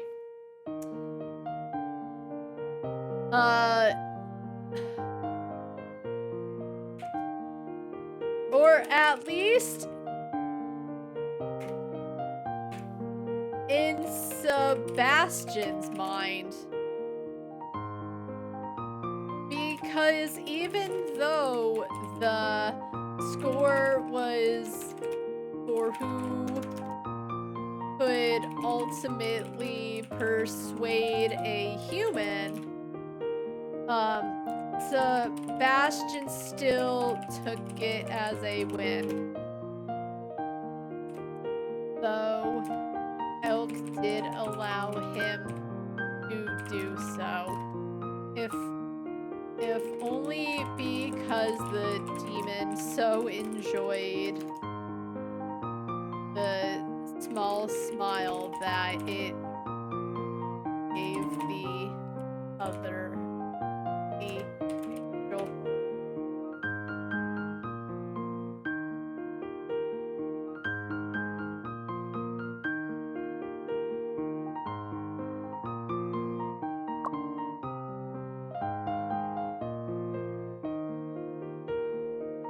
Okay. Yep. Oh, so if it's a gift, it looks different. Okay.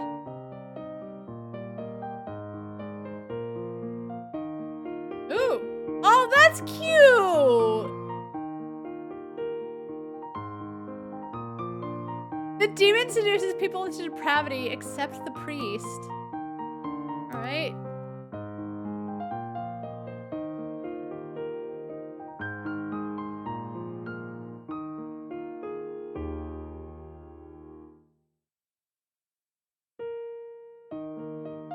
Oh, okay, well, so I didn't get fanzines to sell, but that's okay. I have so many already.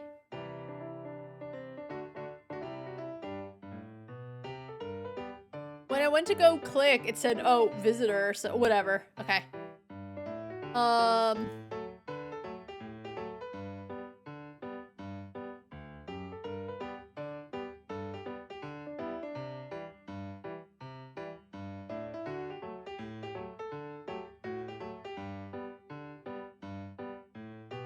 Okay, where is it?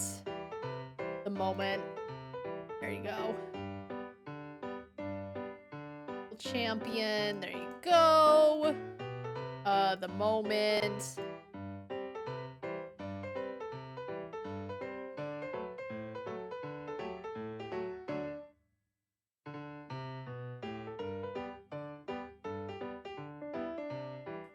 $95 again. What is your problem? Little champion, and then that $5. Okay. Kitty crisis. The moment.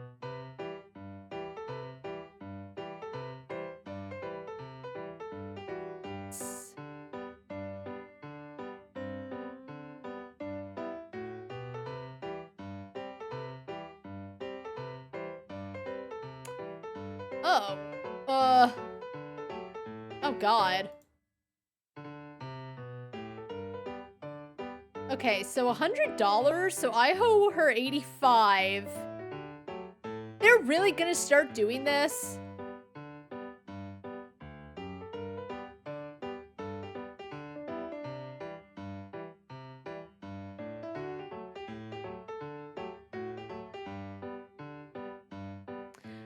I can't believe they're making you... I got $500?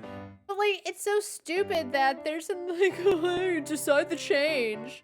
And I'm already trying to, like, poke through all the shit I already have. I don't like the minigame that much. Like, it's fine. I do enjoy the minigame, but I don't like having to guess and take up more time, and I could be giving these people more goodies.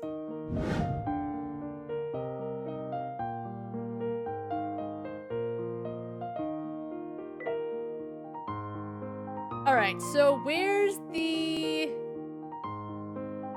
Tale of the Angel and the Demon? Alright, so we need Angel's Gift, a typical morning, Anahaki. We also have a lot of magic. Forest Nurturing, Love Potion.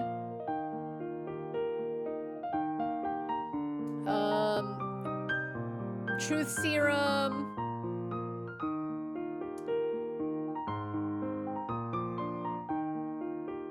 The workplace one.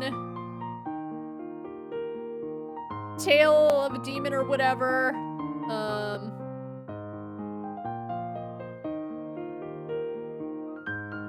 After drunken night, else? Mistaken, but then there's nothing. Battle Royale, why not, even though it's not really fluff.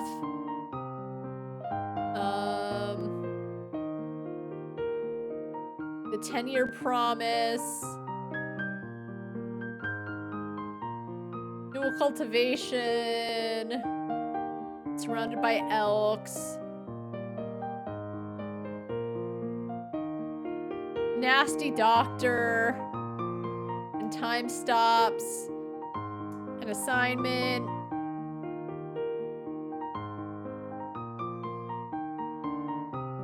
Secret meetings, secret love, secret. I think that's fine.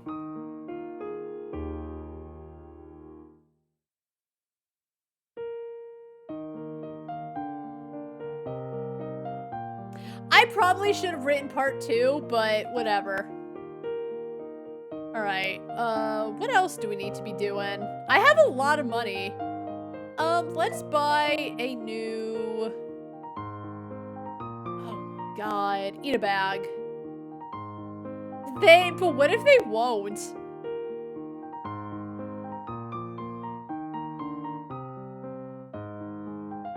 I do actually kind of like the lace eat a bag.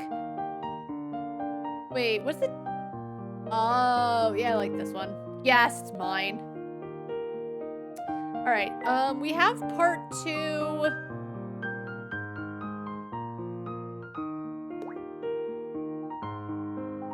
Violence! Alright, let's write part 2. There might be a part 3. I really don't get it. Why do I have to sit here with you? I know they'll live. I know they don't care. I'm thinking that people who buy the zine will have to they won't have their part 2. I wish they'd let you edit it. Maybe they do. Sebastian and Elk, dressed in human clothes, sat side by side in a noisy dance hall. All around them, deafening music played as humans danced wildly. Last time they'd seen something like this was in the arenas of ancient Rome. Elk took a sip of his drink, lazily saying, "Maybe it's because you have to be a couple to get in here." Okay, lazily, you mean...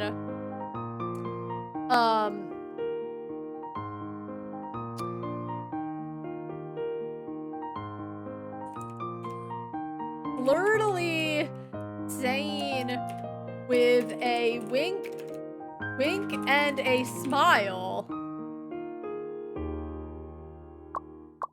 Sebastian remained silent. Alright, you know what? I actually just... You can just say he remained silent. You don't need ... In a video game, I let it pass. Because normally it's for games that aren't voice acted, so you kind of need to put the ... specifically so that the player knows if there's a pause where that person isn't saying anything. It doesn't have to be like that, though. The escaped evil spirits seem to have a passion for dancing, and in their hands... They, I don't know what that means, held a bottle meant for sealing him. Sebastian felt completely out of place in this environment, and this discomfort peaked when Elk stood up. "I see him," Elk whispered. Sorry, I see him, Elk whispered. "I'll get close to him. You ready to open the seal?" Why can't I do it? Because you look like a goody two-shoes who's never been to a bar before. He swayed to the music while inching closer to the door. Sebastian could feel his face growing hot.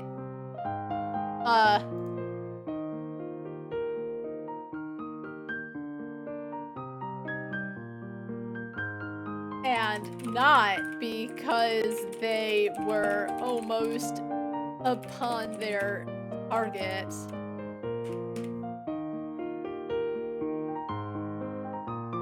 He had spotted the evil spirit, a hooded man exuding an oppressive aura that intensified as they drew near.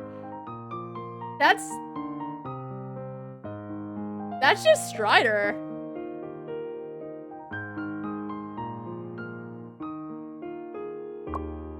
When only a few meters remained between them, Sebastian was about to act, but suddenly the evil spirit looked right at him and then disappeared. Did he notice us? Sebastian tensed. I'll go after him. Don't be stupid. Elk grabbed him. Do you know why evil spirits are dangerous? They aren't bound by the diplomatic rules of heaven and hell. Once outside this barrier, he could crush us in a heartbeat. He paused, waiting for another chance to strike. If we let him go, we might never catch him again, Sebastian insisted. Are you coming or not? You go if you want, Elk said, folding his arms. I won't put myself in unnecessary danger. I know what Sebastian is saying, but it's like, oh, you know, he could fucking murder us. Okay, but like, what if we don't catch him? Even though if we get 100% murdered, we won't catch him either. Idiot. Without another word, Sebastian disappeared. Elk stomped his foot in sign frustration. Stupid angel, he muttered. He sat there for a while long before finally standing up, looking worried.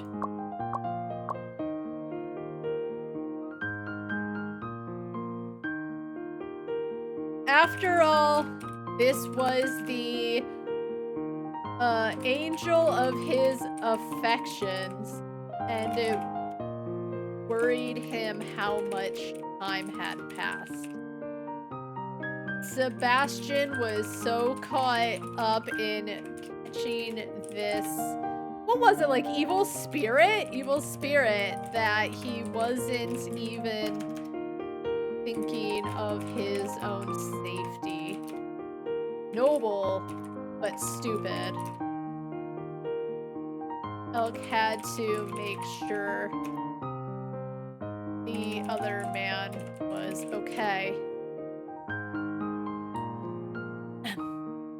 Tracking him wasn't easy, but Elk was skilled at it. Compared to zombies, werewolves, and vampires, an angel's scent was faint, but his familiarity with his longtime rival helped follow his trail. The closer he got, the more uneasy he felt. Sebastian, are you okay? He saw it then. A burning red magic circle stood out in the darkness of an empty lot, far from the city. His rival, the angel he had been fighting for thousands of years, stood within it, head lowered, seemingly dazed. This doesn't look good, he muttered nervously, but when Sebastian saw him, he looked up. The angel seemed to be saying something. Elk didn't hesitate. Alright, I'm here to save you, just hang on, he mumbled, quickly spraying his wings to fly towards him. Then, just as he leaped into the magic circle, he heard what he was saying. Don't come in, it's holy water! So, Elk's the one who's like, hey man, outside of this, we can get murdered, he doesn't have to follow the rules, blah blah blah blah blah. But then, even though he sees there's clearly an evil circle, he's like, okay, well, let's just get the love of my life. Doesn't think about it. Even calls him stupid. Even calls Sebastian stupid. Whatever. In that instant, holy water came pouring down on him. Elk swiftly cast a protective spell, but his wing was still scorched, leaving a black hole. Searing pain contorted his face in agony. This hurt way more than getting an ear pierced. Yeah, no shit. I don't have my ears pierced. I don't have anything pierced. So I don't know, but I imagine the pain is like a sting and then it's fine. Like it kind of hurts, but it's not that bad. Yeah, I would imagine that holy water on a devil, demon, whatever he was, demon, I think, hurts a little. I'm getting rid of it. That's so stupid. No shit. But yes, like it hurts, but it's nothing that bad in any way, shape, or form. This is way more than getting an ear pierced. Like, it's a bad comparison.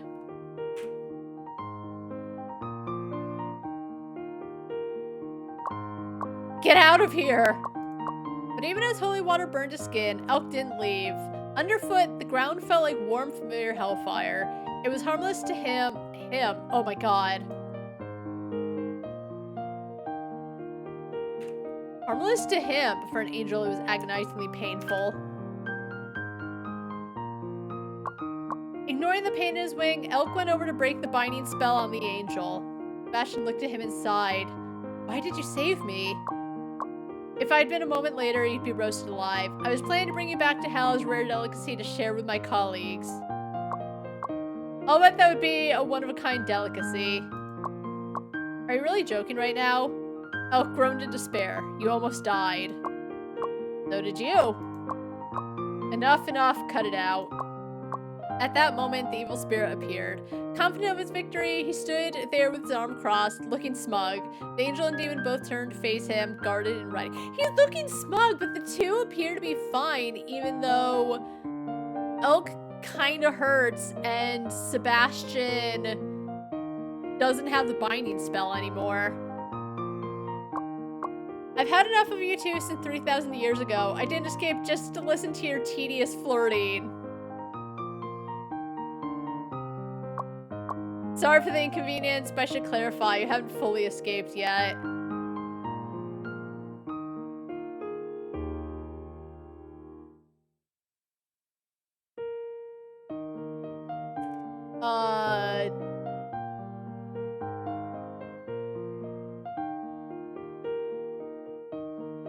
No, you know what? I'm not adding anything. Oh? The evil spirit sneered. Your so-called seal might as well be a trash bag for a dime a dozen. Are you sure about that? Sebastian countered. The evil spirit's expression changed. He doubled over in pain, his form becoming unstable, starting to dissolve. He let out an anguished scream. What did you do? You didn't think I'd come empty-handed, did you? Sebastian released the spell protecting the bottle he had been clutching despite the pain. With a final scream, the spirit was sucked into the bottle, leaving only an echo of his furious cries in the night sky. That was so anticlimactic.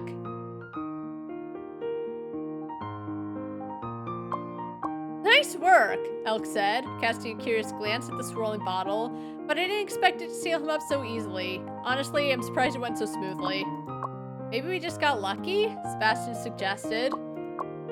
A few days later, Elk returned to work after his sick leave. I didn't even know he took whatever. On his first day back, he was greeted by an unexpected visitor. Under his questioning gaze, Sebastian cleared his throat and set a basket of fruit on his desk. You know, in hell, where they just hang out in cubicle. I guess that would be a form of hell, but like, is Sebastian just allowed there? Yes, they're rivals. I don't know how cool the angels and the demons are. I assume really cool if he's like, oh, you, yeah, he's in there. I just came to check on your injury. Thanks, but you don't have to play the role of a concerned boss visiting a sick employee. Elk eyed the basket. What's this? Holy water? A healing potion to counter the effects of holy water. I got it from Gabriel, Sebastian said. It might help to speed up your recovery.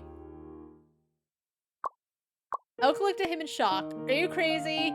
He eyed the basket suspiciously. Are you sure it's not something that speeds up killing a demon? Or something. If they wanted to kill you, they would have done it like thousands of years ago when you guys first met. Sebastian turned away, looking uncomfortable. I tested it. I just don't want you to die so soon. Your replacement might not be as easy to deal with. He picked up the basket. If you don't want it, fine. Hey, wait. Elk quickly grabbed the top of the angel's wing, making him let out a startled noise as he turned to glare at him.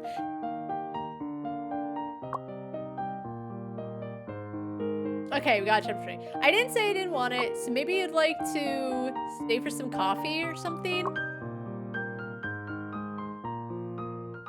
Wow, wow, wow, wow. Alright, let's give it to the person who's looking for violence and hurt comfort. Heartbreaking? They're what? They're fine!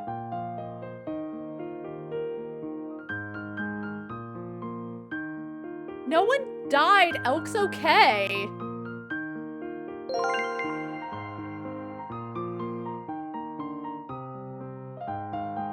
I'm almost out of water, though. Alright, well, we gotta do chapter 3. So what's the next? Like, yeah, exhibition type visitor. That's what the last one said.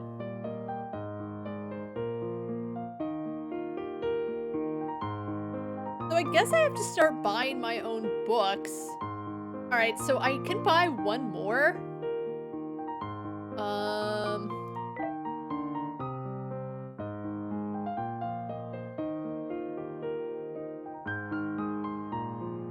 Oh, can I not? I thought I used to be able to, like, buy the books.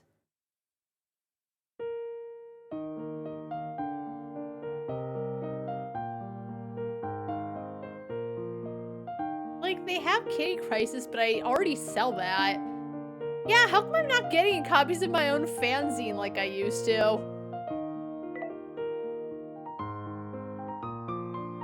I guess it doesn't really matter, I just don't understand. Whatever. Okay. Part 3. Okay, so this it starts with this establishment does not welcome angels. That's what I thought. I thought it was really weird that Sebastian could just stroll in like he owned the place.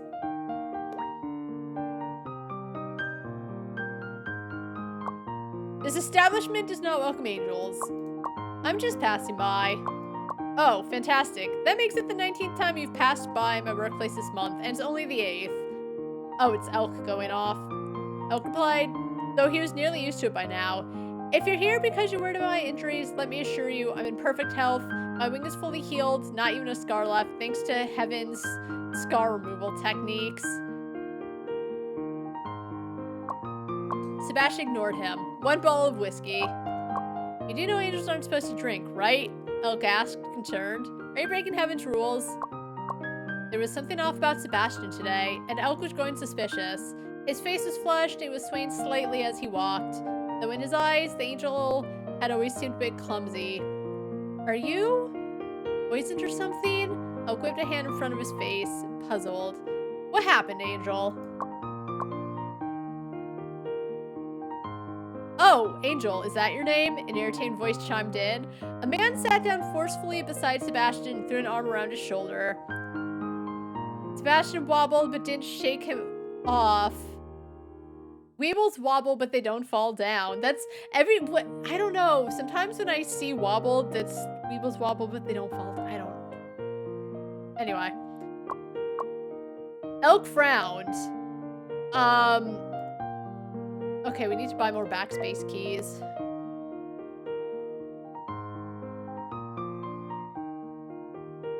Elk frowned. Puffed up his chest and glared at this disgusting man who had so rudely invited himself into their private conversation. Hey, let go of him, asshole.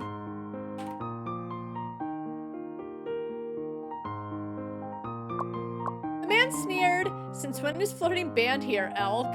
Behind him, a devilish tail flicked into view. It was a high-ranking demon from hell. Come on, don't act all high and mighty, this isn't heaven.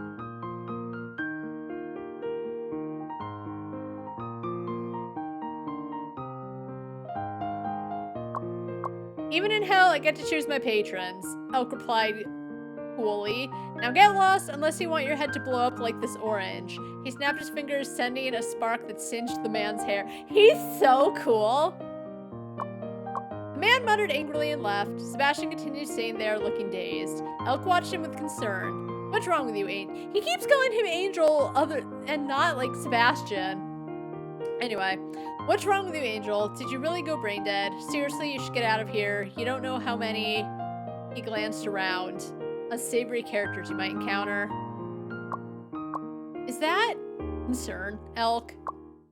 I just don't want you dying here and causing an international incident. The angel sighed. You know, Elk? What? Even for a demon, you're a bit too annoying. Okay? Was it the alcohol? The surprise on Elk's face amused Sebastian greatly, and a hint of a smile appeared in his eyes. He looked nothing like a pure angel at that moment. He grabbed the demon's collar and kissed him right there in the noisy bar. It was a possessive yet gentle kiss, and Elk could taste a clean, pleasant flavor on his lips, like citrus, lavender, and a hint of Christmas a hint of Christmas cookies. A hint of Christmas carols! Like, that's not a flavor. This cookies. The delicious kind that made Santa even fatter than he already was.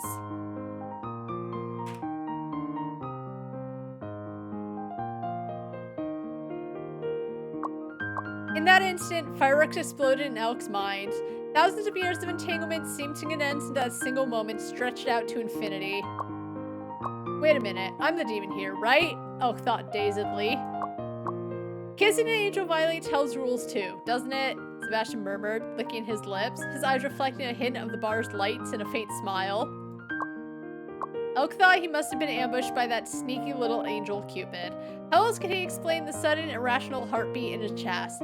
Glaring at the infuriating angel, he grabbed his chin and kissed him back with fierce intensity.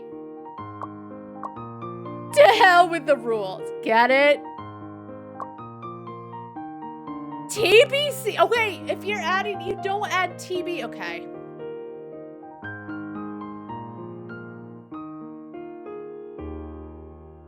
Okay, to hell with the rules. They continue to kiss passionately under the colorful lights and loud music.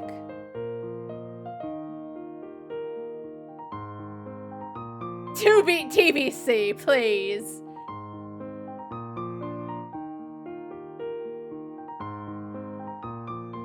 Okay. Because even the rules weren't going to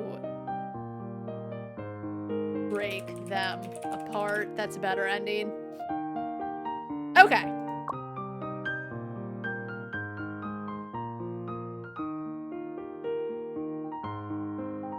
All right.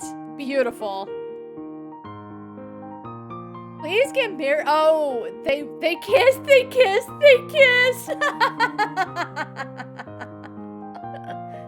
That is true. 9 times out of 10, like, even though the build-up is kind of lame sometimes, it's always build-up, but they don't always kiss. There's always like, oh, as I said, they'll like briefly mention that they slept together, but it's just like mentioned in passing. But they don't kiss a lot in these stories. It's either like they confess and they hug, but yeah, never really kissing. The most they did is like bite each other's tongues when they were at the doctor's office. No, Elk bit Sebastian's tongue, but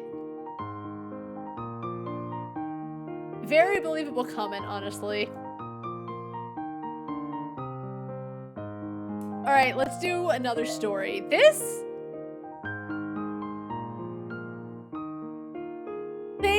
It keeps going on. Like, chapter 1, fine. Chapter 2 is like when it got to the action where they have to work together to capture the evil spirit. Because I think that's how it ended when Sebastian went back to heaven, as Gabriel mentions the evil spirit and they need to capture it or something. And then 2, the action happens. But then it's gone. Sebastian comes in, gives him like a offering, and I feel like that was actually a very good ending where he's like, okay, you were hurt, I want you to recover because I don't want to lose you. But then there's all this shit happening, which, yes, like, it gets the pairing,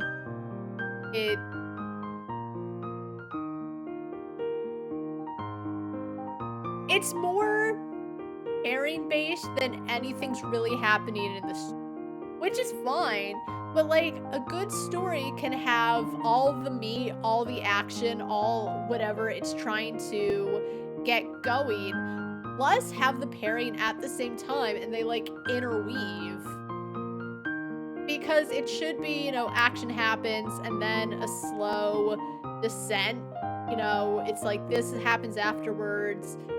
The two probably get together within that point, you know, because it does have to slow down. Having the action and then cut, always great, but I say that. I didn't like how Shenmue ended. It's like the action happened, whatever, the main character went on, and it should have been he starts making his way to I forgot where. But then they added like another hour to introduce Shenhua. But in my opinion, they could have saved her for the third game. Because I felt like their reasoning to have her in the game felt stupid considering they were like trying to make her enigmatic, and then the reveal was not so grand, and I just felt like a very unsatisfying ending. Whatever. So I know I'm saying this even though I hated that as an ending. Spoiler alert for Shenmue. I usually don't do it, but whatever. Whatever. It wasn't a great ending, to be honest. So it does have to slow down to come to a stop. But Chapter 3 just didn't need to be made.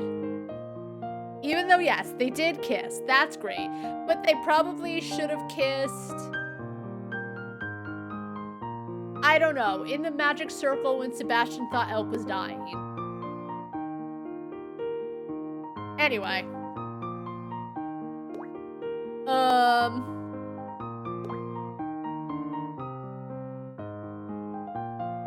Elk had been acting very strange lately, and his colleagues in Hell had all noticed. Like, has he been happy? Because that's one thing. What's going on, Elk? Elk's friend? A vampire. Okay. Oh, Elk. Elk's friend. Who would his vampire friend be? Who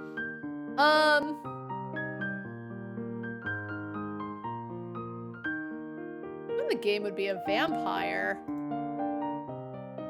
Elk's friend. A vampire. We'll make it Elliot. By the name of Elliot. Slung an arm around his shoulder. Even though they're actually not that close in our farm, but for the sake of the story.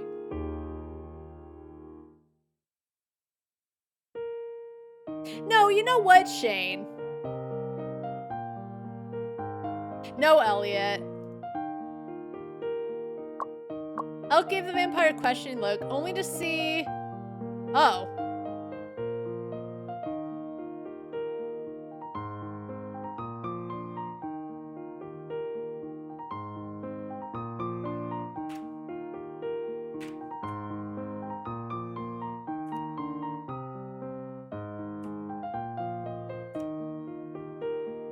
Elk gave the vampire a questioning look, only to see him recoil with a shriek, covering his eyes as if he'd been burned by holy water. Oh heavens, stop that stupid grin. It's disgusting. Am I even smiling? Elk asked, pointing to his own subtle smile. This is stupid. The vampire nodded empathetically. It's revolting. Please stop. You're smiling like a sunflower and I'm about to burst into flames. Why is there sunlight in hell? What the vampire and other demons in hell didn't know was that, under the guise of work errands, Elk was sneaking off to Earth to a peaceful little tea house where Sebastian lived in his human disguise. I'd like a bubble tea, please. Sure, one moment, Sebastian politely offered, then looked up to see the demon lounging by the entrance in a casual pose, one brow raised. How may I help you? I'd like... Elk racked his brain. A cappuccino in a tea house?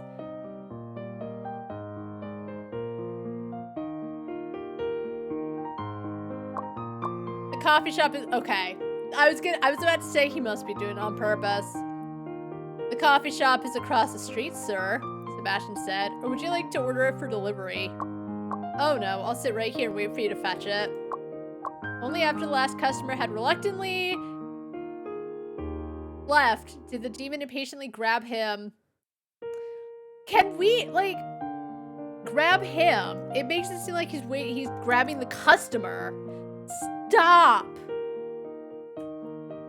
grab Sebastian and passionately pressed a kiss to his lips. The angel didn't pull away. Instead, he waved a hand, flipping the open sign to closed.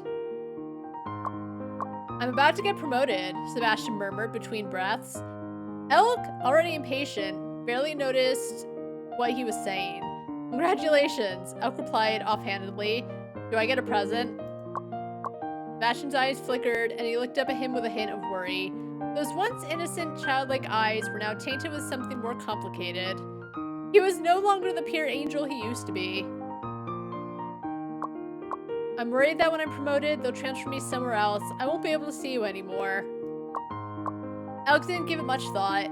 Humans are creatures of the moment, and few things can stand in their way.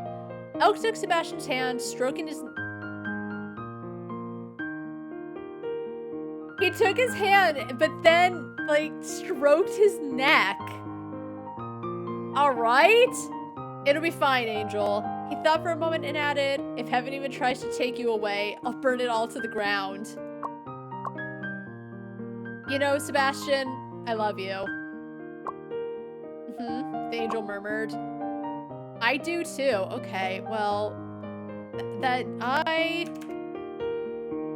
love you too. The angel murmured. That's something lame. It's fine, the angel murmured. In the embrace of their union, night gradually deepened. And back then, Elk had no idea that his words would be proven true just a few days later. Wait, Sebastian's words? Or that he'd be burning down heaven? Can you burn down heaven? I feel like he's just talking wrong because he's trying to impress his man. Can we stop saying to be continued?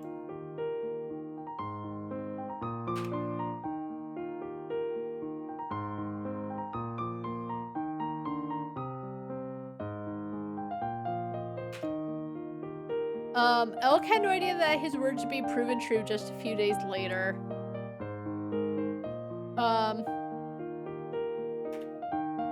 There we go. I just added a space. Because that's actually a better way. If she started saying TBC, that would be one thing. But even then, if it's a multi-chapter fic, you know it ahead of time. This is, as I said, a like fake version of AO3, but you don't need to say TBC because either you post a story and you could say chapter 1 of, let's say, 7. Or you could say chapter 1 of question mark if you don't know how many chapters it is. So you don't have to say TBC. Either end it properly or just end the whole thing because it's done.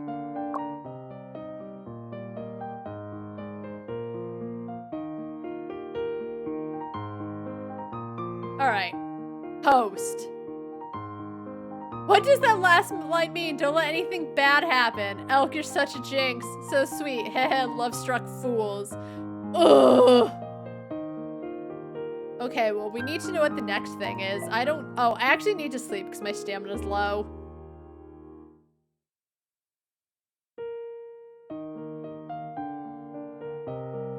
I'm a student without money. Could you write me a story for free? It's not like it cost you anything. Wow! I mean, yeah, I will, but anyway,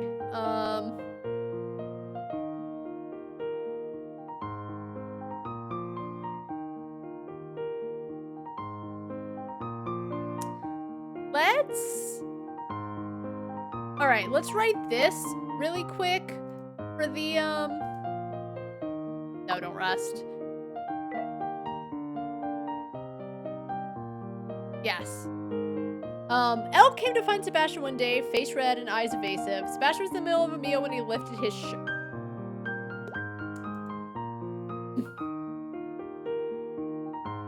Elk came to find Sebastian one day, face red and eyes evasive. Sebastian was in the middle of a meal when he lifted his shirt. I can only ask you for help in this matter, Elk said, and lifted up his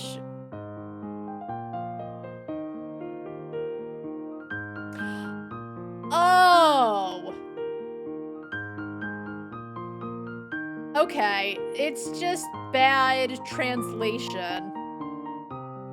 When they keep saying he, assuming I know who they're talking about, and there's only 2 guys in this fic, right? So I understand now it's Elk. So I thought Sebastian lifted his shirt and then Elk lifted his shirt. But no, it's because they mentioned Elk all the way at the beginning. It's like, yep, Elk. But you can't just assume we know because we don't know it's Elk until the next line. That's another reason I don't always edit it, is because I don't know what's coming next. Whereas if you're writing your own story, you generally know what's happening. Yes, you might need to make edits later if all of a sudden you decide I'm going to do this, and for consistency or foreshadowing or whatever, you decide to change it later. But it's harder to do for this because I don't know where it's going.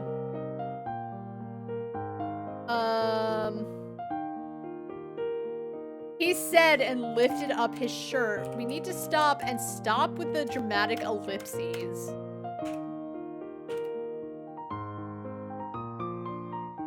Elk said.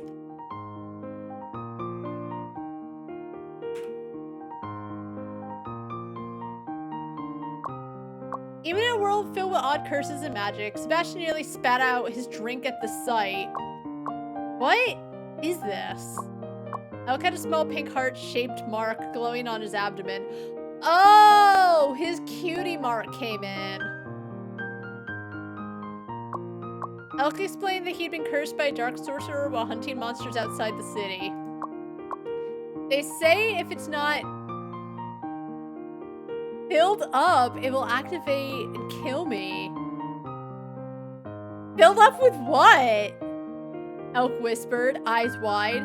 Sebastian, please, help me. He pressed close, making Sebastian's skin prickle with discomfort and excitement. It was unusual to see Elk like this, so affected. Was it the curses doing? Looking at Elk, he felt his heart pounding, strangely charmed. Was he cursed as well?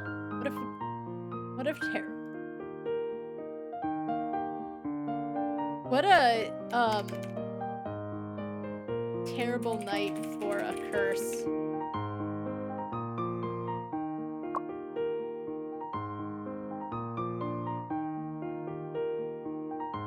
Alright, there you go. You didn't pay me money, so if you don't like it, you're poor. You're not paying me. I'm taking the time to write you this. Shut your mouth.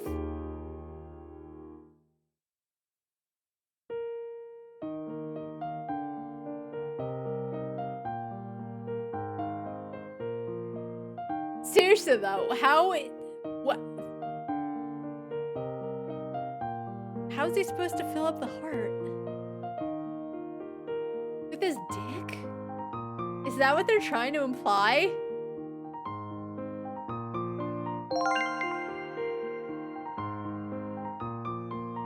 When I grow up, I'll are you like 5? I don't like what I just wrote for this child. Anyway, whatever. We need to get to the important story.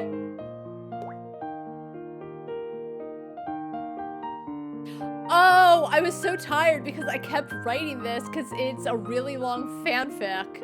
Okay. I do like that it's a long fanfic and I don't really need to choose anything. I could have chosen to either drink or not drink in the first part. I don't know if it actually changed anything because it only had one ending, but I just like that I can enjoy it. Ask any 9-year-old about the relationship between heaven and hell, and they'd answer instantly, mortal enemies and endless cold war. In short, angels and demons are eternal foes, destined for a final battle someday. That much is certain. Friends with a demon? Don't be ridiculous. Such an angel would be stripped of their wings and banished from heaven. The last one who dared was named Lucifer.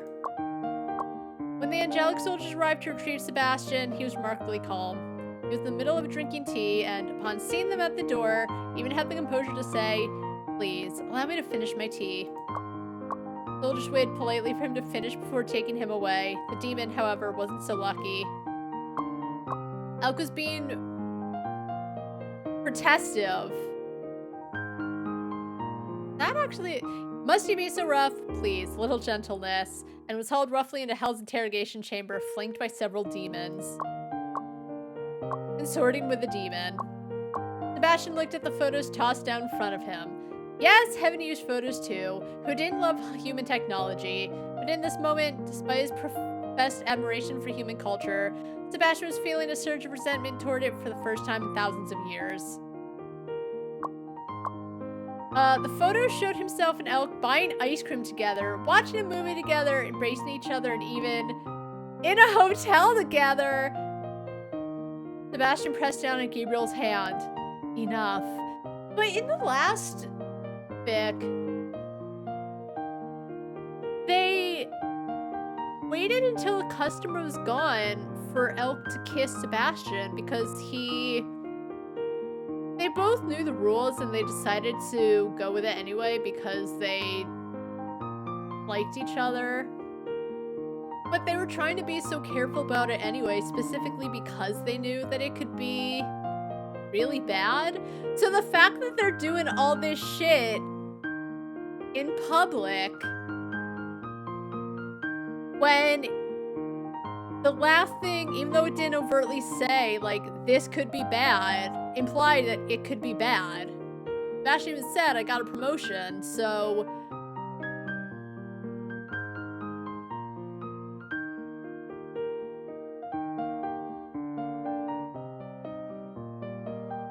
Who was taking pictures of them doing it at the hotel?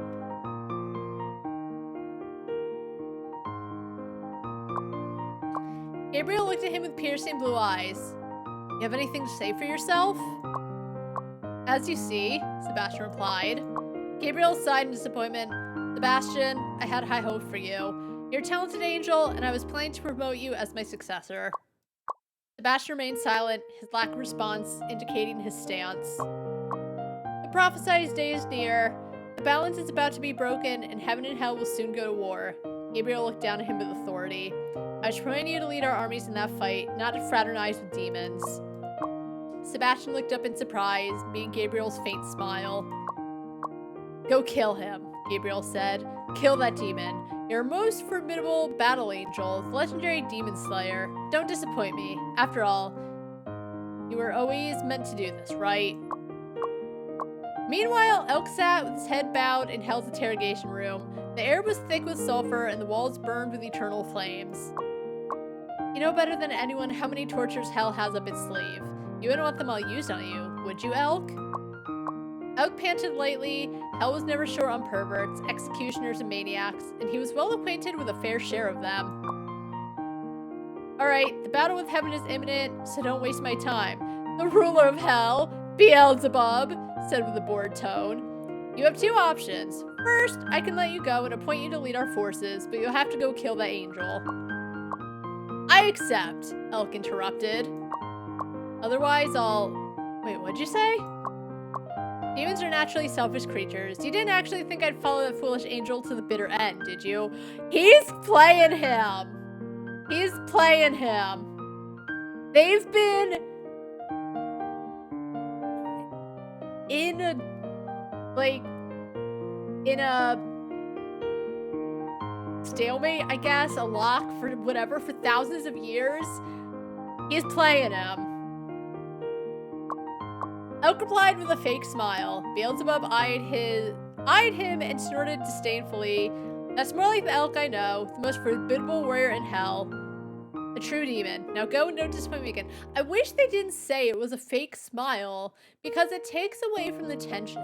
Even though I am like 95% sure he's just kind of saying it to appease Beelzebub, it kind of, well, it does tell the readers that it's just him being fake with Beelzebub, as opposed to them being able to read the 4 chapters before and come to their own conclusion that he's probably just lying through his teeth. And it's not this. I've read other fics too, which will say something to specifically point something out to the reader, which I don't appreciate, because you should let your writing do the talking for you. You don't need to point everything out to the reader. They can infer for themselves. If they don't, it's fine. It just means they're like, oh my god, I didn't expect that to happen. But let them find out for themselves, you know? Like, 9 times out of 10, I can tell when something's going to happen. I can tell what the plot twist is going to be. If I don't, it's fine. There have been many times where I've been like, whoa. But yeah, you don't need to say replied with a fake smile. Okay, I listen. Replied with a smirk.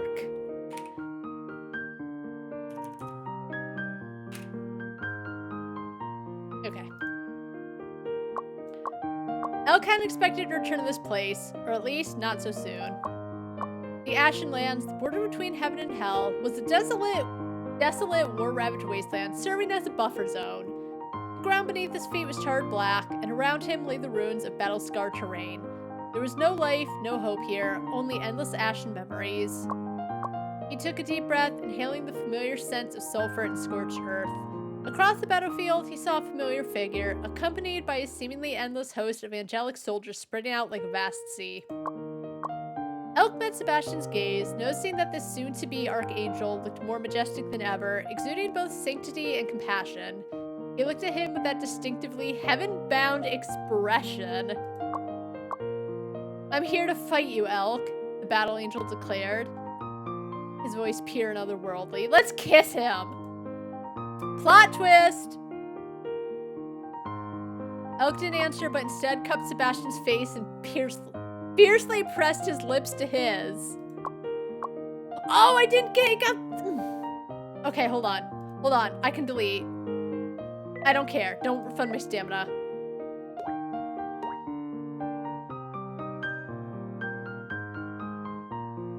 I pressed before I could think of it.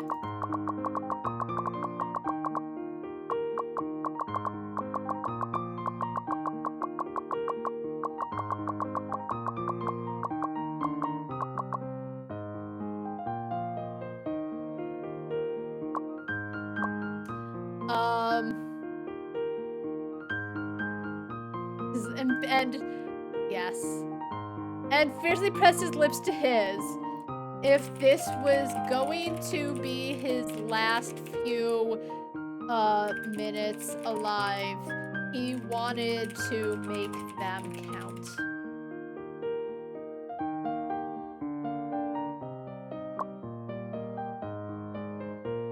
Well, I am glad that they refund your backspaces.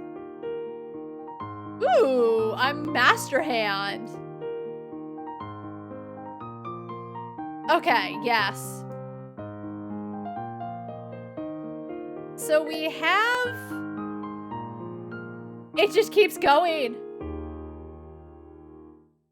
Yo, imagine the angels are just like standing there watching these two smooching like we don't know what to do.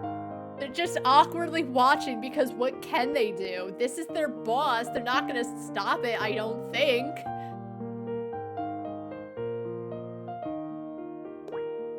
All right.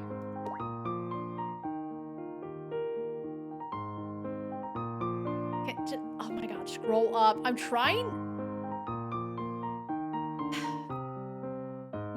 In the midst of a profound silence, the demon and the angel stood face to face. The tense atmosphere felt as though it could erupt any moment. A hushed stillness hanging in the air, when suddenly Elk grabbed the angel by the collar and fiercely pressed his lips to Sebastian's. In the turbulent rush of the moment, Elk tensed the tension in the angel's posture, yet he wasn't surprised. He even felt him return the kiss. After what seemed like an eternity, their lips finally parted. Sebastian's bright eyes looked back at his. Meanwhile, all those around them, angels and demons alike, were left speechless, stunned by the actions of their two leaders. Both sides exchanged bewildered glances, uncertain whether they should rush forward to attack each other or start passionately grabbing each other's lips. Holy shit! In my head, I was thinking how funny would it be if the angels and the demons, like, took inspiration and just started passionately making out with each other. But I didn't say it because I'm like, that's so stupid, they would never. It's not so stupid. And actually, that's really fucking funny. Holy shit. I'm glad that this game is reading my mind. Oh. Gabriel covered his face! Well, I should have expected this. Elk raised his voice. I bring forth a proposal. He used an amplification spell, making his voice echo throughout the entire space. The assembled angels and demons listened quietly, their expressions shifting from shock to curiosity. Even Gabriel's like, fuck, what do I do? How did I not know that they would just start making out? I'm the one who personally took the pictures of them having sex in the hotel room. Oh, this is so good. This story has, it has a death grip on me. We all know that when the prophesied apocalypse arrives, the world is destined for chaos and collapse. Only enough blood from angels or demons can seal the apocalypse. But what we didn't know, he continued, is that there exists an even stronger magic capable of sealing it. Oh, if he says love, I'm gonna barf. What kind of magic can seal the apocalypse? Shouted a young angel.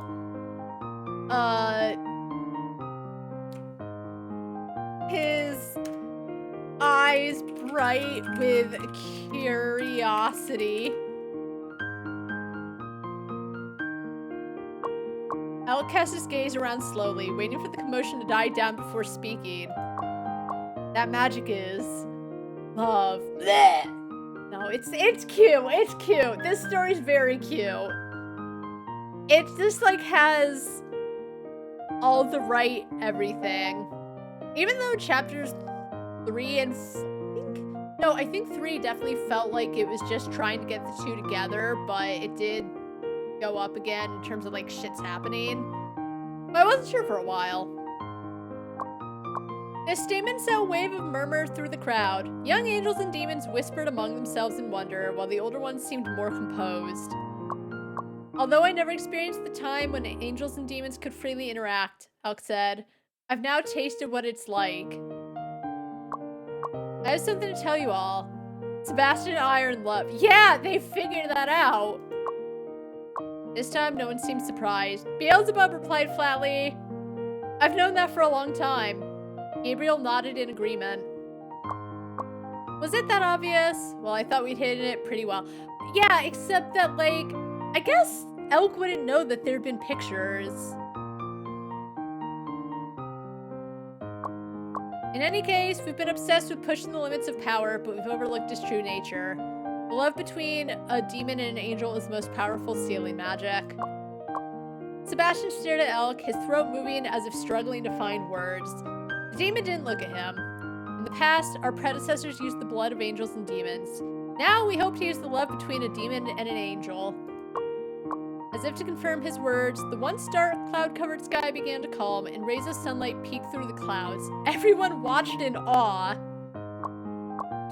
This is the first time I've ever seen this, muttered a young demon, gazing at the sky. Beelzebub turned around. I haven't seen it in tens of thousands of years either. Heavenly light from above shone down on Elk, miraculously causing no harm to him. Perhaps, as they said, true love was blessed. Someone, perhaps it was Beelzebub and Gabriel, started clapping, and soon everyone joined in. Thunderous applause and cheers, accompanied by whistles and sunlight, flooded what was once scorched earth. Okay, hold on.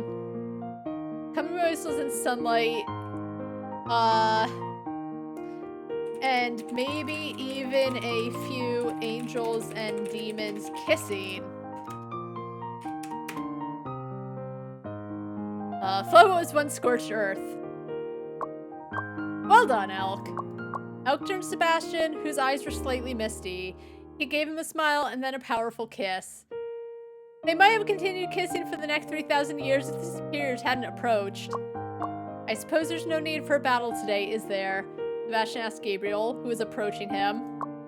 Indeed, Battle Angel. Gabriel replied with a somewhat teeth-gritted smile. Thank you for giving me a new diplomatic task. I'll make a note of it in your work record, Beelzebub said to Elk. Gabriel's diplomatic task is getting into Beelzebub's pants there, I said it. Several days later, on a southern island, tourists in bright shirts stroll along the beach, basking in the sun or swimming in the ocean. 1 pineapple juice, please. Elk looked up from the bottles behind the bar to see the angel seated by the counter. He wore sunglasses and a floral shirt, practically advertising, "I'm a tourist, overcharge me." Welcome to hell, my angel. The outfit suits you. Thank you, the angel replied with a polite smile, and you as well. In his brightly patterned vacation shorts, Elk expertly began mixing drinks. What brings you here? Oh, Sebastian fiddled with a spoon on the plate. I guess my promotion is out of the question, so they transferred me here. Now that the apocalypse is over and there's no more need for fighting, I suppose the higher-ups would rather not see us anymore. Oops. What a coincidence! I've been exiled here too, Elk said. It doesn't matter. This entire island's full of aimless drifters on vacation. Smiled softly. I actually kind of like the sun here. After a brief silence, Sebastian spoke softly. I have a question. 3,000 years ago, how much do you remember? 3,000 years? I was just born back then. Why? It's nothing. The silence didn't last long. It was unclear who started it, but first came a glance, then interlocked fingers, and finally a soft, lingering kiss in the sunlight. A new day in a new world had begun. End! Oh! Okay, I need to delete and redo it because I don't like that it says end. That's so stupid. Okay, you know what? I'll keep it because I don't want to rewrite everything that I wrote, but that's so stupid. I wish I hadn't just clicked. I still wish you could edit, but whatever. Okay, you know what? Ridiculous showdown, but it was a great showdown. They didn't know if they should fight or make out. Yeah, what did happen 3,000 years ago? Okay, that was good. I really enjoyed that, honestly. The end thing was stupid, but I liked what I added and whatever. It's not the end of the world. Anyway, that's a good place to end. We got through, like, 18 or 19 days because, again, almost nothing happened. 99 days, I will be real, is, like, a lot to the Comic-Con. And if there were more story beats happening, that would be fine. But I don't mind the fanfiction part for the most part, but like, as I said, my problem, other than the fact that I'm not going to the Institute because I don't like ABO stories, the problem is that you start running into the same story over and over. And as I said, I should eventually do them just to get the endings. But either create more story to the game, which I do know they are working on, or make the countdown less so someone's not just like going through the motions. I know there is a point where like you want to read the fanfics. I really enjoyed The Angel and the Demon, but hold on. But part of it is me being like, what do I do to get to the next like bit of story in this game? But because it is an early access, as I said, I honestly assume they're going to add more. We'll see. There hasn't been an update in a while, and all the updates they have had was last month. The one is. But I feel like I'm biding time, which is fine. Because as I said, like that fanfic was definitely worth it. But that's really it. Just there's too much time of, yes, there's things to do. Yes, in some ways it is a simulation game. Which is kind of the meat of it, but what about Velvet? You know, the thing with Cora, it's just like, let me buy you a meal, but I feel like we never got any kind of satisfactory ending to that at all, and I don't know if they're gonna pick it up. But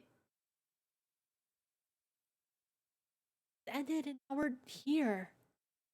It doesn't feel like it feels like it's the opposite of filler, to be quite honest, which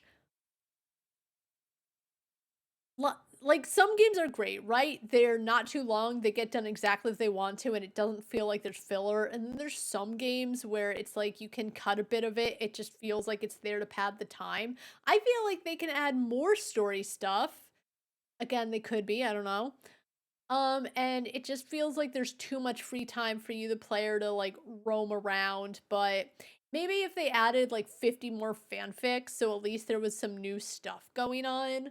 Um, the eat a bag isn't for me. It might be for other people. I prefer making all of the stuff in the crafts room, but even then, I just don't feel like doing it because I only have so many things unlocked. Though, to be fair, I need to keep doing it to get more things unlocked. I'm just not feeling that creative. Um, but that's it, really. I wish there were more story things. I wish we got more definitive endings to some of these story beats. I know I'm the one who said, like, keep her name out of your mouth, and I'm the one talking about her, but it felt like Nora's whole character story was kind of completed, whereas there's little bits for all of the other characters, but it never completes. It's just takes a long time for anything to build up between them. It still feels weird. I'm gonna say it, but we'll be back tomorrow, and we'll play more. I don't think I can finish it tomorrow unless absolutely nothing happens. Um, but for sure, I know I can finish it on Saturday, and then